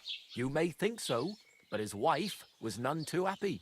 Her name was Ludmilla, and she begged Brunswick 100 times to stay home, but he just couldn't be persuaded. Still, he loved her very much, so he took her ring and told her that unless someone came and showed her that ring during the next 7 years, she should wait for his return. But if he failed to return after 7 years, that would mean he would never return. Okay, så hvis det tager mere end 7 år, så kommer han aldrig hjem. And what happened next? Brunswick's party set out to sea, but didn't get far. They were drawn in by an island with a mysterious mountain of amber that holds all ships and prevents them from leaving. Over time, the men on the deserted island died of starvation, leaving only Brunswick, who noticed that once a year a great bird called No came to the island to hunt. And so the clever knight hid in his horse's hide at just the right time. And when the bird came, it mistook him for prey and carried him away. So Brunswick wandered on. After some time on the road, the prince came across something unprecedented. A duel between a lion and a 9-headed dragon. That is unprecedented. What do you think Brunswick did at that moment? Well, han hjalp løven, og som belønning blev den ved hans side og hjalp ham i alle hans fremtidige eventyr. Well, considering what he later added to the coat of arms, I expect he helped the lion, eh? Smart. Brunswick rushed to help the lion, and together they killed the dragon. And from that time on, they were stalwart companions. The lion even followed him all the way back to Bohemia. Put me on the team, coach. I'm ready. It was already too late. It had already been exactly 7 years to the day since Brunswick set off on his journey. His wife, Ludmilla, who had until that time valiantly resisted all suitors, was about to remarry. But at the wedding, Brunswick managed to drop the ring in her cup, so it all turned out well. Oh, that got it. Brunswick, that is. Not so for Ludmilla's new groom, but the lion took care of that. Ja, but fuck that guy. Ham har vi ikke noget forhåndskendskab til. Jeg var glad for, at han blev spist af en vild storkat, uden nogen som helst motivation. Hans eget liv har bare været sådan som statist i eksistensen. Min næste forbrydelse var, jeg elskede en kvinde. Spis den kat. God be with you. And do you know where I could find Brunswick's armor? Yes, lad, if it even really exists. But I do have a little bit of advice for you. Sir Chenyek, who they say hid the armor, left behind a riddle. It's a test that must be passed by whoever wants to find it. Do you want to hear it? Gåder, man. Jeg elsker gåder. Then how did that riddle go? Wait, how was it? I've got it. Take your leave of crone and maiden, standing tall behind the gates. Boldly go towards true midnight. In caverns cold your prize awaits. Pass through the all of forest kings, hidden deep from hunter's gaze. Standing tall, 2 guards of stone. Behind whom yearned for treasure lays. Between them stands a mighty rock. A subtle niche, yet deeper still. A place to give one's art to God. Behold, my armor gleaming still. Cool. The crone and the maiden towards midnight. We've got east, west, midday, midnight. Bloody hell. I think I know where it is. Really? Well, seems you've got something between your ears then, lad. And you know what? I've got something else for you. Sir George, who previously owned the armor, wanted to have a nice poleaxe made in Prague too, but he died of the plague before he could do it. I'm not too certain about Brunswick and his armor, but this is certainly true because I have a copy of George's order here. Here, take it as a keepsake. And now go. Wow. Det var en ekstremt lang fortælling, men vi fik da noget ud af det. God bless. Holy moly. Okay.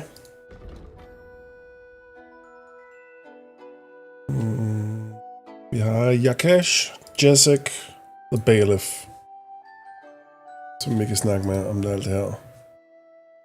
Den der kan vi lige holde for nu. Og Lions Crest kan vi lige holde for nu. Det er kun Bad Blood, vi fokuserer på. Yes. Det var Scribe, God.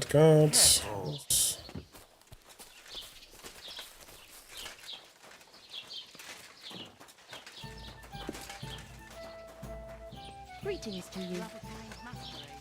Diane, big man. I'm looking for Pavlena, the daughter of Bozhena from Zhelyov. She comes here selling baskets and other items. Aye, I know her. Do you know if she's been here in the last few days? Det er bare sygt fordrykken ud. I'm a bit worried about her. I haven't seen her myself, but you can ask around the village. Try the houses along the road to Zhelyov. She'd have to pass that way. Så jeg skulle finde hende på baggrund af, om folk lige har kigget ud af sit vindue. Kom. What can you tell me about Pavlena? She used to live here with her mother, but then we drove them out. She's not the kind of girl you'd notice much, but she knows how to take care of herself. I let her come round here because, well, maybe I've gotten soft in my old age. But I reckon children shouldn't have to pay for their parents' sins. Don't you think? Som fornuftig nok fyr. I heard something about that. Why did you drive them out back then? Bojena was our midwife. It ain't the cleanest trade, but it's needed. Women all over the domain used to call for her help with births. Only, as it turned out, bad help is worse than no help at all. I won't go digging up old grievances, but believe me, we had cause enough to drive that old witch out of here. Do you think anyone here would want to hurt Pavlena? Troskovich is a decent village. You'd better watch your mouth. Has Pavlena got any friends here? Acquaintances? There's Roman, who brings us wood. Roman? Who's he? A woodcutter like his father. May he rest in peace. He lives just off the green. His hair is red like embers. You can't miss him. And Pavlena's on friendly terms with him? You could put it like that. Roman's pa wouldn't be too happy about his son being with an outsider like her. But all he can do now is look down and weep. Not that Roman ain't a decent lad. Honest and hard-working. It wouldn't surprise me if Pavlena left her ma to be with him. Well, I don't think that's likely. Pavlena left all her things at home. Still and all. You could go and ask Roman if he's seen her or not. Solidt spor at gå efter.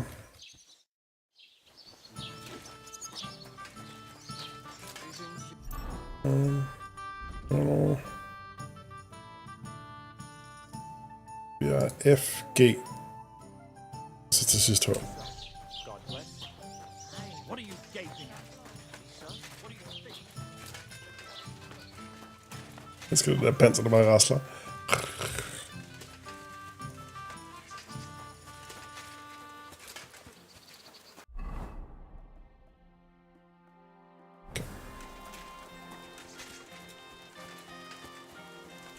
Come here!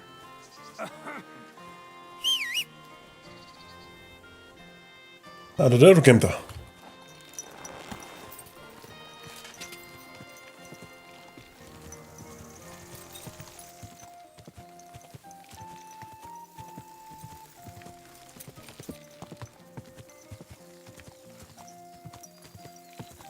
Whoa!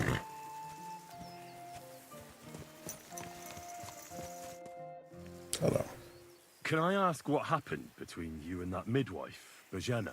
I heard you banished her from the village because of some mishap with your wife. That was no mishap. The witch killed my son and damned him to hell. Wait a moment. Start from the beginning.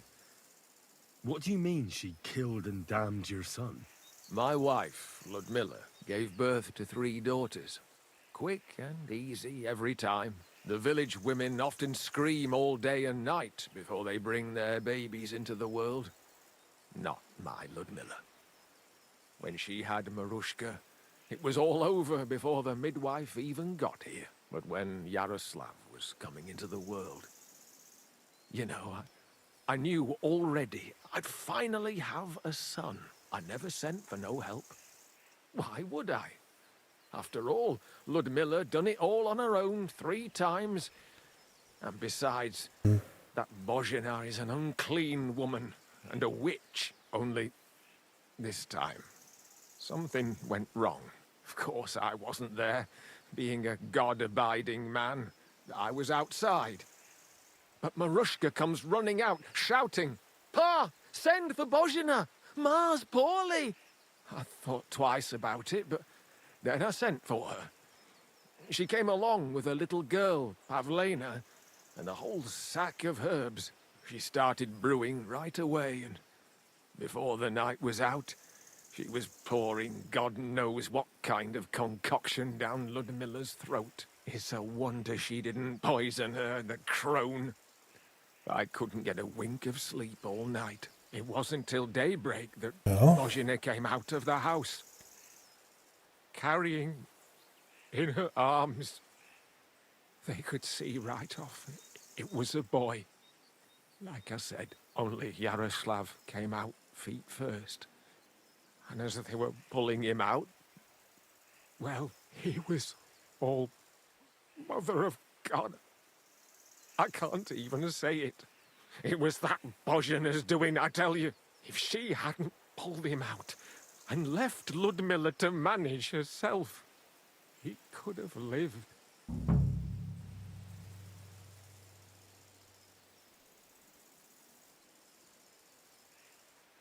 Okay, skal vi navigere den her samtale lige pludselig.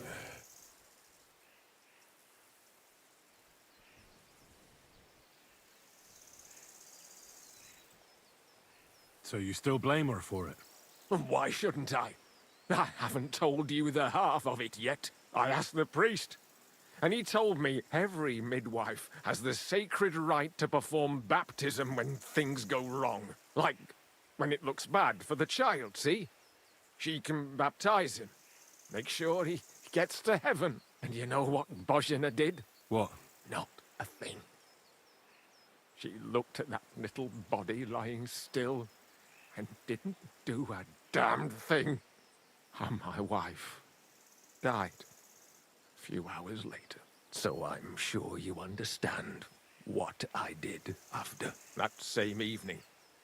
I got the other fellas from the village, and we drove that damned witch out beyond the boundary stone. I see. She lives in the woods now. A good thing, too. She hasn't shown up here since. Many times I told myself we should have done more to her, so she'd know how I felt.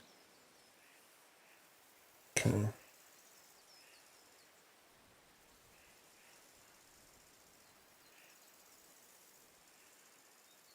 Thank you for telling me about it. You have my condolences. Aye, but words won't bring them back. Take care, friend.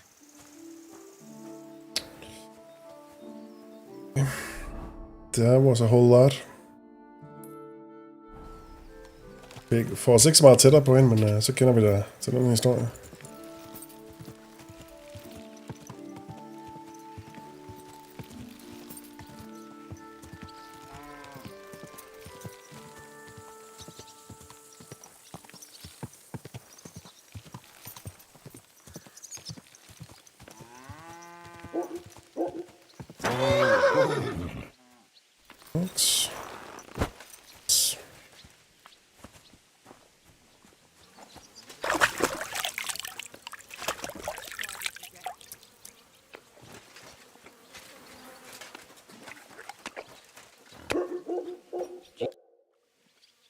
I'm looking for Pavlena from Zhelyov. Have you seen her? Det var så med, at hun havde et godt øje til, ikke? And what's it to do with you? Her mother sent me to look for her. She hasn't come home for a long time. Oh, yeah? On account of she's off whoring somewhere, no doubt. Okay. Simpelthen på. What happened to you? You're all beaten up. It ain't none of your fucking business. If you're so interested, go and ask at the tavern. I bet they'd be glad to tell you all about it. Someone ought to shut that nasty mouth of yours. Pavlena's gone missing, and the way you talk about her, I'm getting the feeling you might be to blame, and that could end very badly for you. And someone ought to pull that wasp's nest out of your ass. Fuck off and stop bothering me about your Pavlena. Okay. I'm sorry.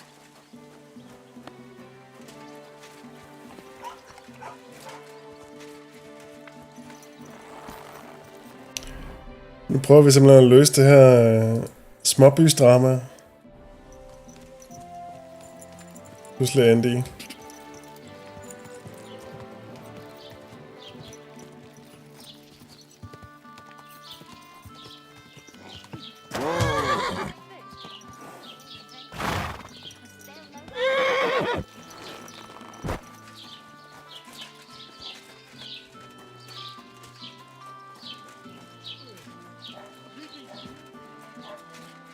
Wondering if you'd lend me your bullock to sow winter grain. I need to plow too, you know. I was talking to Jezek. He said he had a fight with someone here. Aye, and what a sight that was. He got beaten up by this skinny fella. Didn't half give him a pasty. How did the fight start? I think they was talking about the bailiff's daughter. She's to be married, you know, to young Lord Samin. So there was talk about the wedding and that. In short, Jezek ain't got no girl. I doubt he ever touched one in his life. He's maidenless. The fella was yanking his pizzle about it. And when I brought more ale, I found them rolling in the dirt. So he's a pistol yanker, eh? Do the fellas here brawl a lot? You know how it is when fellas have a skinful. They get up to all sorts of things. My customers don't fight much, but in Zheleov, they love a brawl. Even make wagers on who's gonna flatten who.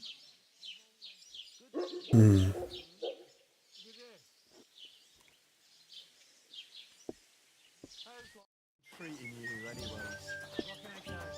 I heard you cut down the old oak at the crossroads.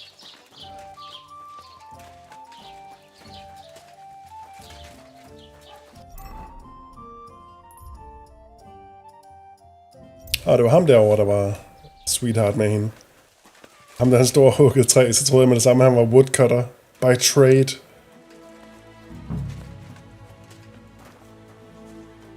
Oj! Roman, it's Yes. me, Dushko. You're looking for Roman? I also need to find him. To ask if he knows where Pavlena is. That sweetheart of his? Well now, I hadn't thought of that. They could be together somewhere, so you can help me look for him.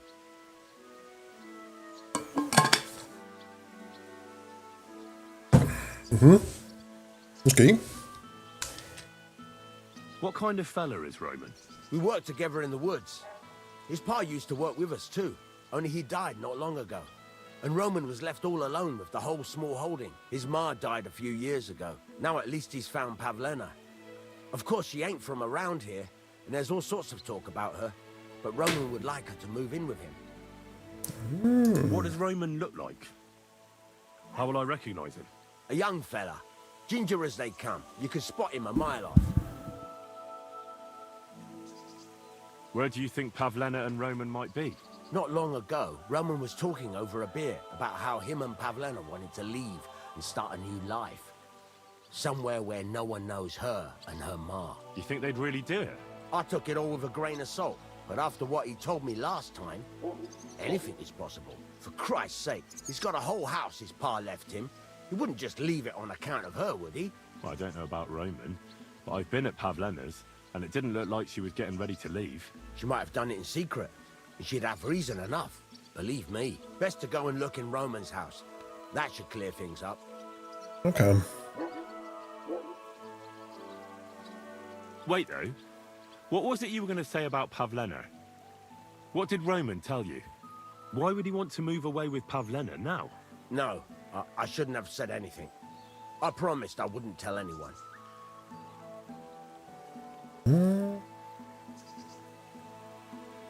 Listen, I really need to know about it. It might be important. Something could have happened to Pavlena, and any little thing could be a clue. Yeah, I suppose you're right. It ain't really a little thing. Well, it is and it isn't. Pavlena is expecting a child. It's Roman's bastard. Really? And who else knows about it? Roman says he told only me. But who Pavlena might have told, I couldn't say. I don't reckon she's got many friends, though. Now I see why they wanted to leave together. Aye, that's just what I was thinking. We really should check out Roman's house. Then we'd know for sure. Sikkert drama. Let's go and take a look at Roman's. Great. That is, you can go there. Hang on, you said you two were friends. Why would I go there alone? For one thing, I have to work. And besides, how would it look if anyone saw me breaking down his door? My reputation would be ruined, whereas you, no offense, Ja, jeg er en fremmed. Det ser da 20 gange mere suspekt ud. your good name, do you? What? I'd lose my livelihood. Okay, men det er en lille by, hvorfor ikke? I'll do it if you pay. How do I get into Roman's house? Through the door, of course. Only it's locked. I tried it. Ja. You'll have to figure something out. Okay. Oh, that's just great. All right. I'll go and have a look. After you search the place, come back and let me know what you found. I'll be around here somewhere. Game saved i øvrigt. Så hvis der sker noget fuldstændig uhørligt, kan vi altid save scum, hvis det kommer så langt. Okay. Excuse me? Det var da utroligt nemt løst. Hvis det her rent faktisk er det.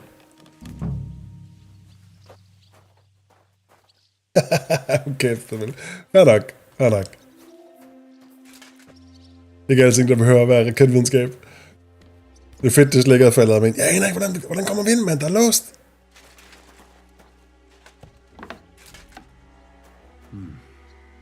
Nobody home. But maybe Pavlena was here. It's set for 2. Freshly eaten. And there are the baskets Pavlena came here to sell. They were here for sure. Maybe they just went for a stroll. Dushko might know about their favorite spots.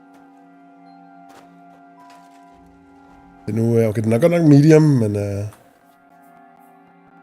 ja, så skal man holde den relativt. This lock is too difficult.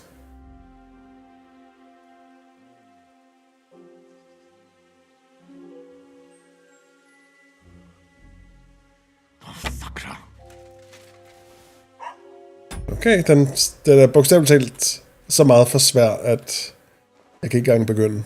Ja.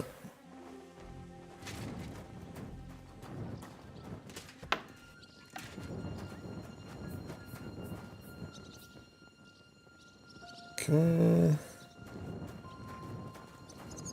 Tjekker dem de andre. Spændende.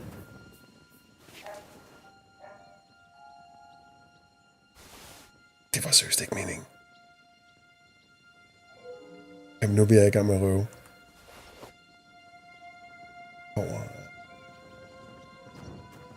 Det er ikke meningen, jeg vil røve, men nu var jeg i gang med at røve.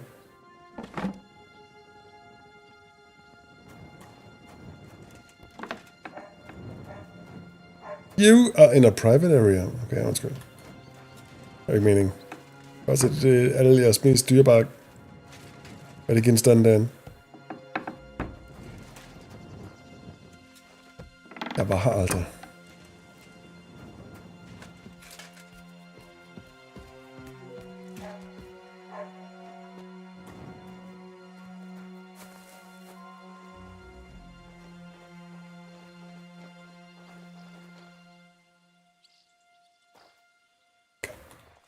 Gas.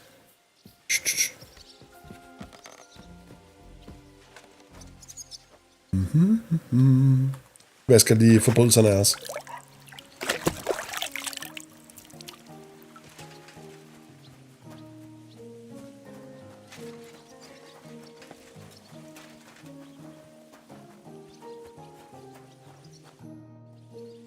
I searched Roman's house. And what did you find?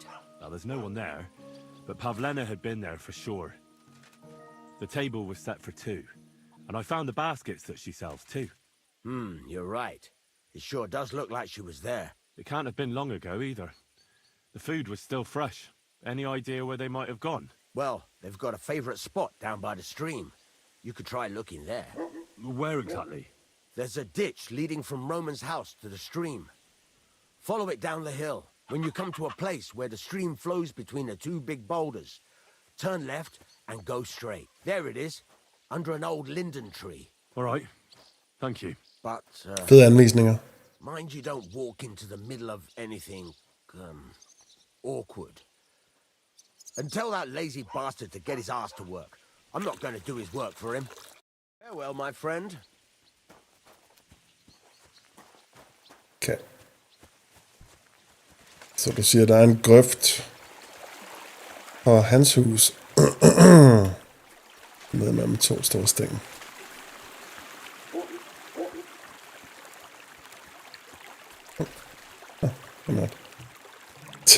Hvad sidder jeg fast i?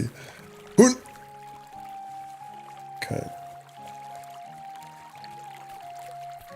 Det er en meget hyggelig lille overløb, det her.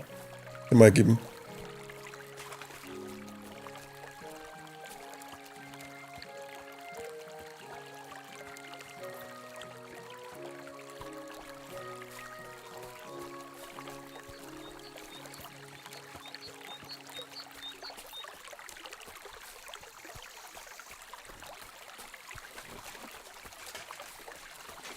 Okay. Så mellem 2 store kampesten skulle man dreje til venstre, var det sådan?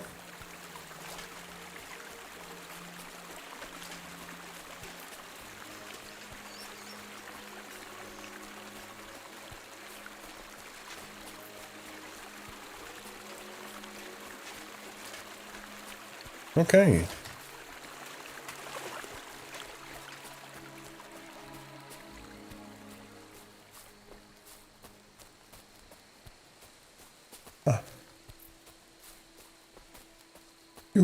I knaller ikke, venner. This must be the place Dushko was telling me about. How the local lads bring their girls over here. Christ, there must have been a fight here.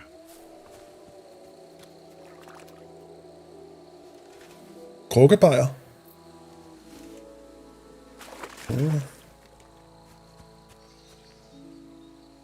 Hvad sprød er det muligt lækker der? Vin og ost. Jeg synes, det er synd, hvis det skulle gå til spil. Hey Darwin. Velkommen til. Vi er ved at løse gåden om, hvor er de 2 unge elskende. It's covered in blood. Used as a weapon, maybe.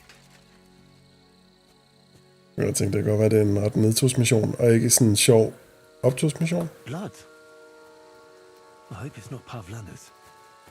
This is surely Pavlena's. A piece of her dress. This doesn't look good. If I give it to Mutt to sniff, he might catch a scent. Sniffer? Come here! Okay. Og så ser vi der, og så ser vi Command, Track, Torn Piece of Clothes.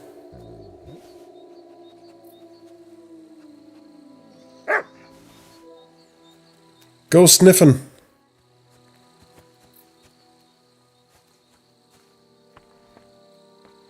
Nu måtte gøre alt arbejdet for os.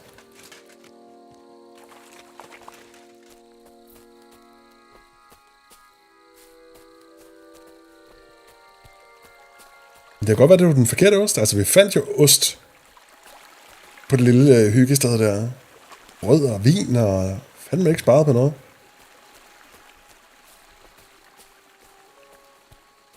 Men det kan da godt være, det er sådan. Så har du taget gorgonzola med. Hvad er der romantisk for gorgonzola? Og så eskalerer det bare.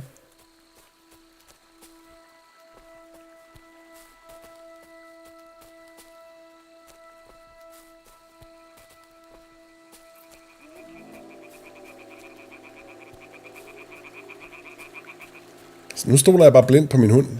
Jeg havde jo nok gået den anden vej. Blodsporet ledte i en helt anden retning, men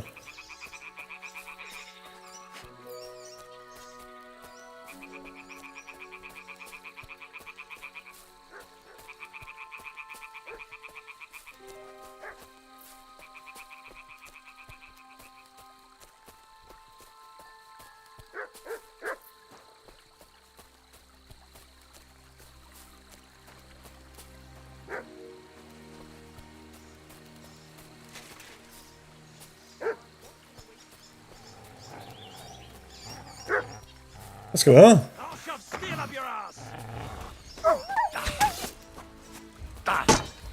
Så rammer jeg 3. Flot.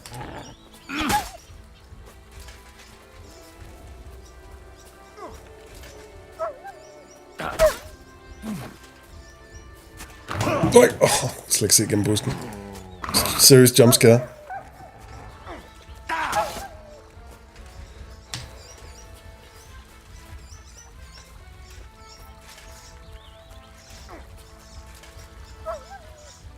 Er du med dig? Uffe? Ulf? Ja?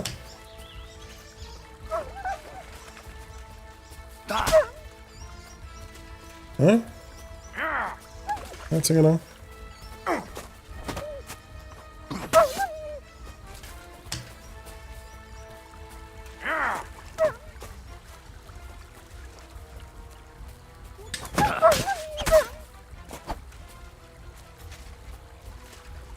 blev der af, Marker?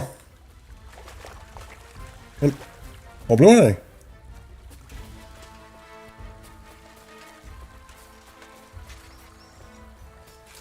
Og hvor blev min hund af?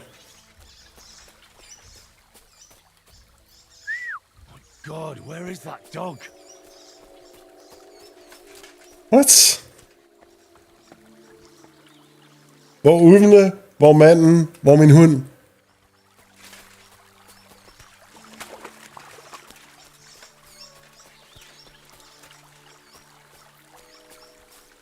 What in tarnation?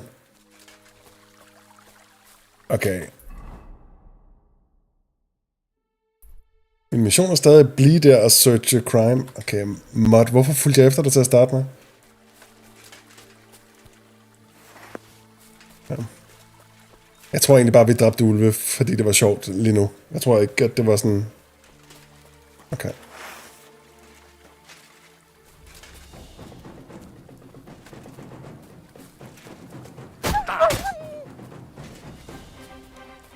Ja.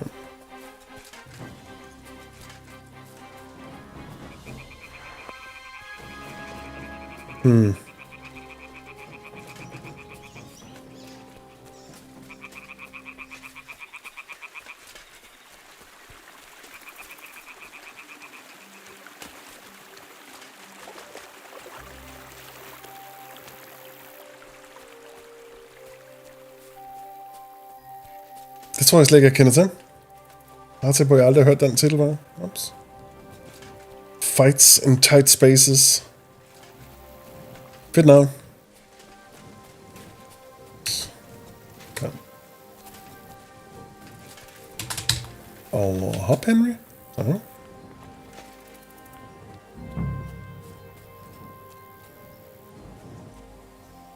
Mert!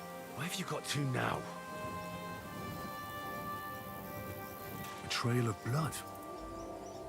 We should see where it leads.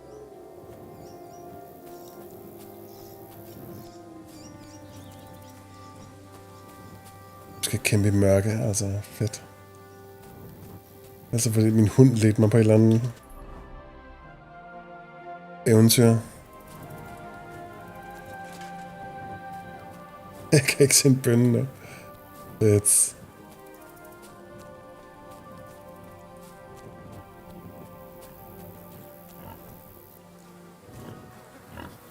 Jesus. This must be Roman. Someone buried him here. Mother of God. Ah, and the body's been munched on by a pig. You should try and find out who's herding those pigs. Maybe they saw something. Jesus. Hygger vi? Okay. Skummelt. Hallo? Those pigs that are foraging by the woods.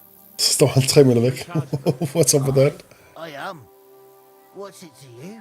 Oh, looks like your pigs dug up a... Be wary of any man God have who has pigs. this. Who's cops? My guess is it's Roman. A local woodcutter. By all that's holy. I saw him going towards the woods with his girl, and now you tell me he's dead. Surely she didn't kill him. Oh, Christ. I think I'm gonna throw up. You say you saw Roman with his girl. You mean Pavlena? Aye, that's the name. Pavlena. I saw the pair of them going down towards the stream. Probably for a smooch. The two of them are pretty close. That is, they were. Oh, you think the girl might be mixed up in his death? I mean, maybe. I'm trying to find her too. Så kan det tjene lidt mindre lys lige i skallen. Taktisk deckbuilder-spil med martial arts i fokus, hvor man spiller som en agent, der skal infiltrere diverse kriminelle organisationer og slå på tæven. Kæmpe anbefaling her, det lyder rimelig sjovt. Jeg ved ikke, om du stadig er i chatten, Palace Player. Et martial arts deckbuilder. Det lyder som noget, der kunne være lige op i din gyde. Have you seen anything suspicious going on around here? Fights in tight spaces. Den skal lige googles bagefter. I don't know. Someone carrying or dragging something? That corpse didn't walk there on its own. Hang on now. I did see something a bit odd. One of the farmhands came from the woods in a big hurry. And he was carrying a spade. Which one of them was it? Straw! That is Slavobor. But everyone calls him Straw. He works on Yakish's farm. A big farmstead in the south of the village. Oh, do you think he could have killed Roman? Who knows? But it does seem like he buried him. God's truth.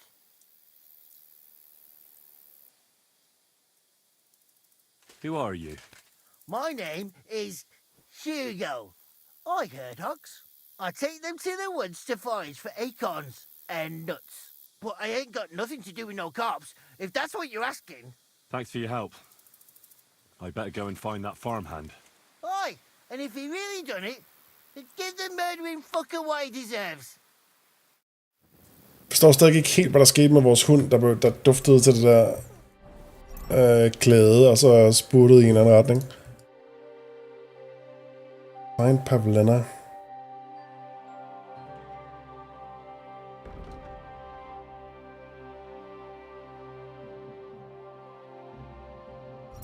Ja. Mert! Oh, he's run off again, the little beast.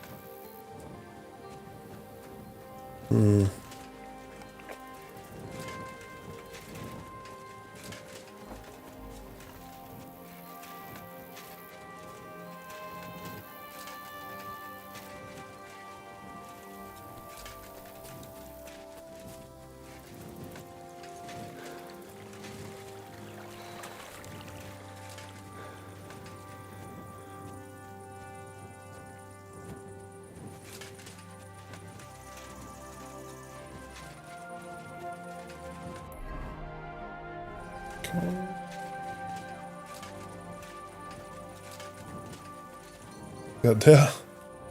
Spurter rundt.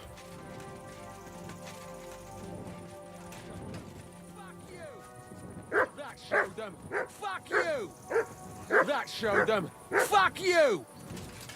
That showed them. Fuck you! That showed them. Fuck you! That showed them. Fuck you! Er du okay, eller? That showed them. Fuck you! Okay. That showed them. Matt, hvor blev du af? That showed them. Fuck you! That showed them. Fuck you! That showed them. Fuck you! Mutt won't find the trail here. Okay. Er du okay igen? Ja, vi snakker lidt med lidt senere. Okay, Matt.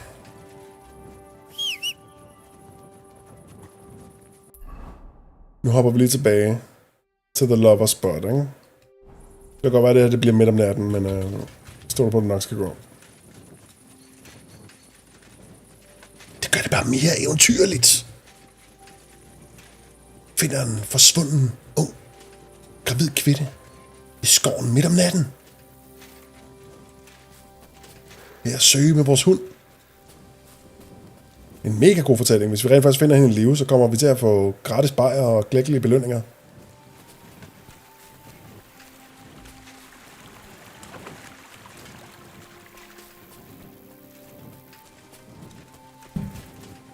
Okay. Ah. Godt.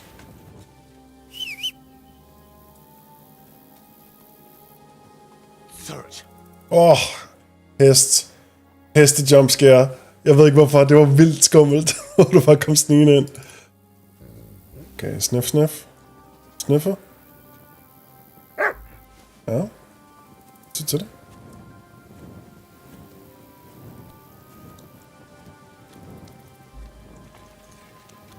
Den her gang lader vi lader næsen arbejde. Hører vi selvfølgelig med det samme vilde hunde eller ulve igen.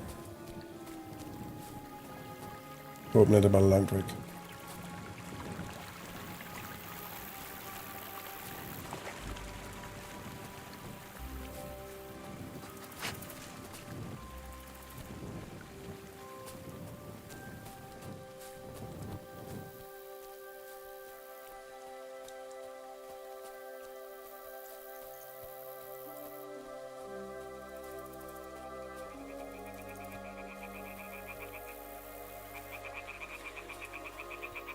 Siger du, Mott? Hvad siger næsen?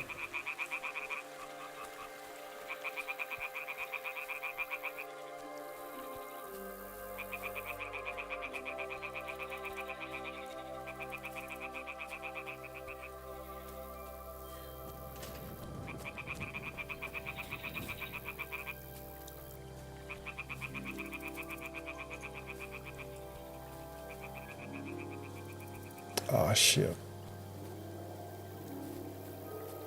Der har vi en sidst.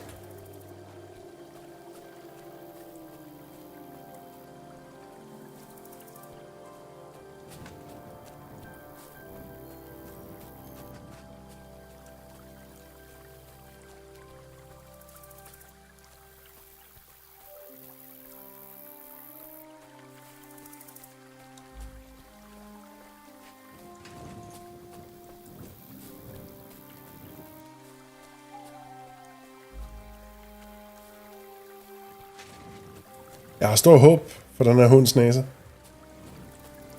Det vil være 2 liv, der afhænger af, hvor god den her tud er på Mott.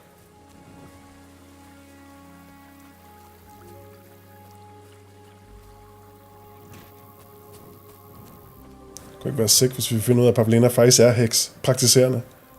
Det var hende, der dræbte hendes baby daddy. For at ofre ham til en eller anden hedens gud.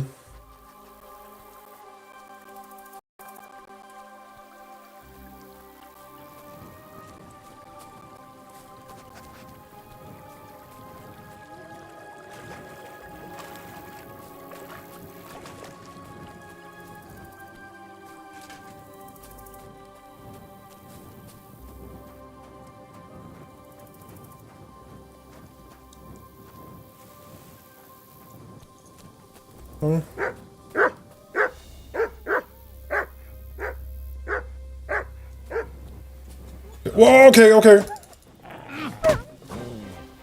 Sick.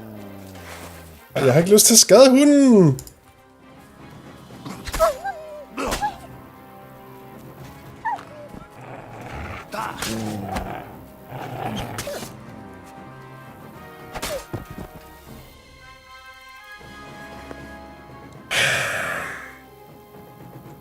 Tryk.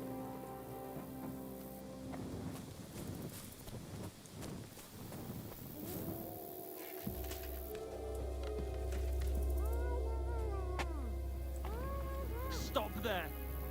Don't come any closer, or I'll cut. Put that weapon away. If you don't put it down, I'll kill her. I'll kill her, I swear. I'll slit her throat. Okay.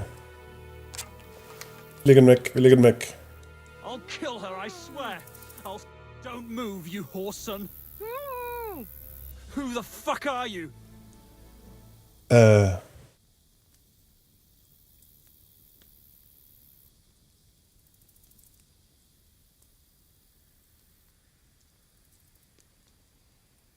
My name is Henry. I'm from Skalitz. And what the fuck do you want here, Henry of Skalitz? Who sent you? Skalitz. Her mother sent me. She's worried about Pavlena. Shit. I might have known that old witch would send someone. Kurva. I never wanted it to end like this. You gotta believe me. I just wanted to give Pavlena a scare, but then that fool Roman got mixed up in it and... I never meant to kill anyone! Shit! Take it easy. Don't fucking tell me to take it easy! How did you get here? My dog Bristly was guarding the entrance. What did you do to him, you bastard? And where's my brother? He should have been here long ago. Talk, or I'll slit her throat. Oh.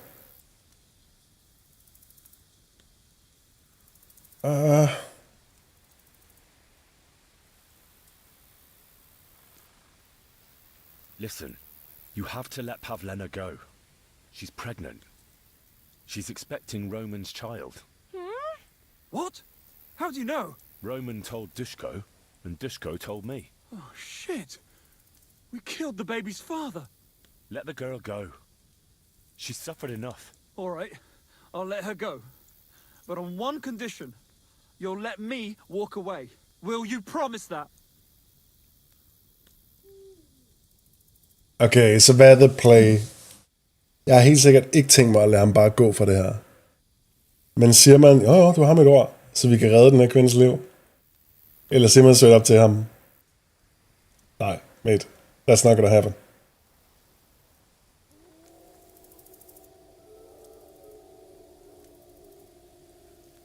Det virker bare ikke særlig fornuftigt at sige, dude, jeg tænker mig at slå dig ihjel.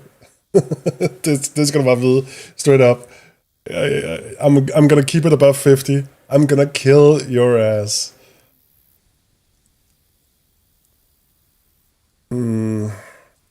You have my word. Just set her free. All right. All right. All right. Just take it easy. I'm letting her go. Die! Look! Die! Yep. Hey, jeg stod her tæt på. Roman! You bastard! Ja, jeg tror, du fik ham. Jesus. That was a whole lot. Er han noget godt, eller? Pandekage! Okay. Damn, Paulina. That was crazy. Du har ikke set en kiste i nærheden, jeg kan røve? You killed him. But he let you go. So what? He deserved nothing better. No, you're right.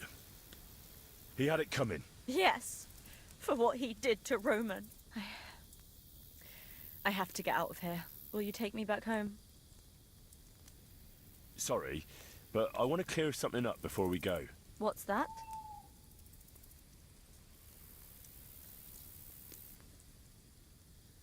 What exactly happened? How did Roman die? He was trying to protect me. If he hadn't come along, I don't know what those beasts would have done to me. Only that big brute grabbed a rock and smashed Roman over the head with it. He fell straight to the ground. I could swear he was looking at me the whole time, even though he was lifeless, like he was trying to tell me to run. Man. Are you really expecting a child? And is Roman the father? Yes, it's true. Me and Roman wanted to get married and go somewhere far away. With Ma too, of course. But you won't tell Ma about the baby, will you? Please. Why don't you want her to know? Ma knows how to get rid of a baby in a situation like this. She might want to, but I don't want that. Don't worry. I won't breathe a word to anyone. All right. Are you all right? You're not hurt? No, I'm fine. Just a few scratches. It's nothing.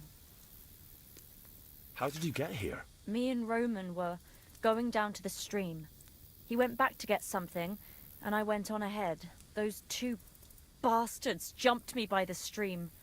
I don't know what they wanted to do to me, but Roman stepped in. Only one of them grabbed a rock and...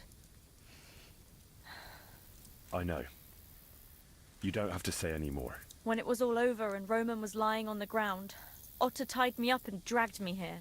I tried to make a run for it, but that bastard set his dog on me. Do you know why they wanted to hurt you? Yakesh put them up to it. For a long time after they chased us out, I didn't dare go to Troskovitz. Ma always warned me not to. Only then, I met Roman. I should have known the people there hadn't forgotten about us. And that Yakesh still wanted revenge. Så det var Yakesh. Mistede den søn, han havde glædet sig til over hans kone.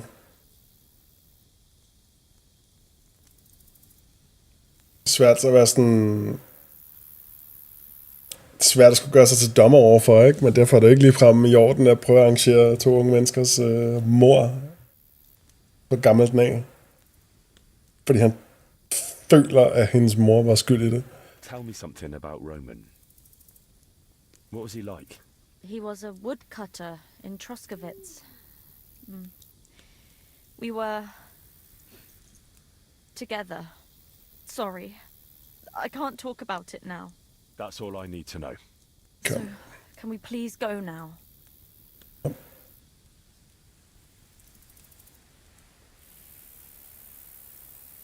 Can you make your own way home? I'd rather have another look around here, to be on the safe side. Yes, I think I can find my way. They didn't blindfold me, so I know how we went. We'll meet at our hut. Watch out for yourself. Henry? What? Thanks for coming here for me. You saved my life. Okay. Jeg er jo glad for, at vi lige gav den et ekstra skud. What? Reputation lost? Huh? What? Huh?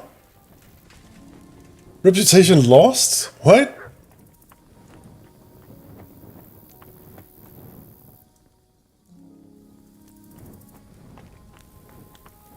Okay, jeg aner ikke, hvorfor jeg mistede omdømme for den her indsats, men jeg er jo glad for, at vi gjorde det. Valgte lige at give det et ekstra skud. Eller måtte sniffe, han kunne.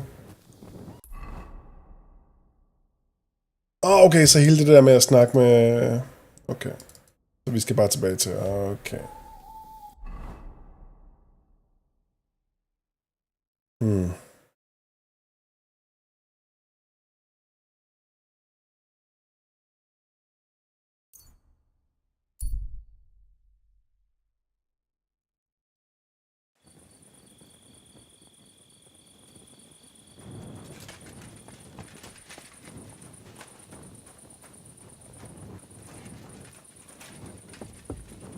Greetings to you. Hallo. Okay.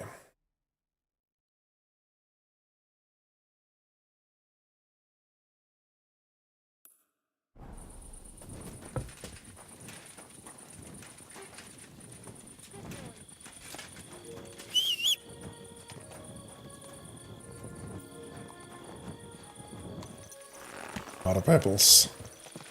A good old friend. Go. Whoa. Whoa.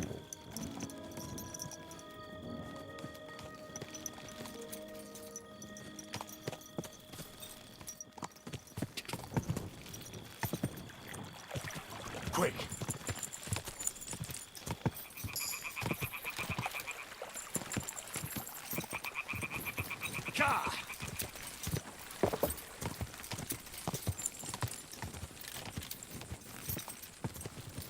Right.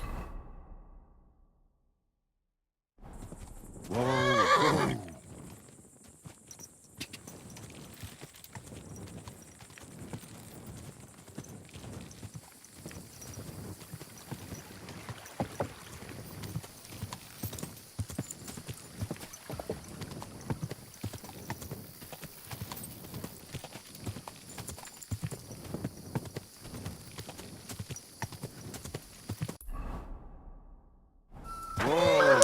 Hey, vi rejser hurtigere til hest, end jeg når at opfatte.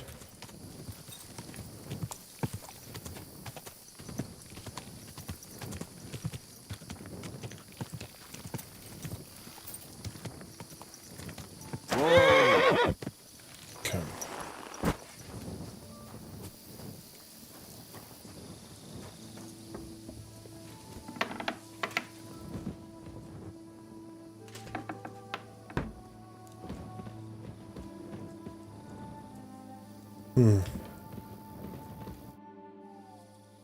Pavlena is fine. She should come home any time now. Thank God, Henry. So we can wait for her together. Take care, my friend. Ja, så godt.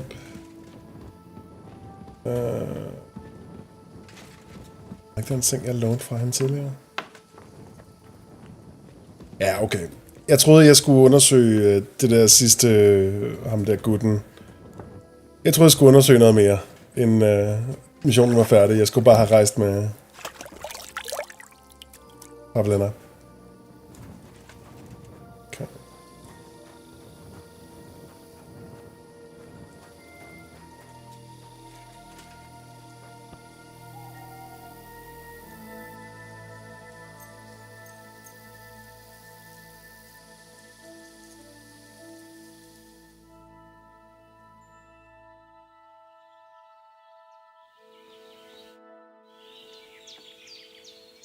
I found Pavlena. I know, she came back. Thank you, Henry. Wait, I'll call her for you. What will you do now? I rescued Pavlena, but I think it'd be best if she didn't show her face in Troskovitz for a while. I wouldn't even want to. We're both in your debt, Henry. I don't know what I'd do without my little girl. Tell him, Ma. What is it? You've already helped us more than anyone in the world, but... I'd be glad to help. Yakesh is to blame for everything. For us being driven out, for Pavlena being abducted. And for everything else. Everything leads back to him and his old hatred. We'll never have peace as long as he's alive. Damn, de beder mig virkelig om det her. I want you to kill him. Holy. Are you serious? Yes. It's either him or us. Hey. That's kind of crazy. I'll do it. Straight up. Yakesh told me how it was with his son. He said you could have baptized him, but you didn't. What? Are you trying to say now that he's in the right? That Men fortæl mig, hvad der was skete. stillborn, and his mother needed help. Should I have let her die to christen her dead child?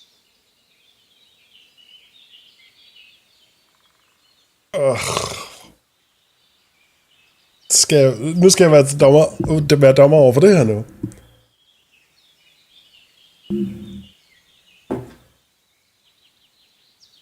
Problemet er, hun døde jo også jo.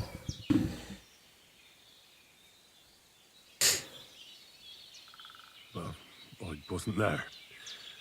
So it's not my place to judge you now. I wish everyone saw it that way.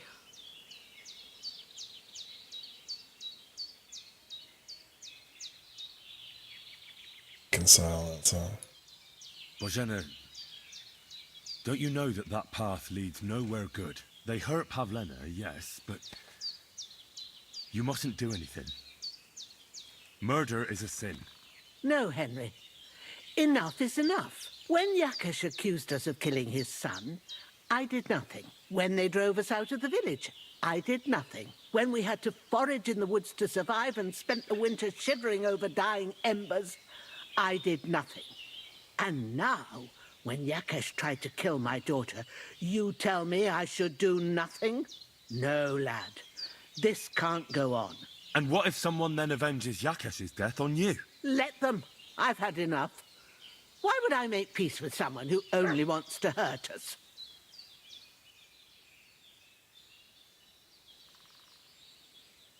Oh my god. Because Pavlena is with child. What? You promised you wouldn't tell her, you traitor. Is this true, Pavlena? Ma, Reputation lost. Well, speak up, girl. I won't do anything to you. I wanted to tell you. I wanted you to meet Roman and... We wanted to move away and take you with us and... Roman was... My little girl. I don't know what to do, Ma. Don't worry. We'll take care of everything.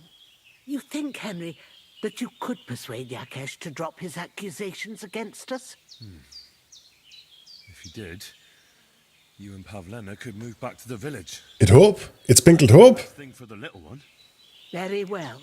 If you think you can convince him, but if he refuses to listen to reason, you know what you have to do. Let's hope it doesn't come to that. Okay. God be with you. Så jeg har fået omdømme minus for de underligste ting her, men jeg har det som om, vi kan still pull it back. Okay. Okay. Vi kan stadig gøre noget her.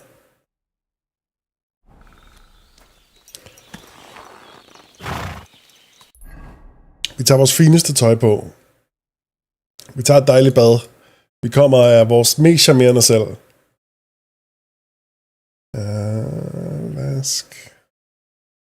Taylor. Describe. Hvor er det nu?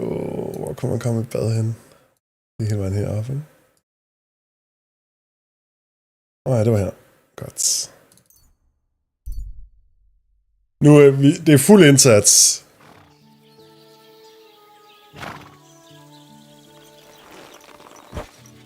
Vi kommer velduftende, og vi får også repareret vores tøj, inden vi kommer derhen. Vi kommer i vores fineste skrud. Altså, vi har aldrig set bedre ud.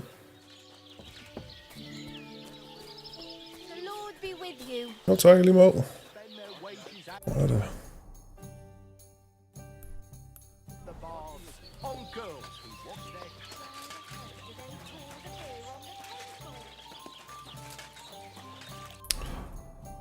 Så hvad er vores mest charmerende build lige nu? Ja, vi har kun... alle vores klons her på hesten. Bonk. Ja, hest. Hest.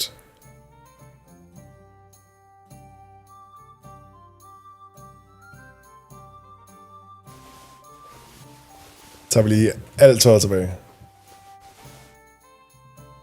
Armor. Godt.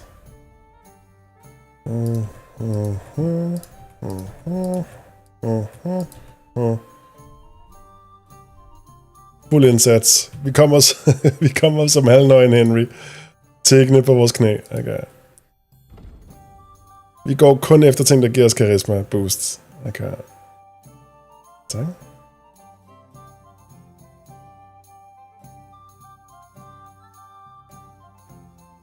Padded. Okay. Godt.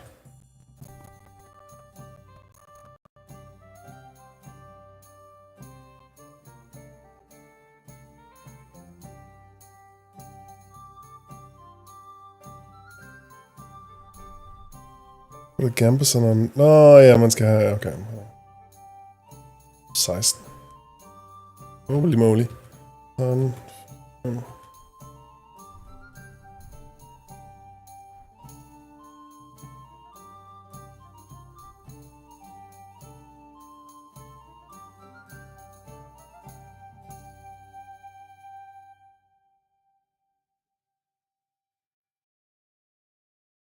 Ja, jeg skal lige have...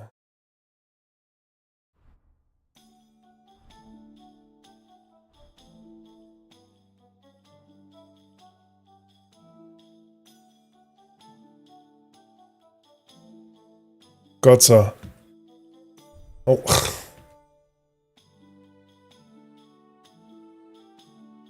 Padded foot protection. Hey Emilia. All good. Okay, sådan der.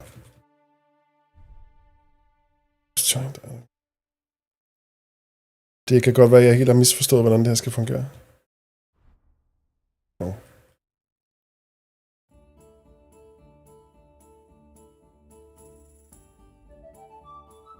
Godt.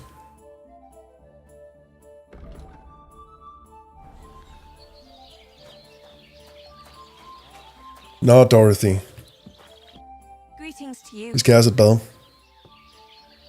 My body is in need of rest and relaxation. What'll it be this time, Henry? Tend to my wounds, prepare me a bath, and wash my clothes, please. Excellent. Pay up and we can get started. I'll gladly pay you. Wonderful. Skal vi nok betale for. You'll see. You'll be happy to come back here. Things are going perfectly fine, Emilia. Thank you for asking. I reckon that's it. Take care of yourself out there, friend. Thank you, you too. Okay, så inventory, så kan vi lige smide det der, vi ikke har brug for.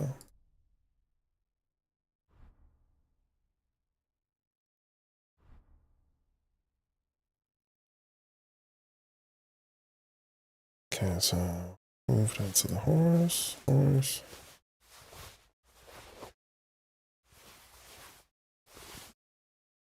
Boom, boom, boom, boom, boom. Sådan der.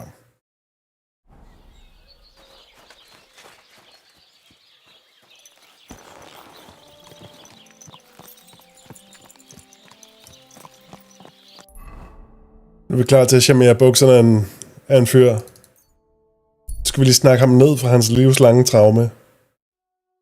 Avoid. Did not manage to avoid. What are you staring at? You're a dead man!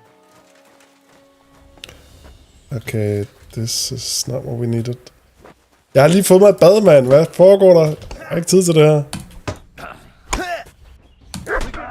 Men altså...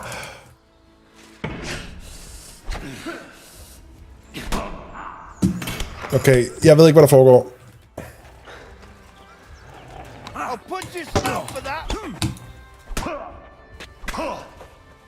You can't stand up to this!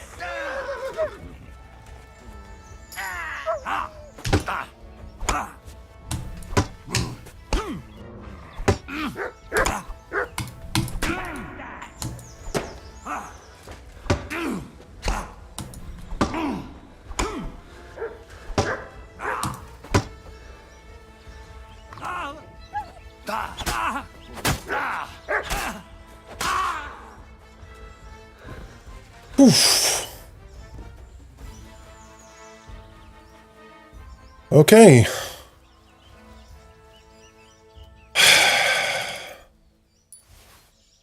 Stålhat.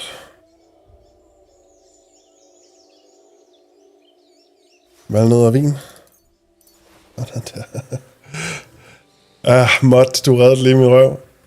Hvor er du henne? Heal.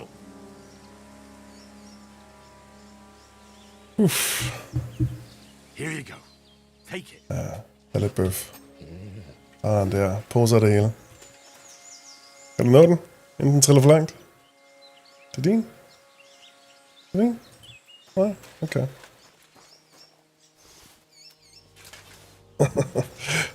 Han får den, når vi er på flad jord igen. Okay.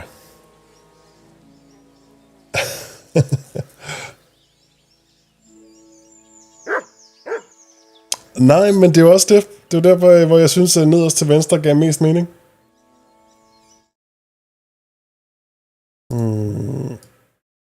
Det var sådan her, jeg fyldte mindst. På den dårlige måde. Bump.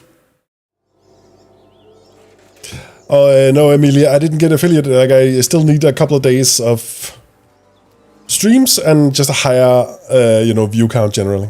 The 3 on the average. So I'm gonna need to stream for 3 more days or 2 more days other than today, and then we should be there. If I get that average up. Snaps og groschen, jo tak. Ja, men man kan ikke få det hele. Det kan være, at jeg lige skal sådan spole igennem streamen i dag, og så se om der er et eller andet spot, der ikke er optaget. Nu har vi lige været bad og blevet flotte og alt muligt, og nu, altså... Tilbage til badet!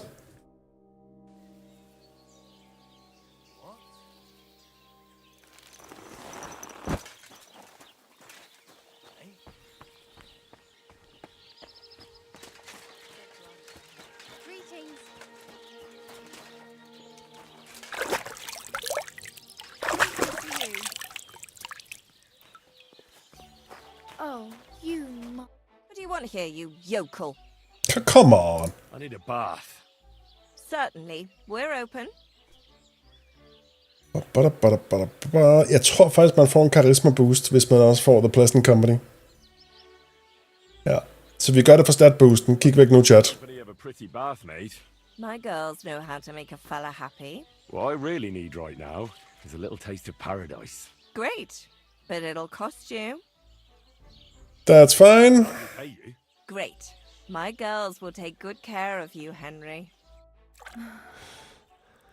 1, 2, 3. 3 timer! The world sure seems brighter after that, eh? Henry er jo en maskine. Just watch where you're going next time. Oh man. Okay. Han er også på fødderne hver eneste dag, ikke? Fremragende udholdenhed. Jeg ser lige, at der er sådan 2 pixel, som mit cam ikke dækker. Det var mig lidt til vandet. Oh my god, nu er der 3. Sådan. Sådan er der. Bedre.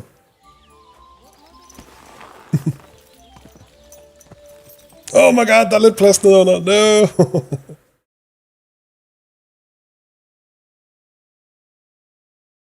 Oh my god, this. Okay, så hellere lidt mere plads over det hele.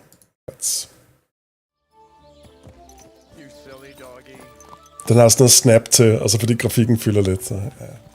Og så videre, og så videre. Der er mange problemer. Please don't kill me on the way. Thank you.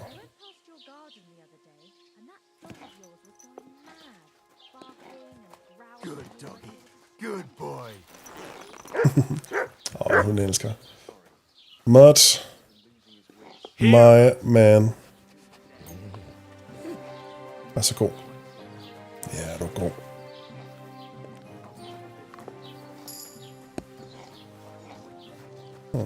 Vi har faktisk nok en del points efterhånden.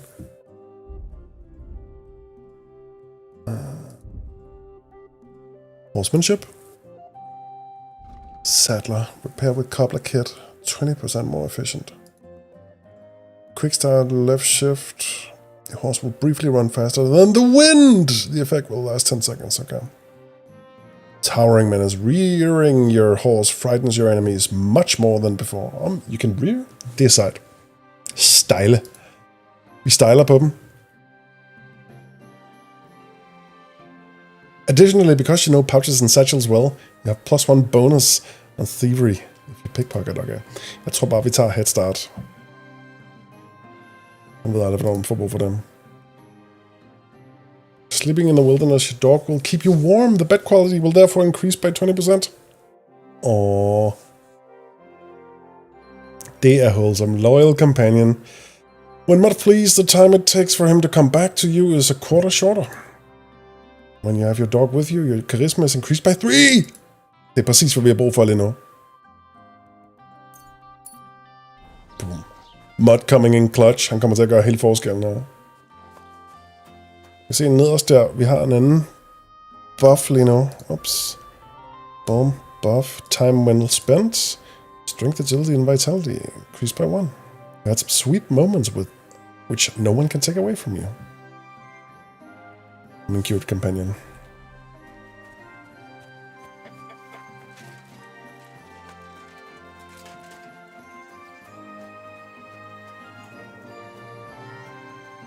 Okay. Nu kommer det store øjeblik, som alle disse mange timer har bygget op til. Kom. Hvorfor hører jeg sådan noget? Hold da.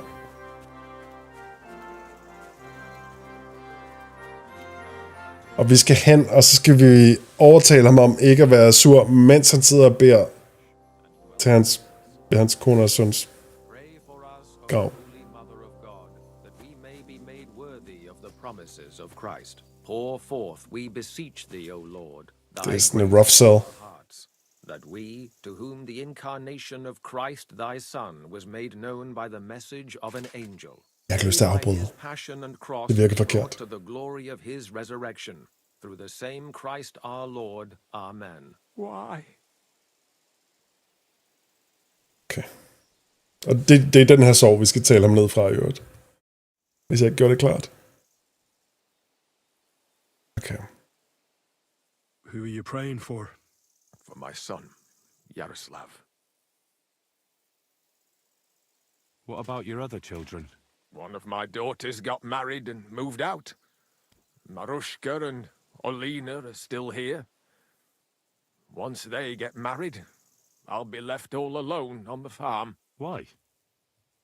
One of them could live on the farm with her husband, couldn't she?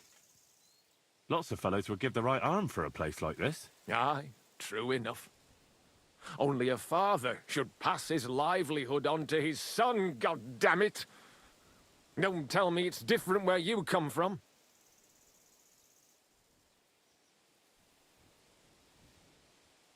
I have two fathers. Technically not true, men også teknisk set, konceptuelt sandt, teknisk set ikke sandt. Well, I only got to know my father recently. He's the royal hetman, Sir Radzig Kobyla. You, a noble? That's a hard one to swallow. Just because I'm not dressed up in my Sunday best doesn't mean my father's not a noble. I really am Sir Radzig's bastard. My ma was a commoner, so she couldn't marry Sir Radzig. Instantly failed på en samtale, der ikke engang handler om det vigtige. Subject Martin took her in and raised me like his own. Out of duty? To be honest, I couldn't tell you. But however it started, they became close. And later, when they died, Sir Radzig took charge of me. So actually, I have two fathers. God's will. There are times I wish I'd died before Yaroslav. I'd have saved myself all the misery since then. And all that's still to come. I don't have any more questions. Thanks.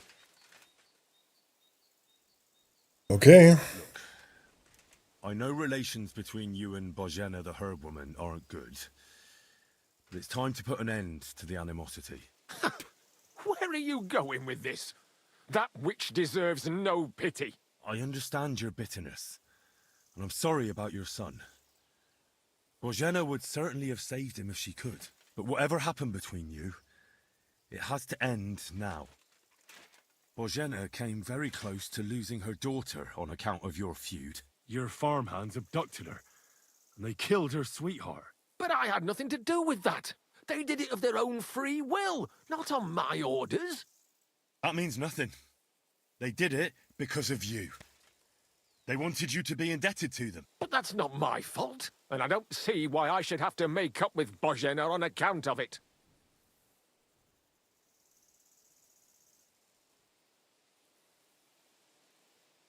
If you don't make amends, I'll kill you. Det er så langt ud. Okay. Okay. What's the play? Indirect guilt is still guilt. I don't... Jeg er ikke engang sikker på, hvad det skal sådan betyde i hans... Altså, så han skal have det dårligt for at bare generelt have skabt en atmosfære, der ledte til, at de er ansat under ham. Det virker så indirekte, så det jeg ved godt, det er den, vi har 10 ved, men det giver ikke så meget mening. Revenge never ends well. Det er sådan en sød saying, som ikke rigtig rører folk, som er direkte påvirket. Det er sådan noget, man kan blive enige om, så længe man ikke er selv er berørt af det. Og dødstrusler. If you don't make amends, I'll kill you. Virker sygt langt ud. Okay, ved du hvad? Jeg ved godt, vi lovede Pavlina, jeg kan sige det til nogen, ikke? Nu siger vi det bare til alle. Det er the big play. You're lucky I saved Pavlena.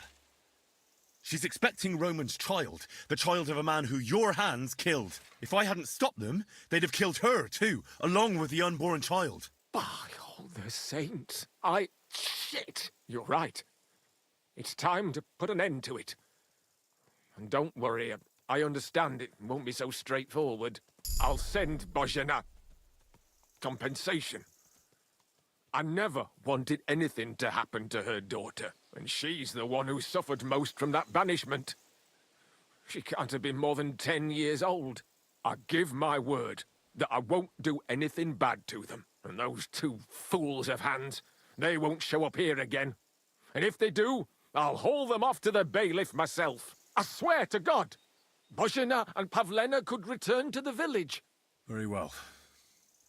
It's about time this chain of vengeance was broken for good. Give me the money, and I'll take it to Bozhena. But God alone knows whether she'll forgive you. Thank you. It's time for us all to get on with our lives. I hope Bozhena will understand that. My God, jeg er god. Ved du hvad? Jeg tror, det var Mods. Min charmerende kompagnon, der lige skubber den her situation over kanten. Holy.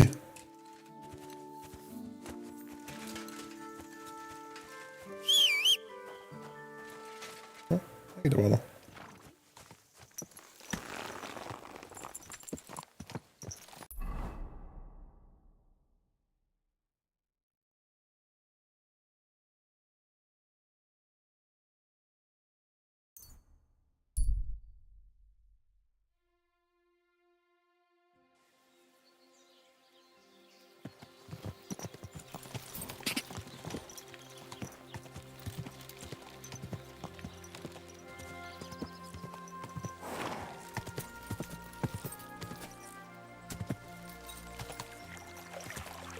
Go.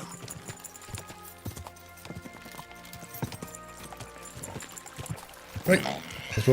Pas.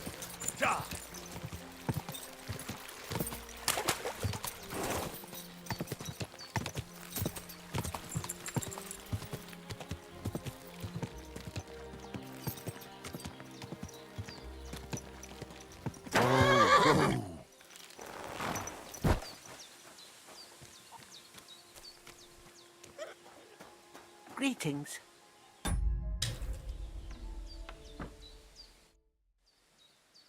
I talked to Yakesh and explained everything to him. He agreed to make amends. His hands acted on their own accord. And he's sorry about it, mostly because of Roman and Pavlena. What does that mean? That Pavlena can go to Truskovitz and no one will trouble us anymore? Keep the money. Boshena, hun er goated. Hun har gjort så meget for os. Jeg ved ikke, om vi betaler hende tilbage, men det her, det er dybt. Yes, but that's not all. He gave me some coin for Pavlena, too, as compensation for Roman. Even though he wasn't Pavlena's relative, Yakesh wants to show his sympathy for her loss. Here it is. Thank you, Henry. In the end, you were right. If only we'd made peace with Yakesh before it all went so far. Well, at least Pavlena is safe. I don't know what I'd do without her. We'll always be obliged to you, Henry. If you ever need anything, you know where to come. And you should at least keep half of Yakesh's coin. Heck yeah. I mean... er det forkert at sige tak? Hun tilbyder, jeg siger jo, de her penge det til jer. Altså, jeg har vel ikke rigtig brug for det, men jeg har altid brug for mere.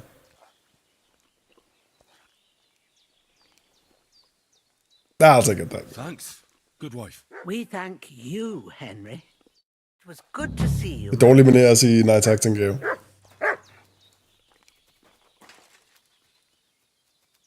My God. Jeg er god. So, how are you doing? Well, not bad, all things considered. I mean, with all that happened over the past few days. I understand. I didn't want to upset you. I was just wondering if you had everything you needed and so on. You're so sweet, but we're doing all right. Don't worry about us. What we need and can't make ourselves, we buy. We earn some coin from my baskets and Mother's medicines, but mostly we live off what the forest provides. Ma taught me about every flower, root and mushroom, so I pick a lot of things. Ma can cook a hare like no one else, so I bring a lot of them. I can hit one at 30 paces. Sometimes we even eat venison. Whoa. I can shoot a deer at 50 paces, okay. But don't tell anyone. Of course. You can trust me. Hitting a hare at 30 paces, that's some serious marksmanship. I'm not sure I could do it. Perhaps you could teach me a few tricks. I'd be happy to, but don't expect any miracles. You just need to know your way around the forest and practice a lot. And when you live alone in the forest, you've got plenty of time for that. Okay. Damn. Det gik bedre, end jeg havde håbet på. Det er jo helt skørt. Så hvad har vi tilbage? Legenden om Brunsviks panser. Ja, okay. Der er en anden poacher. Der er The Hermit. Du har et særligt sværd. Det er der tyremission, som virker dybt bizarre, men også ret sjov. Ja, så er der The Humans. Tomcat, som er fuldstændig cracked. Det er sådan det næste niveau af små missioner. Jeg tror, det er et godt sted. Jeg tror, det er et godt sted at kalde den. Og så der, hvor jeg skal bare følge. Her kan jeg få lov så.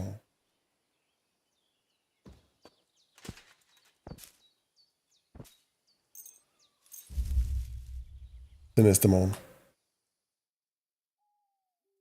Også en god sesh.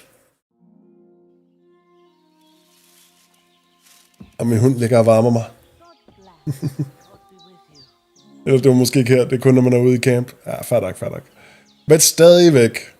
Det synes jeg gik helt fantastisk godt. Og tak fordi I kiggede med. er selvfølgelig tilbage meget snart, med meget mere Kingdom Come Deliverance.